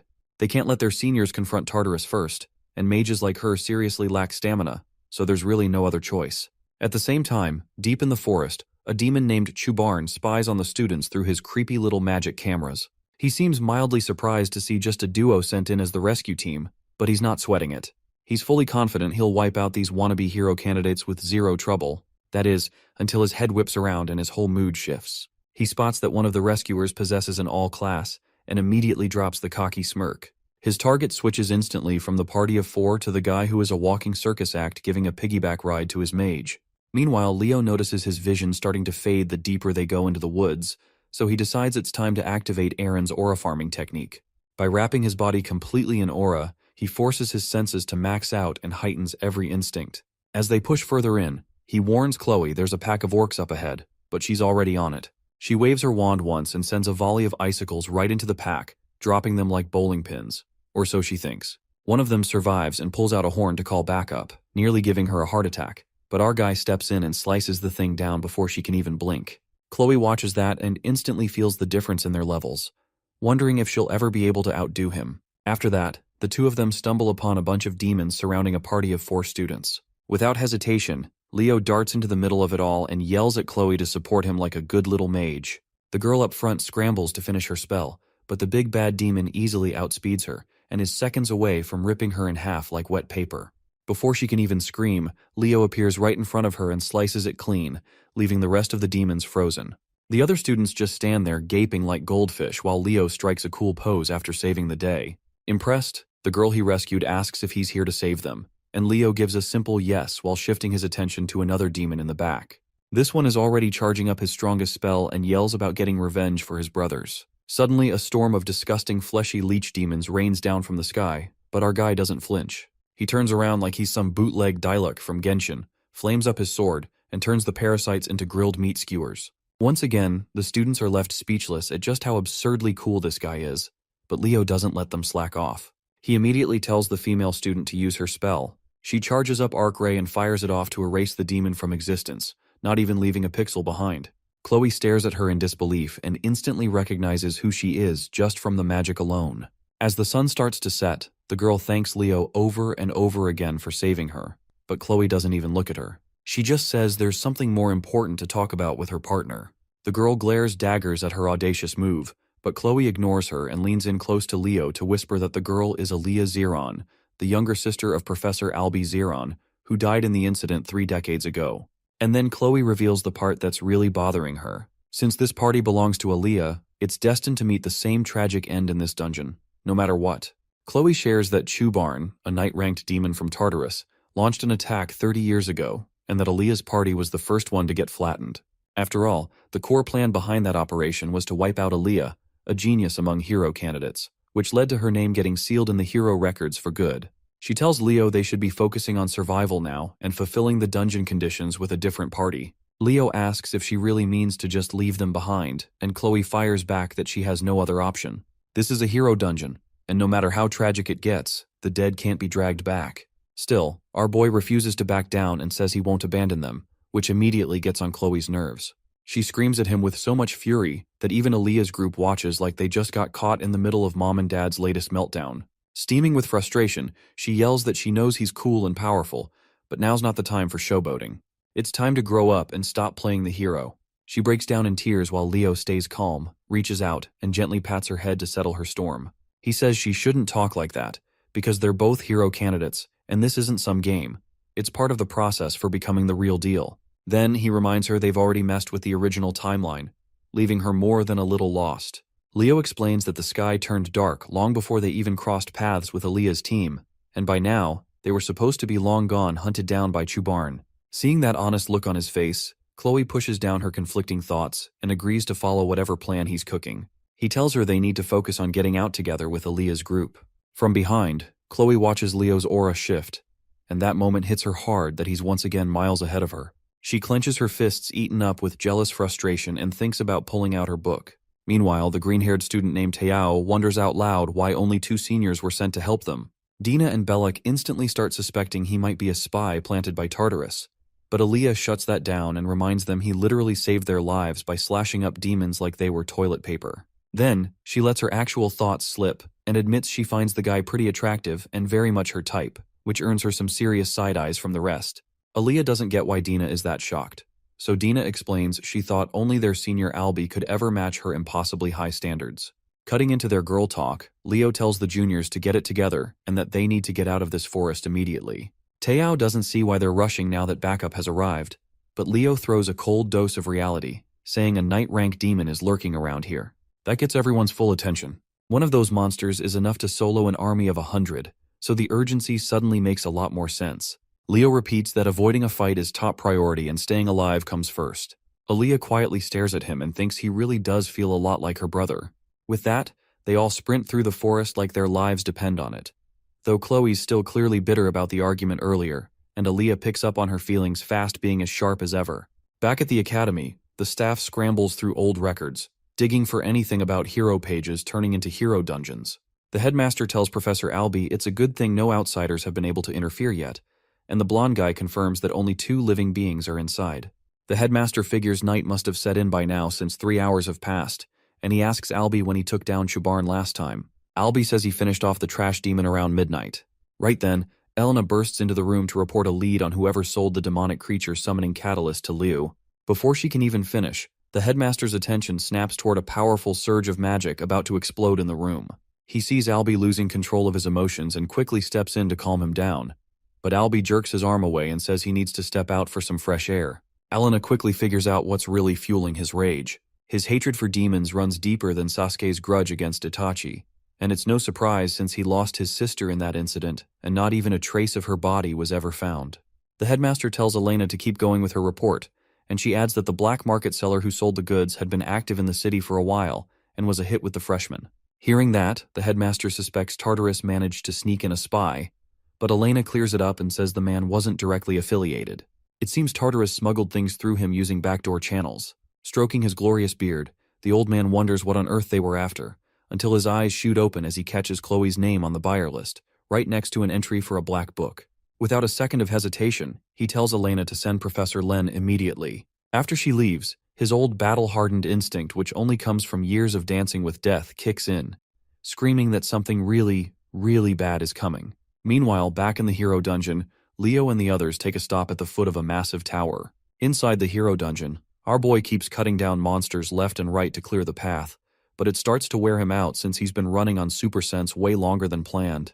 On top of that, Aaliyah's team and even Chloe are barely holding it together, so he calls for a short break. Teao and Belak gawk at him in disbelief, wondering how the guy looks fresh like he just walked out of a spa instead of a bloodbath. During the break, Chloe sits quietly reading a book on Chubarn when Aaliyah strolls up and casually drops the question about her relationship with Leo before flat out asking if she has a crush on him. Chloe looks like she might throw up at the very idea, but Aaliyah grins and points out that her disgusted reaction seems just a little too dramatic to be innocent.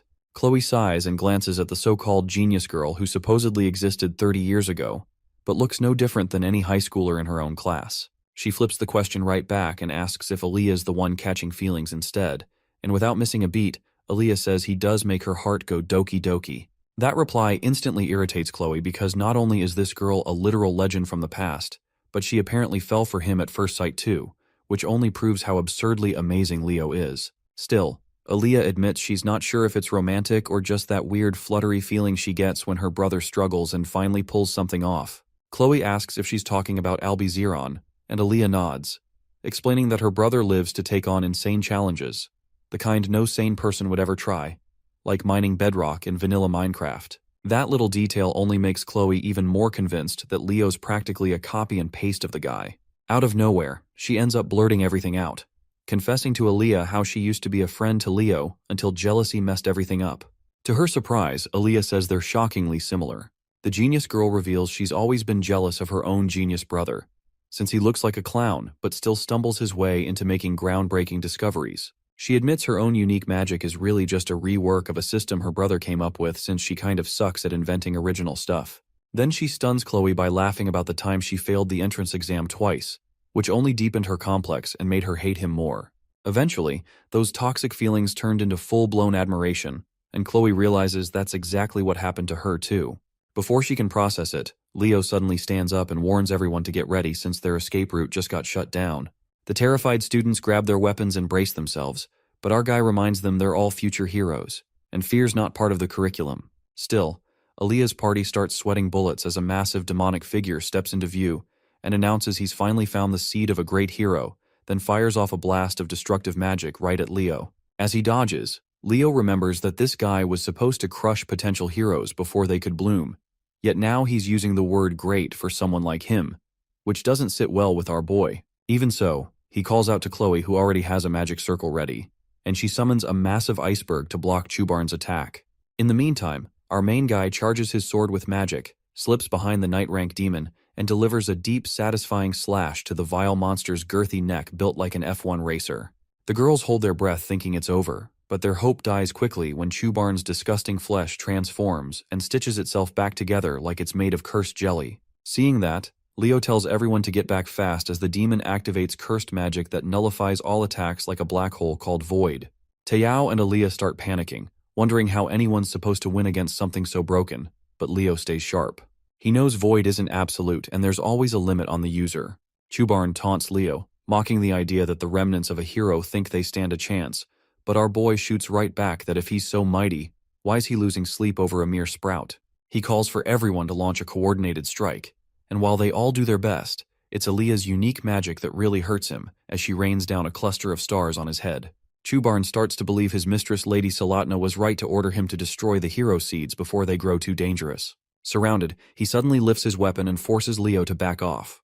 The moment our guy sees what's coming, he yells for everyone to get down. Unfortunately, one of the spikes slices through Belak's side, so Leo grabs him and falls back behind an ice wall Chloe quickly raises. He checks on everyone and tells them he can stop the bleeding with his aura, then tells Chloe to line up a finishing blow. With that, he rushes off to buy her the time she needs to prepare an attack strong enough to push through Void's limits. Chloe opens the black book she's been holding onto this whole time, and as she flips through the pages, she realizes it holds the perfect spell to roast that ugly demon alive and erase him for good. All the freshmen watch in stunned amazement as Leo blitzes around Chubarn using afterimages to smack him from every direction at a speed no one can track. The demon swings at one image only to whiff and get clocked from another side. Seeing the chaos, Teao wonders if he'll ever pull off a move that cool, though Dina shoots him down without even pretending to be nice. Meanwhile, Aaliyah stands frozen, both impressed and confused, because the magic Leo is using clearly is magic of the stars, which means he's no ordinary guy and hiding his true identity. Before that bomb can even settle, Chloe yanks all the attention with a sudden rise into the air, summoning a sinister black magic circle. With a wild grin that honestly makes people question who the real demon here is, she claims she's about to erase this monster from existence. Aaliyah panics and yells at Leo to get out of the blast zone because there's no way anything nice is about to come out of Chloe's hands. Chloe throws in a quick warning that she won't be held liable for property damage and fires a blazing death ray straight at Chubarn, which sets off alarms in Leo's head since this is supposed to be an ice girl, not a pyromaniac. Watching the demon get absolutely wrecked, Chloe laughs like she's fully lost it and boasts about her undying flames, telling Chubarn to go burn where he belongs. As the fire swallows him whole, the flames shift into a black fire like it is Amaterasu, which sets off alarm bells in Leo's mind, and he yells at her to shut it down before things go wrong.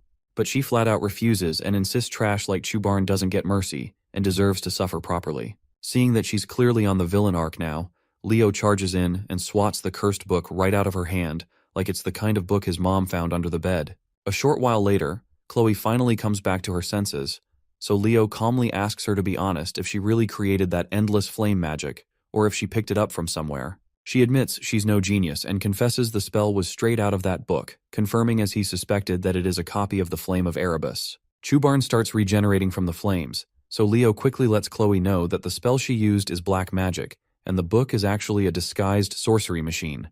The news makes her feel sick over what she's done. With a sad look, she mutters that she is way too corrupted now to be called a hero, but Leo snaps her out of that negative spiral. He explains that even he didn't know Chubarn had the Void Curse until now, which means the demon must have used it during his battle with Aaliyah and her friends. Back then, they were just students who got outmatched in an impossible fight, but still refused to back down.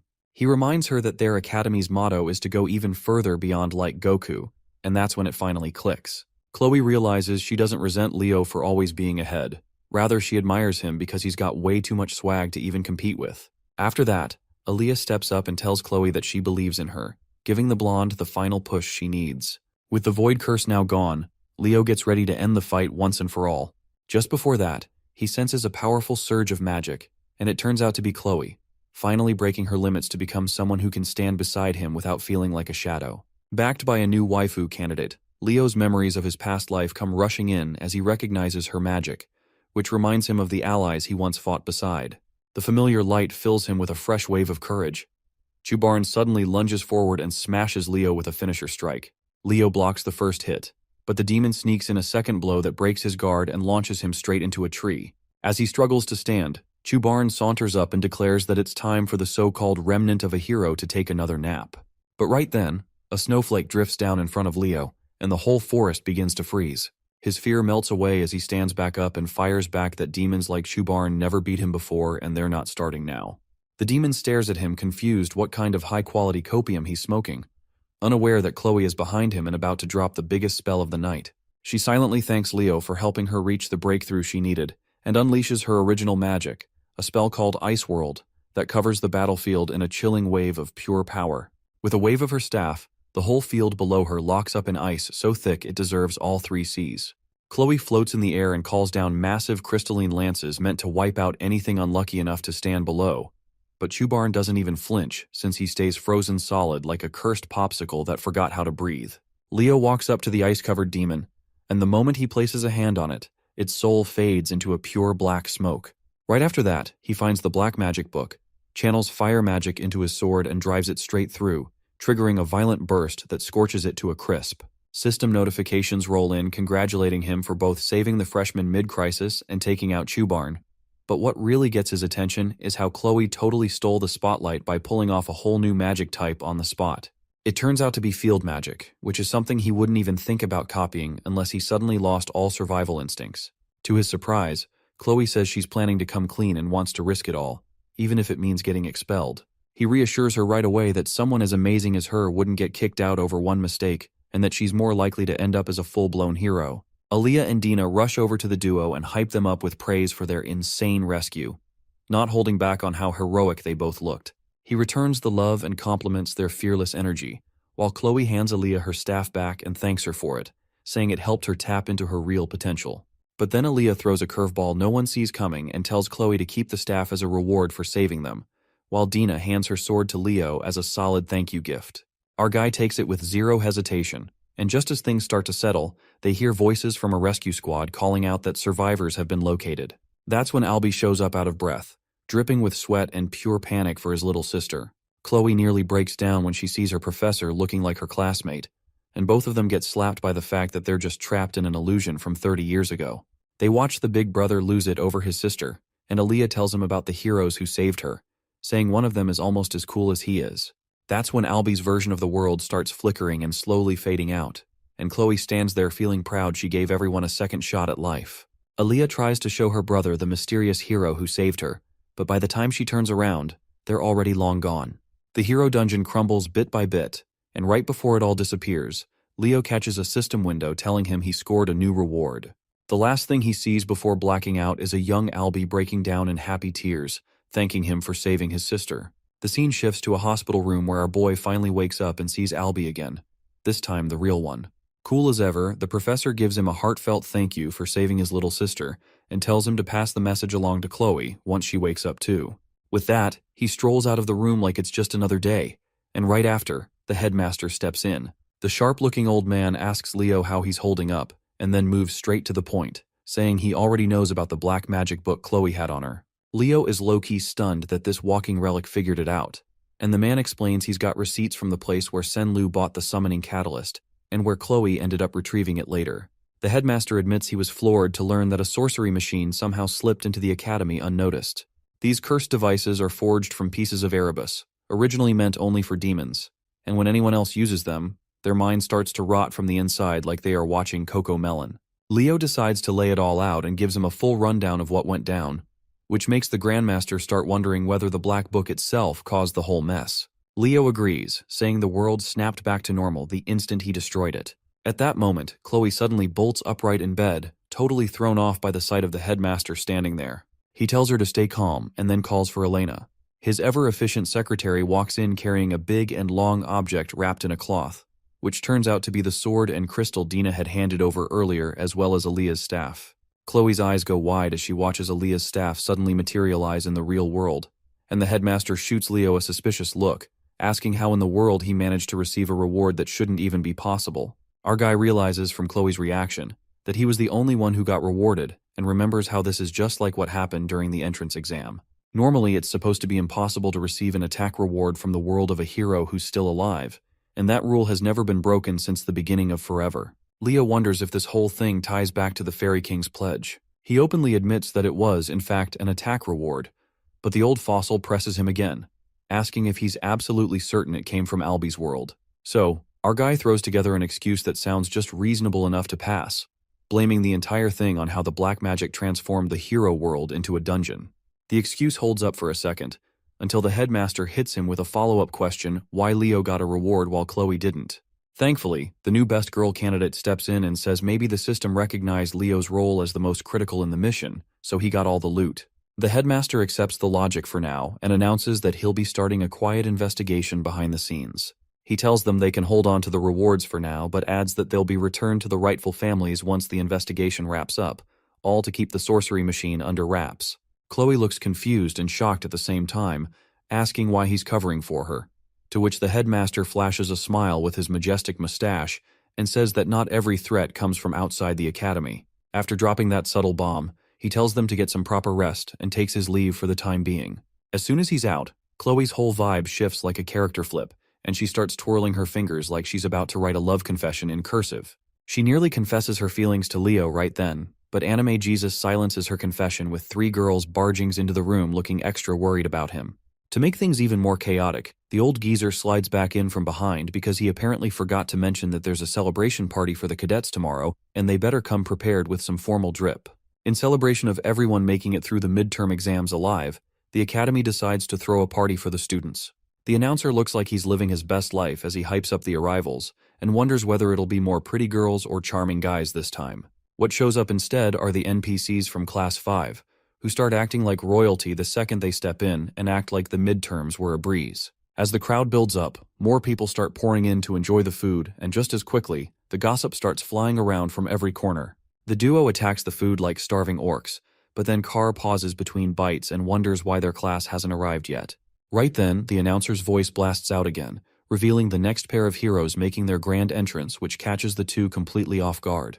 Nella and Eliana step in like they just walked off a runway, looking absolutely breathtaking in their dresses, which instantly turns the boys into drooling messes. Meanwhile, the girls waste no time roasting their suits, asking if they borrowed it from their dads. The announcer continues hyping it up and announces the Llewellyn siblings who enter looking stupendously sharp in formal wear, while the crowd loses it completely. Carr points out how quickly they're surrounded while Eliana shrugs that it's no surprise given their celebrity status. The announcer cuts in again to tease a couple making their entrance next, as Celia and Leo walk in side by side, giving off strong power couple vibes. Celia looks visibly stiff about walking in together, while the class rep flashes everyone a playboy smile bright enough to cause blindness. Nella jumps up in surprise, and Carr and Eliana can't help but cheer for their dashing class rep. The mic somehow ends up in the hands of the spirit-possessed girl again, who excitedly asks the crowd how they're enjoying the party. Carr immediately turns pale seeing her again, though thankfully some students yell out that they're having fun, which keeps her from snapping. She stays surprisingly calm and says she's glad to hear that, but then casually drops a bombshell announcement that she's about to reveal the midterm exam results right now. The energy in the hall dies instantly, and Carr mutters that dinner's officially ruined now. The girl says she expected that reaction, and explains that the faculty decided only to announce the top 3 students from each major tonight, while everyone else will get their results through their homeroom teachers tomorrow. The students seem relieved and cheer a bit when she adds that professors from each major will be the ones making the announcements. Ayin steps up to the stage next, and Eliana quietly comments that he's looking especially dashing tonight. The sword professor wastes no time as he praises everyone's effort and begins listing the top names in the night major. A hologram appears showing Celia at the top, followed by Duran and Chen. Celia looks puzzled, clearly expecting Leo to be at the top, and Leo seems to notice it too. The professor from the magic major comes up next and announces Abad, Chelsea, and Emio as the top 3. Chelsea looks uneasy now that Leo's name still hasn't shown up, but Leo reassures her that stuff like this happens, and she shouldn't worry about it too much. Carr adds that it's odd Leo's name hasn't appeared even once, and notices that Chloe's name is also missing. Chloe tenses for a second but then manages to smile it off. The professor recalls that although she had to fail Chloe for using a spellbook, her passion and skill as a magician were seriously impressive. Sejin is also of the same opinion and stands up like a proud father, but Herod smirks and tells him to sit down, while Celia quietly comforts Chloe. Then the real star of the evening, Yura takes the stage to announce the results of the summoning major, and the simps immediately yell out to be her summon pet. She starts calling out the names, and once again, Leo's name is missing from the list. Celia starts getting a little worried, while others also begin to whisper about how strange it is that he hasn't ranked once. The mic ends up back in the hands of the same chaotic girl who asks if everyone's still having fun, and immediately announces that it's now time to reveal the top scorer who will represent the academy next year. Letting the tension simmer for dramatic effect, she finally announces the name Leo Plav, which sends his classmates into a full celebration mode as they hype him up. The applause is short-lived though, as a student suddenly speaks up with an objection. Emio questions how Leo could possibly be the top scorer when he didn't even rank in any of the majors, saying the whole thing seems suspicious. Leo admits that he's just as surprised and turns to the announcer, who now starts fumbling over her words, trying to piece together some sort of justification. Then she snaps as her other personality kicks in and takes over and starts yelling at the students with insults that would get anyone expelled under normal conditions. She growls that she's only going to explain this once, so they better listen carefully and stop yapping. Herod watches amused and wonders if she's being possessed again, and Sejin nods in agreement that he finds this entertaining too. She launches into a rant explaining that students who have dual majors don't count in specific major rankings because their stats are spread between classes. She uses an example saying that a magical knight has a weaker aura than a pure knight and weaker magic than a true magician, but the combined strength is still far more powerful than either alone. She adds that Leo's joint practical exam scores were higher than anyone else's, though Emio still mutters something under his breath about the others having better theoretical marks. She roasts him mercilessly and reveals that Leo completed the mission in the hero's world, going so far as to exterminate Shubarn, which leaves everyone stunned into silence. Meanwhile, Leo tries his best to act chill and keeps aura farming like it's nothing. The other students just look at Leo in stunned silence, while Eliana and Carr both blurt out how in the world he managed to clear that dungeon with only one other person. Leo stays perfectly composed and does not even bother to respond as the announcer girl slips back into her awkward personality and begins stuttering again, though Sejin casually mentions that her part's done now anyway. She ends her speech by telling everyone to enjoy the party, which immediately shifts the mood as gossip fills the room. Yura takes a break from her meal and turns to Len, asking what the rankings would have looked like if dual class students had been included in the major scores. Len answers without hesitation that the entire result board would have seen a massive shakeup. He calmly states that everyone's ranks would have dropped by 1, and when Yura asks if that means Leo placed first, the magic professor confirms that it was indeed our boy. Yura is visibly surprised and states that it would have been the same for the summoning major, while Ain also confirms that it applies to his department as well. Yura tries to wrap her head around it, though Ain mentions that Leo's all-class goals suddenly seem far more realistic now. Len cuts in again and declares that regardless of all this, Leo's future path will definitely be sorcery. Yura doesn't take that quietly and insists that she wants Leo in the summoning major instead. Meanwhile, the Glacial Knight listens to their yapping and calmly declares that Leo seems like a natural-born swordsman, making them yell out profanities, while the assistant professors exchange a very concerned glance in the background. The next morning, Carr is completely wiped out from overdrinking, and Chelsea mentions that she's never seen anyone chug 2 whole liters of orange juice before. Professor Herod walks into the classroom and tells everyone to quiet down. He brings up a world map and announces the destination for their upcoming class trip, revealing that they're heading to the land of the elves. The students instantly light up, knowing that this trip lets them choose where they want to go, and they start fantasizing about various destinations. But Herod quickly points to the map and announces they're going to El Salbekia, which instantly crushes all their enthusiasm. The place is infamously cold, so it is no surprise that everyone starts complaining. He shuts them down by revealing that the decision was made by the class rep, which catches everyone completely off guard. However, Leo wears his most innocent face while Carr turns to him and demands to know why he picked such a hostile location. Leo simply tells them to quit whining and start packing already, so they better buy their supplies quickly. Eliana dramatically sobs and declares she's buying gloves, while Chelsea is just excited to try out all her winter coats. Meanwhile, Leo dives into deep thought and recalls that while people believe El Salbekia is nothing special, it's actually the hidden home of the fairies. He gets a bit nostalgic as he wonders how Silrod has been doing all this time. When they arrive in the city, Leo tells Nella he'll take care of getting the food and equipment while she should handle the potions. After a bit of intense bargaining, he finally scores a solid deal and sets off with the supplies. Leo is completely worn out from the errands, but just then he snaps to attention when he senses something off in a nearby alleyway. He realizes this is the 13th block and heads toward a specific building, recognizing it as the same place where Sen Lu and Chloe had bought their sorcery machines. Dropping his bag, Leo steps inside and finds the shop completely empty, aside from one cute little teddy bear sitting awkwardly in the middle of the floor. Nothing seems out of the ordinary, which makes sense if the investigation team already swept the place. But something feels off. His mind catches up a moment later as he realizes that the teddy bear shouldn't be there at all because Lumern should have collected everything, and the shop had been sealed. He immediately goes to slash it, but the bear suddenly spins midair and spits out some black goo that Leo instantly recognizes as a demonic entity. This one isn't a standard demon either, as it's dripping with high-level curses and foul energy. As the twisted lump of darkness begins solidifying into a form, it tries to speak. Leo narrows his eyes as the voice seems oddly familiar.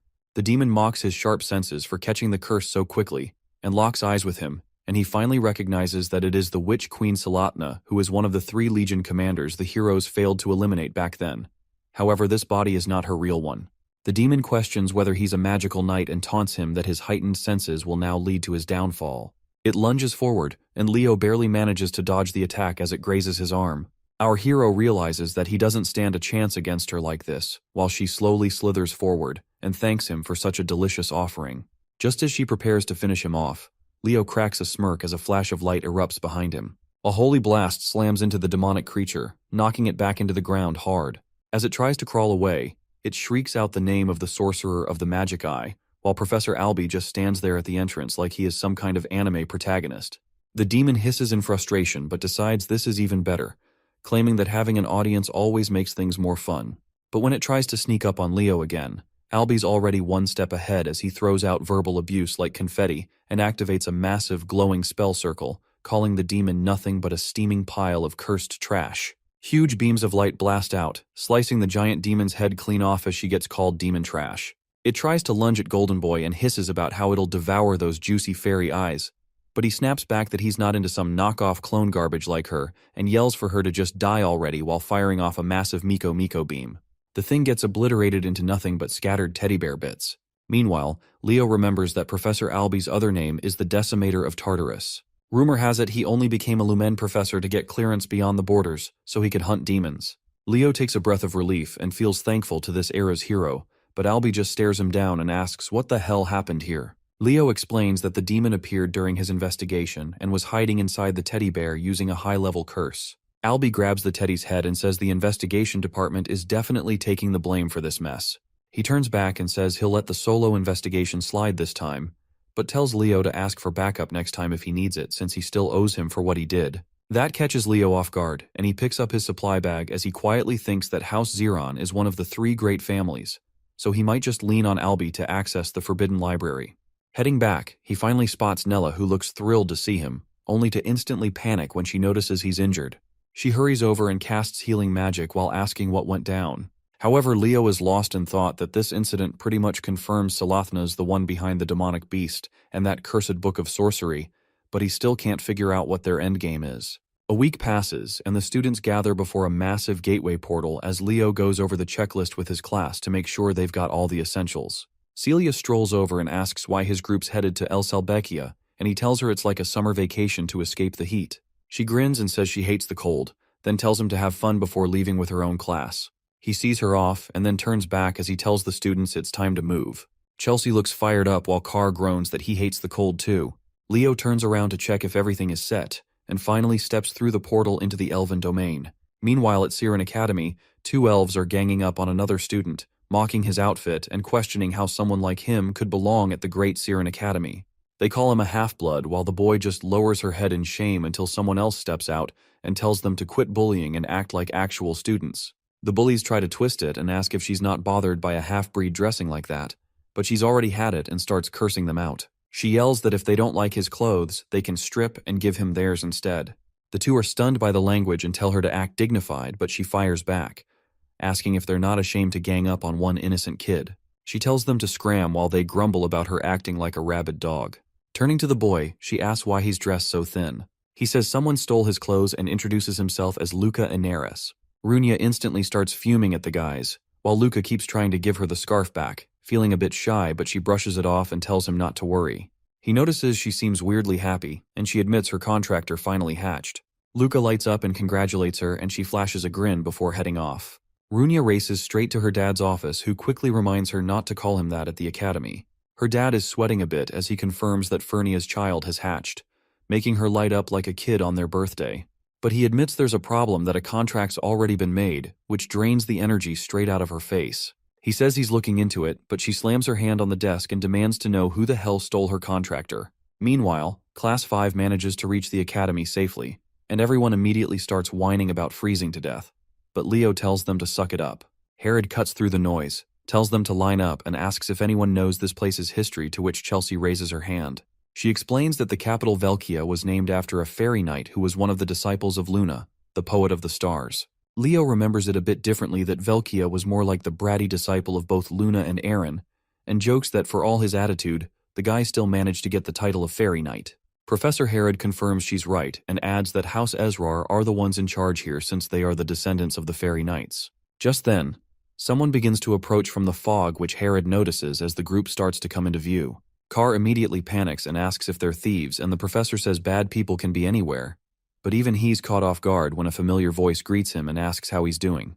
A squad of elves finally steps out of the fog, led by a sharp-looking one with white hair, and the girls start fangirling like they've just seen a celebrity. The white-haired elf steps forward and says he's been expecting them. He turns out to be none other than Lune Ezrar, chair-member of the council. Herod nods and remarks that he's just the same as ever while the girls practically melt, claiming they've finally met their future soulmate as the thirst levels are hitting the roof. Leo interrupts their happy moment and asks if age really doesn't matter to them. Eliana starts nudging him and asks if he's jealous, but he stays cool, pointing out that elves live long and barely age. He then flips it on her and asks how old she thinks Lune actually is. The 2 adults catch the chatter and comment that this batch is a lively one, unlike the previous groups who were a lot more disciplined. Herod just excuses them as first years having some fun. Eliana steps up and boldly asks Lune his name and age, and he apologizes for the late intro and says his name while dropping the bomb that he's 97. Eliana's fantasy crumbles instantly, and Carr casually shoves the frozen girl aside and asks if he's maybe their trip guide. Loon extends a hand and states that he's the council's chair member. Carr awkwardly shakes it, while he is dying inside as Professor Herod mutters that they'll need to talk later. A while later, they find themselves in a dusty old place, and right on cue, a mouse scurries by. The students freak out and demand to know if they're seriously staying in this dump. Leo shrugs and offers them a backup spot to crash, and Eliana immediately starts buttering him up as their respected class leader. Leo offers them the tent he set up outside, but Carr suddenly changes his mind and announces they've got a lot of unpacking to do. After cleaning the place up a little, some boys sneak toward the stairs as Carr gets that mischievous grin and says the best part of school trips is sneaking peeks at the girls. But at the top, they freeze because Chelsea's already standing there, looking beyond pissed. She doesn't waste a second and launches a gust of wind magic that blows them off their feet as they scream for mercy. Leo watches in amusement and says it seems like everyone's enjoying the trip and figures he might look around too. Before he gets far, a voice refers to him as Lord Leo as he turns around to an elf in uniform who informs him that the head of the house wants to speak with him. Moments later, Leo steps into Loon's office, and the chair member barely glances up from the mountain of paperwork and tells him to come in. He apologizes for the wait and asks if he can hold on a bit longer, but instead, Leo asks if he can look around as the office seems to have some interesting stuff, which Loon is more than happy to let him. Leo walks over to the weapons mounted on the wall and notes they look pretty old. His eyes narrow when he spots one in particular, Urquint, as that name instantly draws a reaction. Loon looks surprised and asks how Leo could possibly know about it, since its history is only passed down to the heads of House Ezrar. Leo starts sweating but plays it off by saying he read about it in the ancient library of Lumerne, which Loon eats up without question. As Leo touches the blade, he senses the infusion of stellar mana, but quickly realizes it's not the original and is just a copy. His thoughts drift into a flashback from his past life as hero Kyle. His companions had been hyping up a new weapon back then, and Luna proudly showed it off to Kyle as she asked his opinion, but roasted her instead that she looked like a goblin thief, which set her off instantly. The real Urquint had originally belonged to Luna, but was later handed down to her student Berkia. However, it was lost before the expedition to Tartarus. Loon comes up behind him and explains that Urquint was retrieved by his ancestor who conquered Berkia's hero world. But weapons from hero worlds can't be used by anyone except their original conqueror.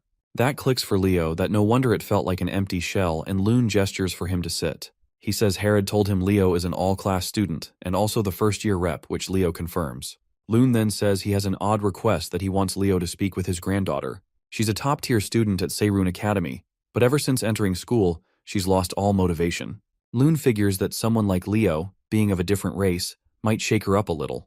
Leo walks up to her room, questioning if it was really okay for Loon to hand him the key, but he still knocks and enters, only to be met with what he calls the mother of all messes. He coughs and comments that the room's dusty as hell, then starts noticing the posters and figures that she must be a fan of the great heroes. He's seen kids collect this stuff before, but this is next-level obsession. He spots a uniform hanging up and guesses it belongs to Seirun Academy, but just then, the girl walks out and assumes it's her grandfather in the room. She starts ranting about how it's not okay to barge into a grown girl's room, only to freeze in pure shock when she sees Leo standing there instead. Her face turns bright red as she screams that there's a human in her room and immediately dives under the covers. Leo introduces himself and says her grandfather wanted him to meet her, but she stays silent, wrapped like a burrito in her blanket. Not getting a response, Leo casually picks up a book and comments that she's collected almost as many on Hero Kyle as he has, and he's curious how the elves portray him. As he flips through the pages, he's genuinely impressed by how neatly she's organized the notes and praises her for understanding Kyle's achievements so well. Finally, she peeks her head out and asks softly if he likes Hero Kyle too. She asks him about the Battle of Darnos, and he explains it was where Taberka was defeated and was the first battle where the heroes fought side by side. Her eyes light up as she quickly follows up, asking if he knows where Commander Zerga's forces were crushed, to which he answers without pause that it was Edvilik. She nearly bounces with excitement as she is impressed that he knows what most people overlook about the great heroes. In her eyes, Leo suddenly shines like a knight in armor, and she looks down shyly as she introduces herself as Aaron and asks if her nerdy rambling scared him off. But Leo reassures her and says that the great heroes would be thrilled to know someone out there is still enjoying their stories. She continues on that she believes Kyle is an undocumented fifth hero. Leo agrees and says he believes Kyle's a true hero too, and even plans to join a club that researches his legacy. That perks her up until the mention of school sinks in and her mood dips again. Leo notices her quiet and reserved nature and gently asks why she doesn't want to go back. She admits she doesn't think she belongs in a place like Seirin Academy, as everyone there is aiming to become a hero, and someone like her with a weak heart doesn't deserve to stand among them. Leo notices that her uniform is well maintained and figures out that deep down she still wants to go. He tells her he's not the only human around here, and that his classmates would probably love to meet her and hear her thoughts. She's surprised, but he adds that other schools that train heroes from different races also exist. He tells her with a smile that if she's curious, she should come see for herself, and with that, he takes his leave. As soon as he steps outside, Loon is waiting with starry eyes, and the sudden appearance startles Leo. But Loon leans in and excitedly whispers if he was really talking to Aaron this whole time. He wipes a dramatic tear, overwhelmed that Aaron managed to hold a full conversation for once, and now wants to reward him with a magic item. Leo agrees, since it would be rude to reject a gift, and Loon leads him to the treasury, telling him to choose anything he likes. Nothing really jumps out at first, but then Leo spots something odd. He picks it up, and Loon casually says it's just a jewel imbued with fairy power, though he thinks of it more as decorative. Leo simply says it's fine and that he wants this one, to which Loon agrees happily. However, our boy realizes that he's certain the fairy inside isn't carved and is alive. Later, Class 5 stands in the hall as Professor Harrod explains their new schedule. Starting tomorrow, they're waking up at 6 for personal training, followed by mission practice in the afternoon. Eliana tries to object and points out they already train non-stop back at school, but Harrod shuts it down that this trip isn't a vacation. Instead, it is meant to sharpen their weak points. Then he casually drops the bomb that this entire schedule was planned by their own class rep, and instantly, everyone glares at Leo with looks of pure betrayal. But Leo beams and says this place is perfect for combat training, to which Eliana gaslights herself into believing he must have noble intentions. Harrod wraps up the meeting, telling them to enjoy this final day because it'll be their last bit of free time. Later that night, Leo sits in his room studying the jewel and comes to the conclusion that it contains the Fairy King's magic. This makes it understandable why Loon regarded it as just a decoration, as after all, the Fairy King's contractor vanished after the Age of Calamity, and no one has used that magic since. But Leo knows it well that this is Silrod's power. He pours his own magic into the jewel, which causes it to glow. It's finally time to activate the pledge of the Fairy King he received before, and with that the jewel starts to crack and open up. A small voice stirs, asking if Father has broken the seal at last. But when the fairy spots Leo, confusion takes over as he demands to know why a random human is standing there, to which Leo simply asks who he's supposed to be. The fairy gets offended and declares that he's Kirin, the firstborn of the Fairy King Silrod. He starts ranting like royalty, but Leo calmly preps his fingers and tight as Kirin smugly says his name. Leo flicks him on the forehead. Kirin freezes as he tries to process this human's audacity. But Leo's expression shifts, and he says that even Silrod treated him with respect, making him wonder who the hell this brat thinks he is. Kirin gets enraged and starts hurling racial slurs, but as he keeps going, Leo keeps flicking his head one after another like an angry mother. Eventually, Kirin summons some manners and stares at Leo in awe, realizing that he must be the pledged one his father spoke of. Leo leans in and warns him again that if he's got a problem he should speak up, but Kirin backs down, deciding that a pledge with a human might not be so bad. Leo pats his head, casually noting that for Silrod to take all 6 of Kirin's wings, the kid must have been a royal pain. Kirin's surprised Leo knows that, but before he can say more, Leo tells him to go summon Silrod already.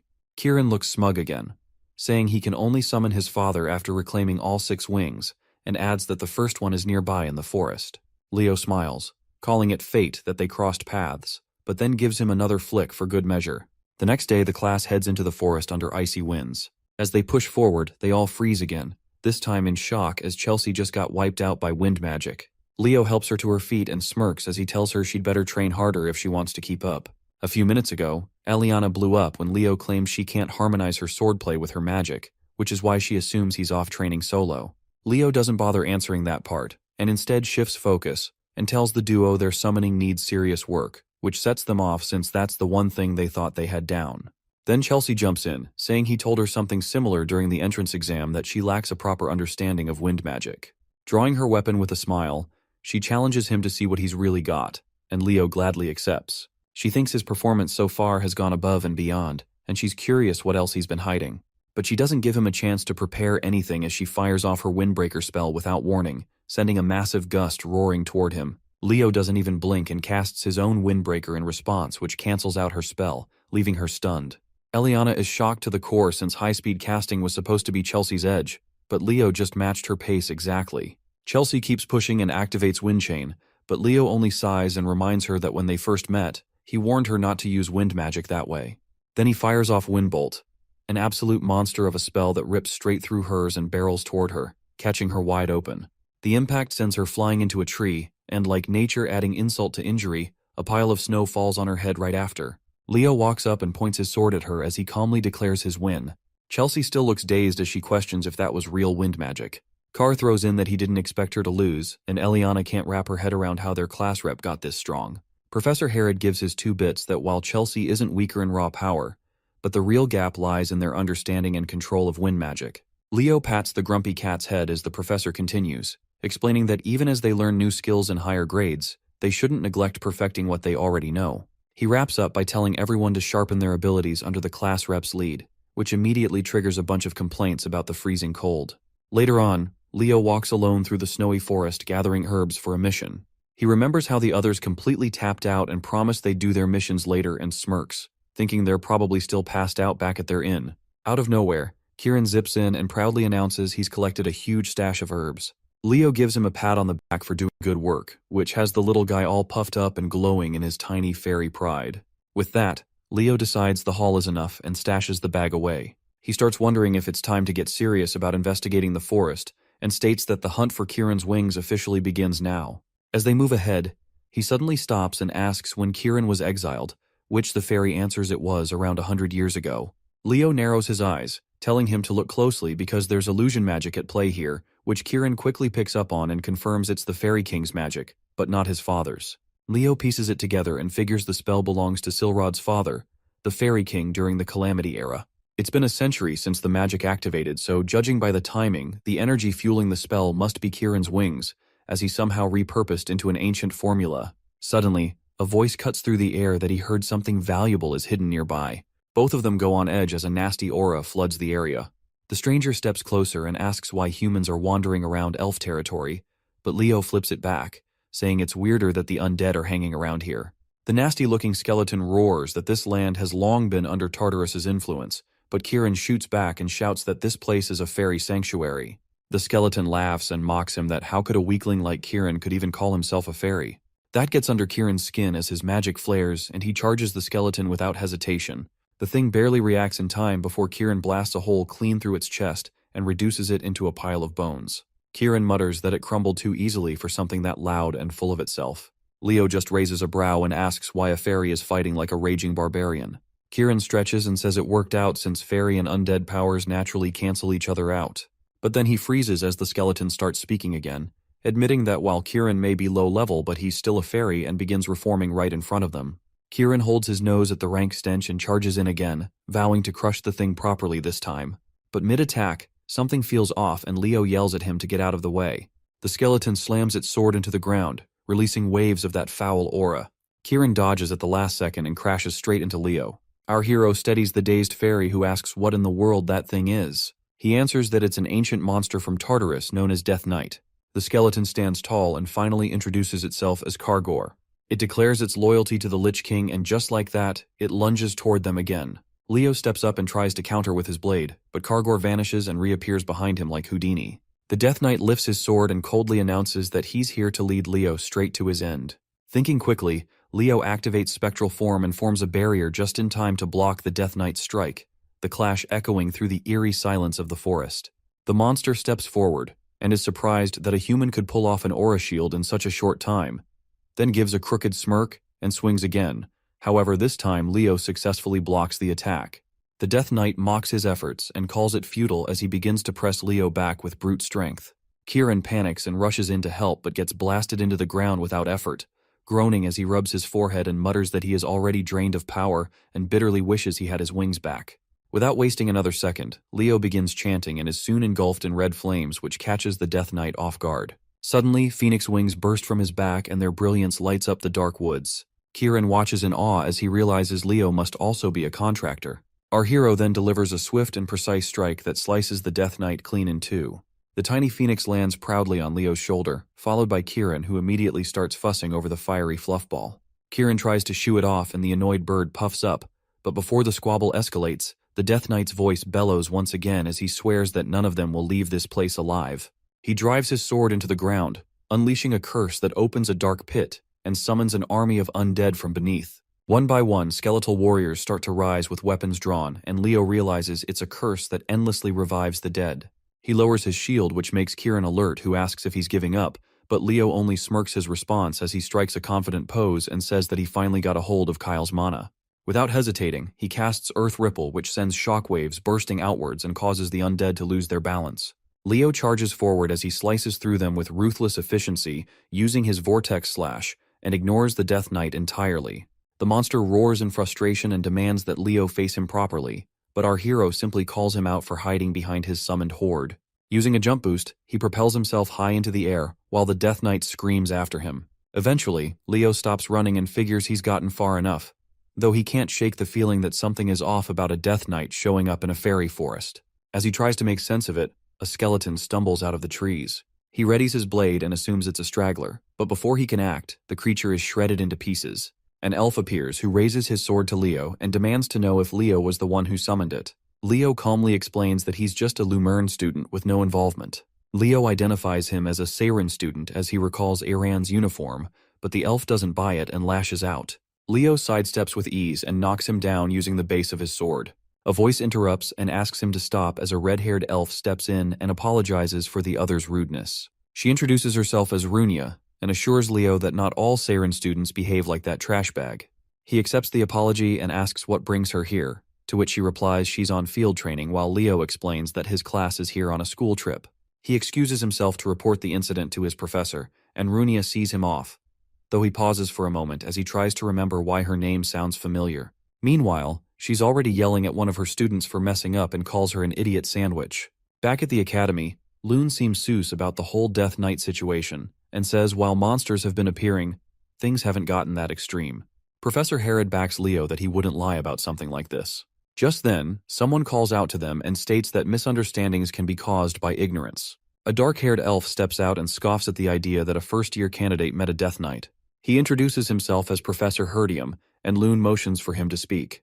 Herdium goes on to suggest Leo likely mistook a skeleton knight for a Death Knight since the real thing would have killed him instantly. He questions if Herod genuinely believes such a story, but Herod firmly replies that he does because Leo is the all-class representative. That surprises Herdium, who now considers that Leo might be worth keeping an eye on if he can really change the way Seiren students see things. He then asks Leo if he's skilled in magic as well, and proposes a joint class between Lumern and Seiren. Sometime later, all the students are enjoying themselves at a party, while Carr wonders how grand this event is, but Chelsea adds that it makes sense since the Emperor himself is hosting it. Eliana and Nella buzz with excitement at the thought of experiencing Seiren's teaching firsthand, though Leo remains a bit sus, and figures Herdium is the type who only believes what he sees with his own eyes. His thoughts are interrupted when Runia shows up again and asks if he wants to dance.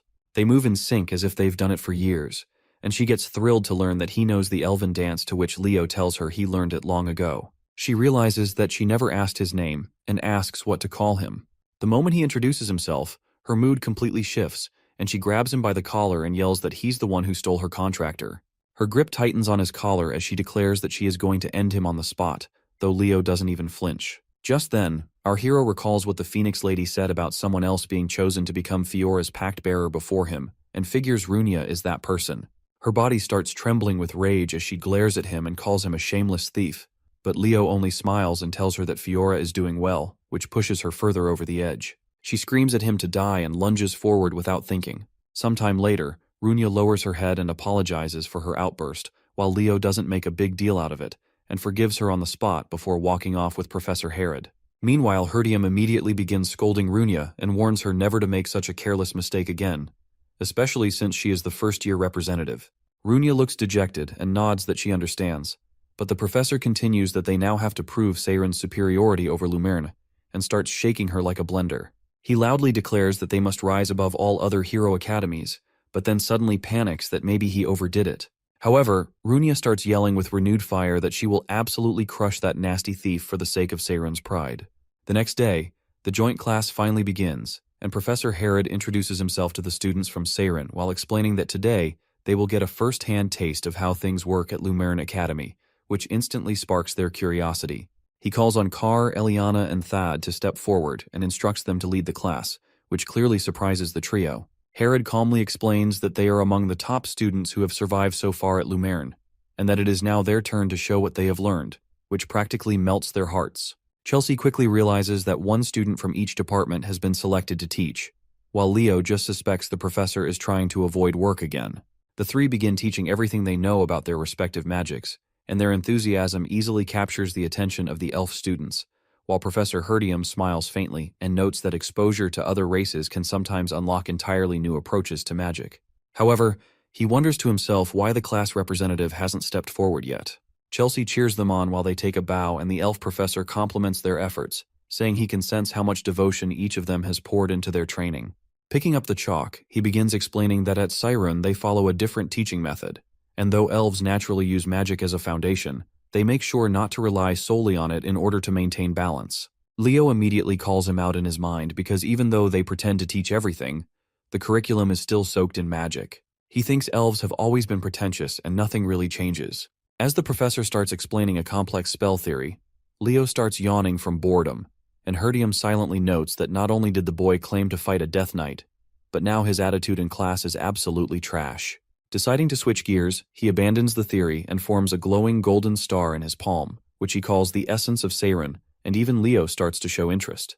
He continues explaining that elves are a race born from magic, and then sends the star into the air, where it explodes into countless smaller stars that scatter toward the students, who react with wonder. Chelsea's eyes sparkle as she yells out that this must be the star magic, which is an original spell system developed by elves.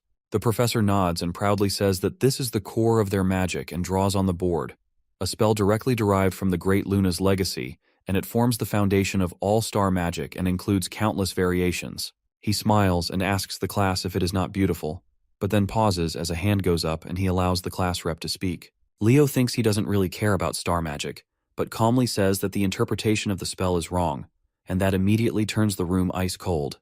The professor nearly bursts a vein while Leo explains that the magic simply will not activate. Everyone stares like he just kicked a sacred relic, and the professor tries to recover by saying it's obvious that it won't, since the spell is incomplete. He explains that their ancestors deciphered the progenitor's records and managed to restore the spell to its current version over time. Leo quickly pieces it together that this is one of Luna's lost spells and figures that most people wouldn't know, because Luna originally created this magic just for Kyle when she developed the star magic system. The professor doesn't take the comment lightly and throws down a challenge, asking Leo to demonstrate where their interpretation went wrong.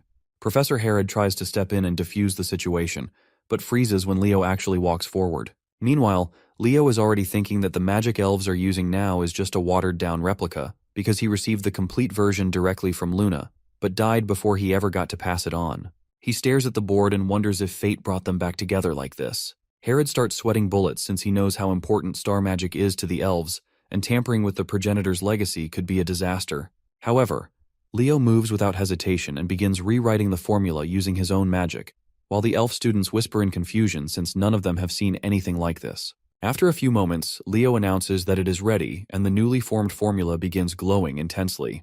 The professor stares at the magical pattern with teary eyes, softly asking what kind of spell this is, and if Leo has used it before. Leo is suddenly pulled into a flashback as he stands on the edge of a cliff, where Luna calls out to him and proudly says that she has completed the magic. She smiles warmly and tells Kyle that she will now teach him this spell, which can make flowers bloom as he stands there holding a golden glowing flower in his hands. Leo repeats the magic Luna once taught and releases a wave of glowing flowers across the lecture hall, instantly lighting up the room as the students grow even more excited. Eliana turns to Nella and wonders if the class rep just pulled off something wild again, and Nella nods without saying a word. What grabs Runia even more is the professor's stunned reaction, and she starts to question if Leo really just cracked the founder's legacy in front of everyone. The professor drops to his knees in disbelief as he holds a golden flower in his hand, and mutters that he can't believe the magic they've all been using is just a flower-blooming spell. Leo calmly corrects him and says it's not that simple. He explains how flowers nearly vanished during the Age of Calamity, and suggests that they probably meant something important to the founder of the nebula. Back then as Kyle, he remembered once telling Luna that this kind of useless magic wouldn't help them survive battles, but she told him that flowers were beautiful, and that someday she wanted to see a world blooming with them. The professor agrees that the founder must have embedded a deeper truth in the spell, and as the flowers start fading, the students begin whispering as they try to figure out who this guy even is. Leo quietly tells the professor that he learned the magic on his own through ancient texts, and that he's a dual-class natural-born mage, but has no elf blood. Professor Herod steps in to apologize for Leo's behavior and offers to end the joint class for the day. He reasons that it's still too early to judge Leo without any official stance, but before he can finish, Professor Herdium interrupts and grabs his hands out of nowhere.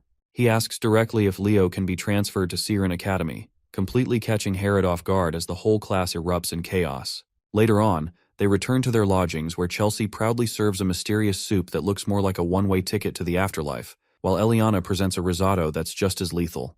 The boys immediately start weighing which dish will end them faster, but Eliana doesn't wait and force-feeds Carr a spoonful. He freezes for a second before barfing it up with no hesitation. Loon walks in and finds the whole thing hilarious, but Herod doesn't waste time and pulls Leo aside for a private talk. Loon informs him that the Grand Assembly has reached a decision regarding the Death Knight incident.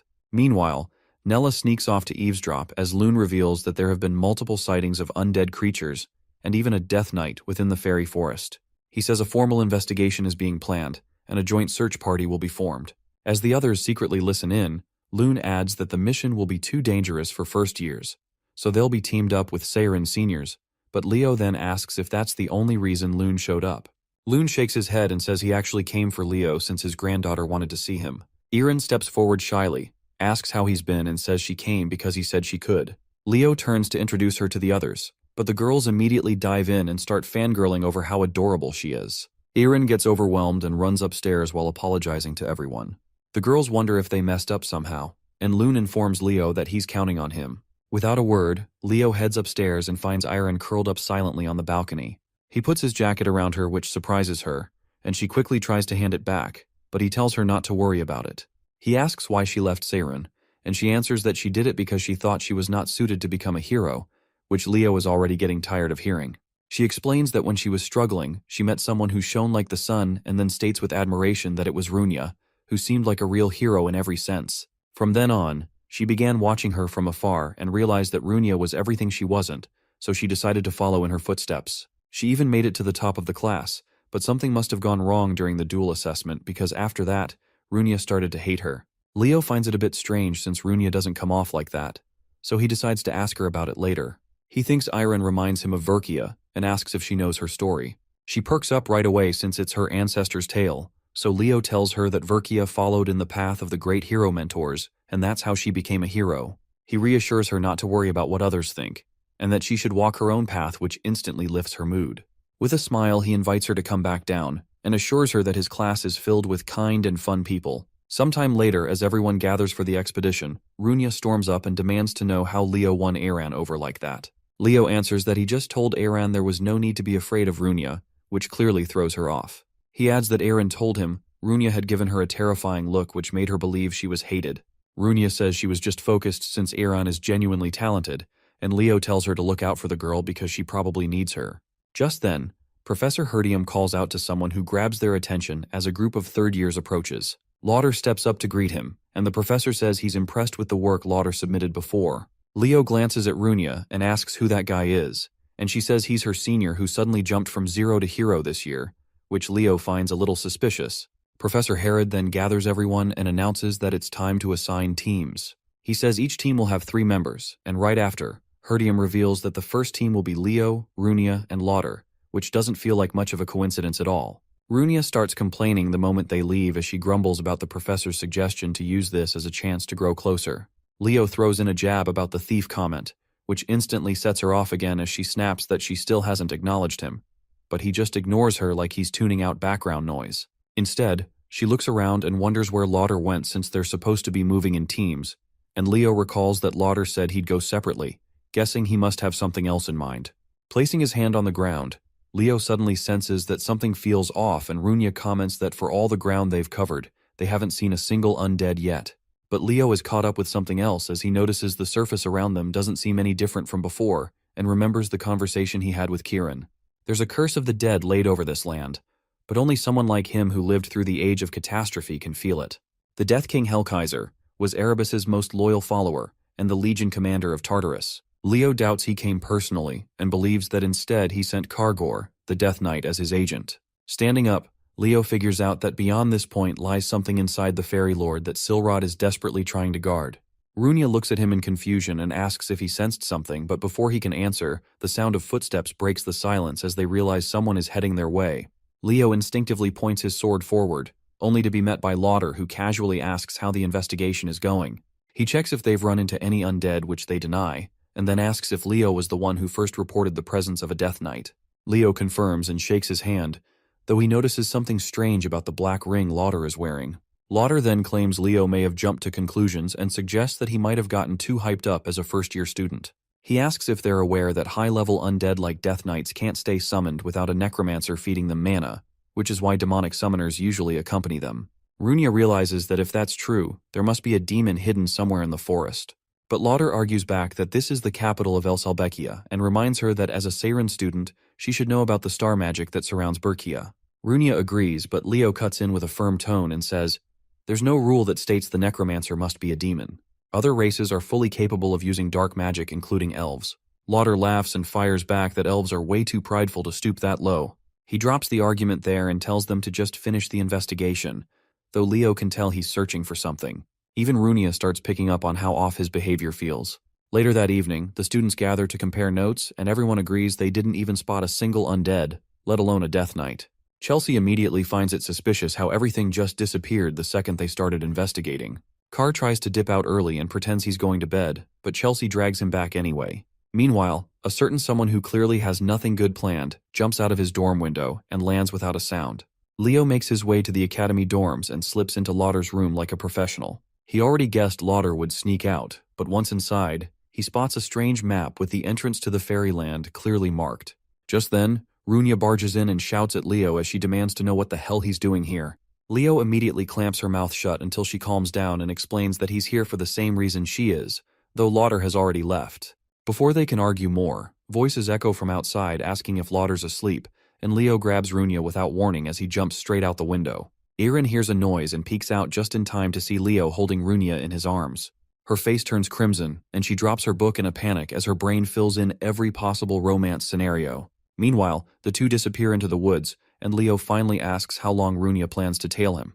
Runia demands to know if he still believes Lauder is involved, especially since he only arrived that morning and Leo saw the Death Knight days ago. Her thoughts get cut off when someone else's voice joins them as Erin turns up, who was chasing after them this entire time. Runia looks like she's about to short-circuit and asks how long she's been following them, while Leo casually admits he already knew. With a bright red face, she suddenly yells that dating is strictly forbidden between students, which catches both of them completely off guard. She nervously explains that she saw them sneak out of the dorm and starts rambling about how beautiful and cool they both are. But this is still wrong. Leo holds his head and mutters that she's got it all wrong, then asks Runia to help clear up the misunderstanding. But Runia is just as red and barely manages to stutter out that it isn't what she thinks.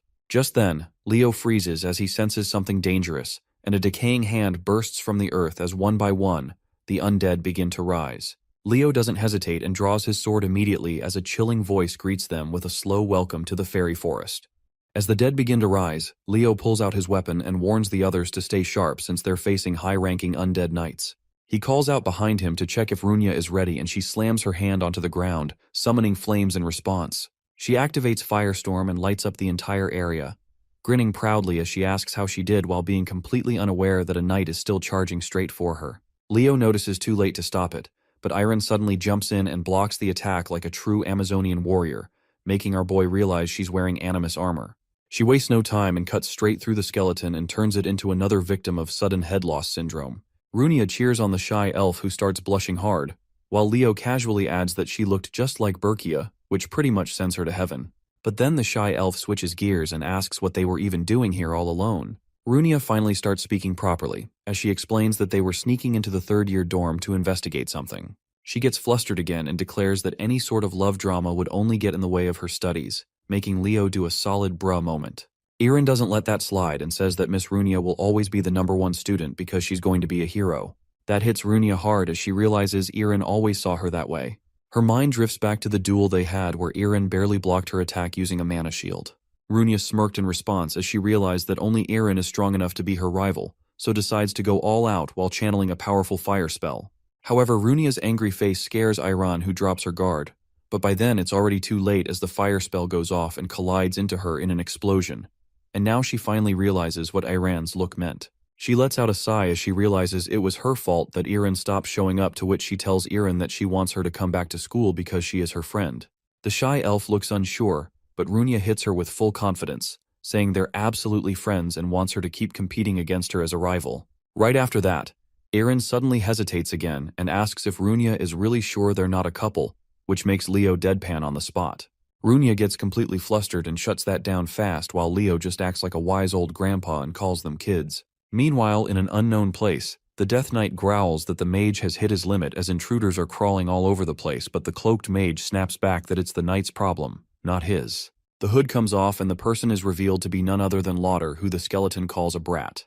Getting annoyed, the skeleton steps forward and demands to know why he's being treated like some low-tier servant, despite being a Death Knight of the Great Lich. Lauder doesn't flinch and just flashes his ring as he taunts that the Great Lich chose him instead.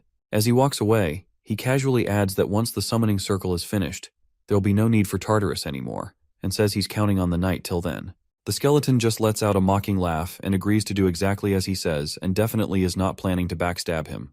Back with the hero squad, Irin says she still can't believe their senior Lauder would team up with demons, and Runia shares the same disbelief. But then Irin starts complaining that it suddenly feels colder, and even the red-haired elf begins to notice something's off, while Leo stays quiet as he picks up on something. He whips out a few magic circles like he's flipping open a phone and says they should get ready before heading any deeper. He summons his two trusty spirit beasts, and Runia instantly loses her mind when she sees the red chonk of a bird, immediately going in for the squish, while Irin asks who they are. Leo introduces Fiora and Kieran, which makes Irin even more impressed, but he quickly refocuses and says, "That's enough, and it's time to head into the forest's core." They step into the darkness, as Leo states that things are about to get rough. As soon as they enter, the trio immediately starts running and fades with the monsters, and Runia finishes things off with a fireball. But right after that, the charred corpses begin leaking dark energy, and the undead rise again, making Runia realize that there's probably a necromancer nearby. Anyways, Leo starts swinging and decimates the skeletons completely and answers that there is no summoner nearby at all, but Runia doesn't buy that. He explains that what they're seeing is a curse of the undead, which catches both of them completely off guard. Runia admits she's never heard of anything like that, but then Irin steps in, explaining that it's a curse which constantly summons undead in a region, turning the land into a place of death. Leo finishes the thought as he adds that the spell can only be cast by Tartarus's general, Hell Kaiser, the Lich King. Runia starts to panic hard after hearing that name and says they should report it to the professor right away, but just then, a sudden blast of cold smacks them like they opened a freezer door. A sinister voice welcomes the hero candidates to the land of the dead, and the Death Knight makes another appearance as he rushes in and clashes swords with Leo. It starts laughing like a lunatic while claiming there's no way out, but Leo doesn't even bother with a reply and blocks the attack with zero effort.